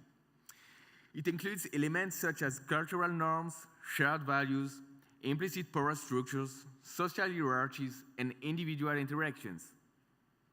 These elements shape our relationships and how we interact with others, even in the absence of specific laws or governmental systems. In other words, Derrida suggests that our social relationships are governed by a prior dimension, which can be considered as an originary law of sociality. This original social law is inherently present in our daily interactions and influences our behaviors expectations, and responsibility towards others. Jacques Derrida invites us to reflect on the complexity of our human relationships and the existence of a pre-existing social dimensions that shapes our collectives and individual lives.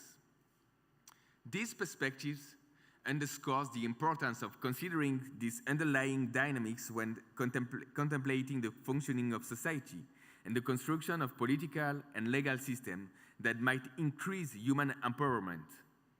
This approach is compatible with Bitcoin's anarchist praxis, which connects the uniqueness of each individual's experience to the vision of an ideal society.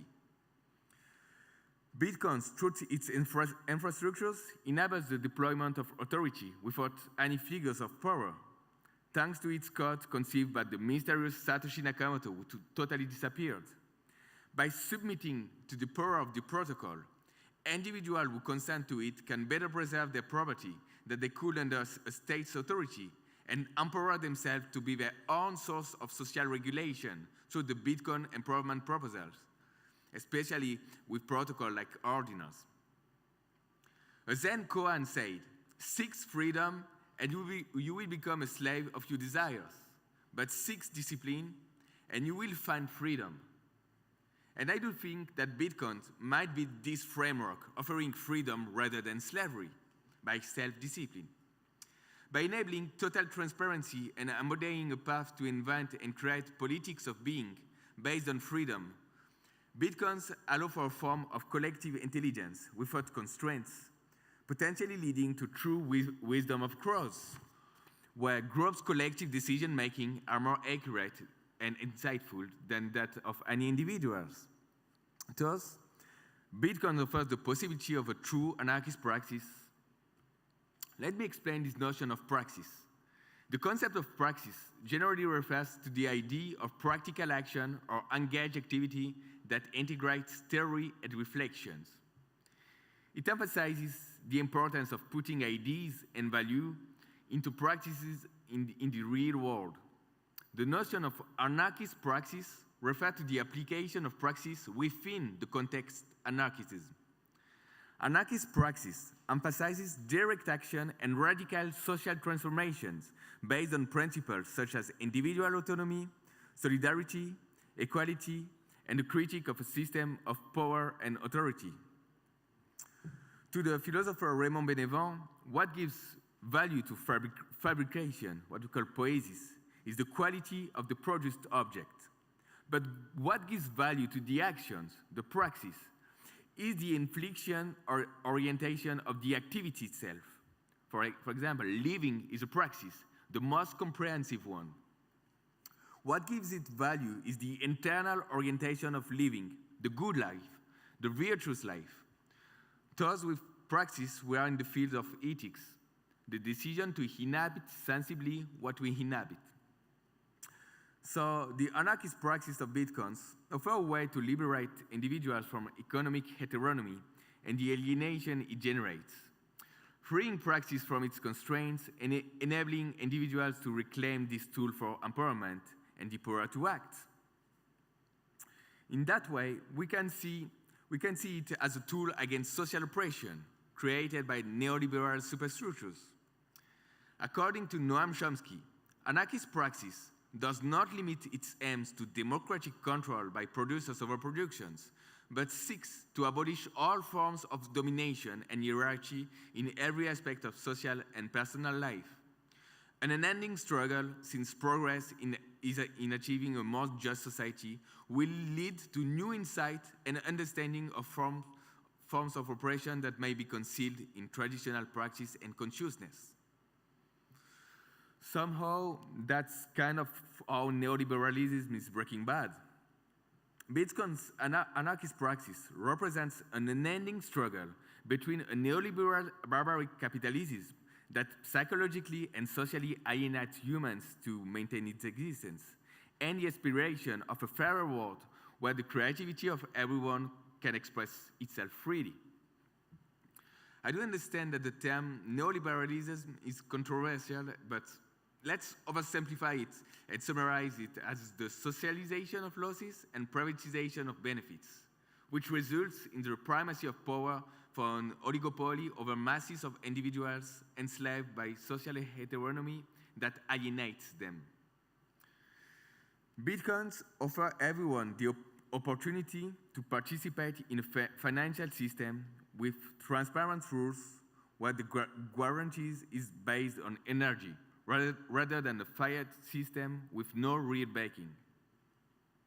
Moreover, more than just a financial system, the colored coins or the ordinals protocol now might open incredible opportunities to eliminate a huge number of trusted third parties and even become a tool for direct democracy.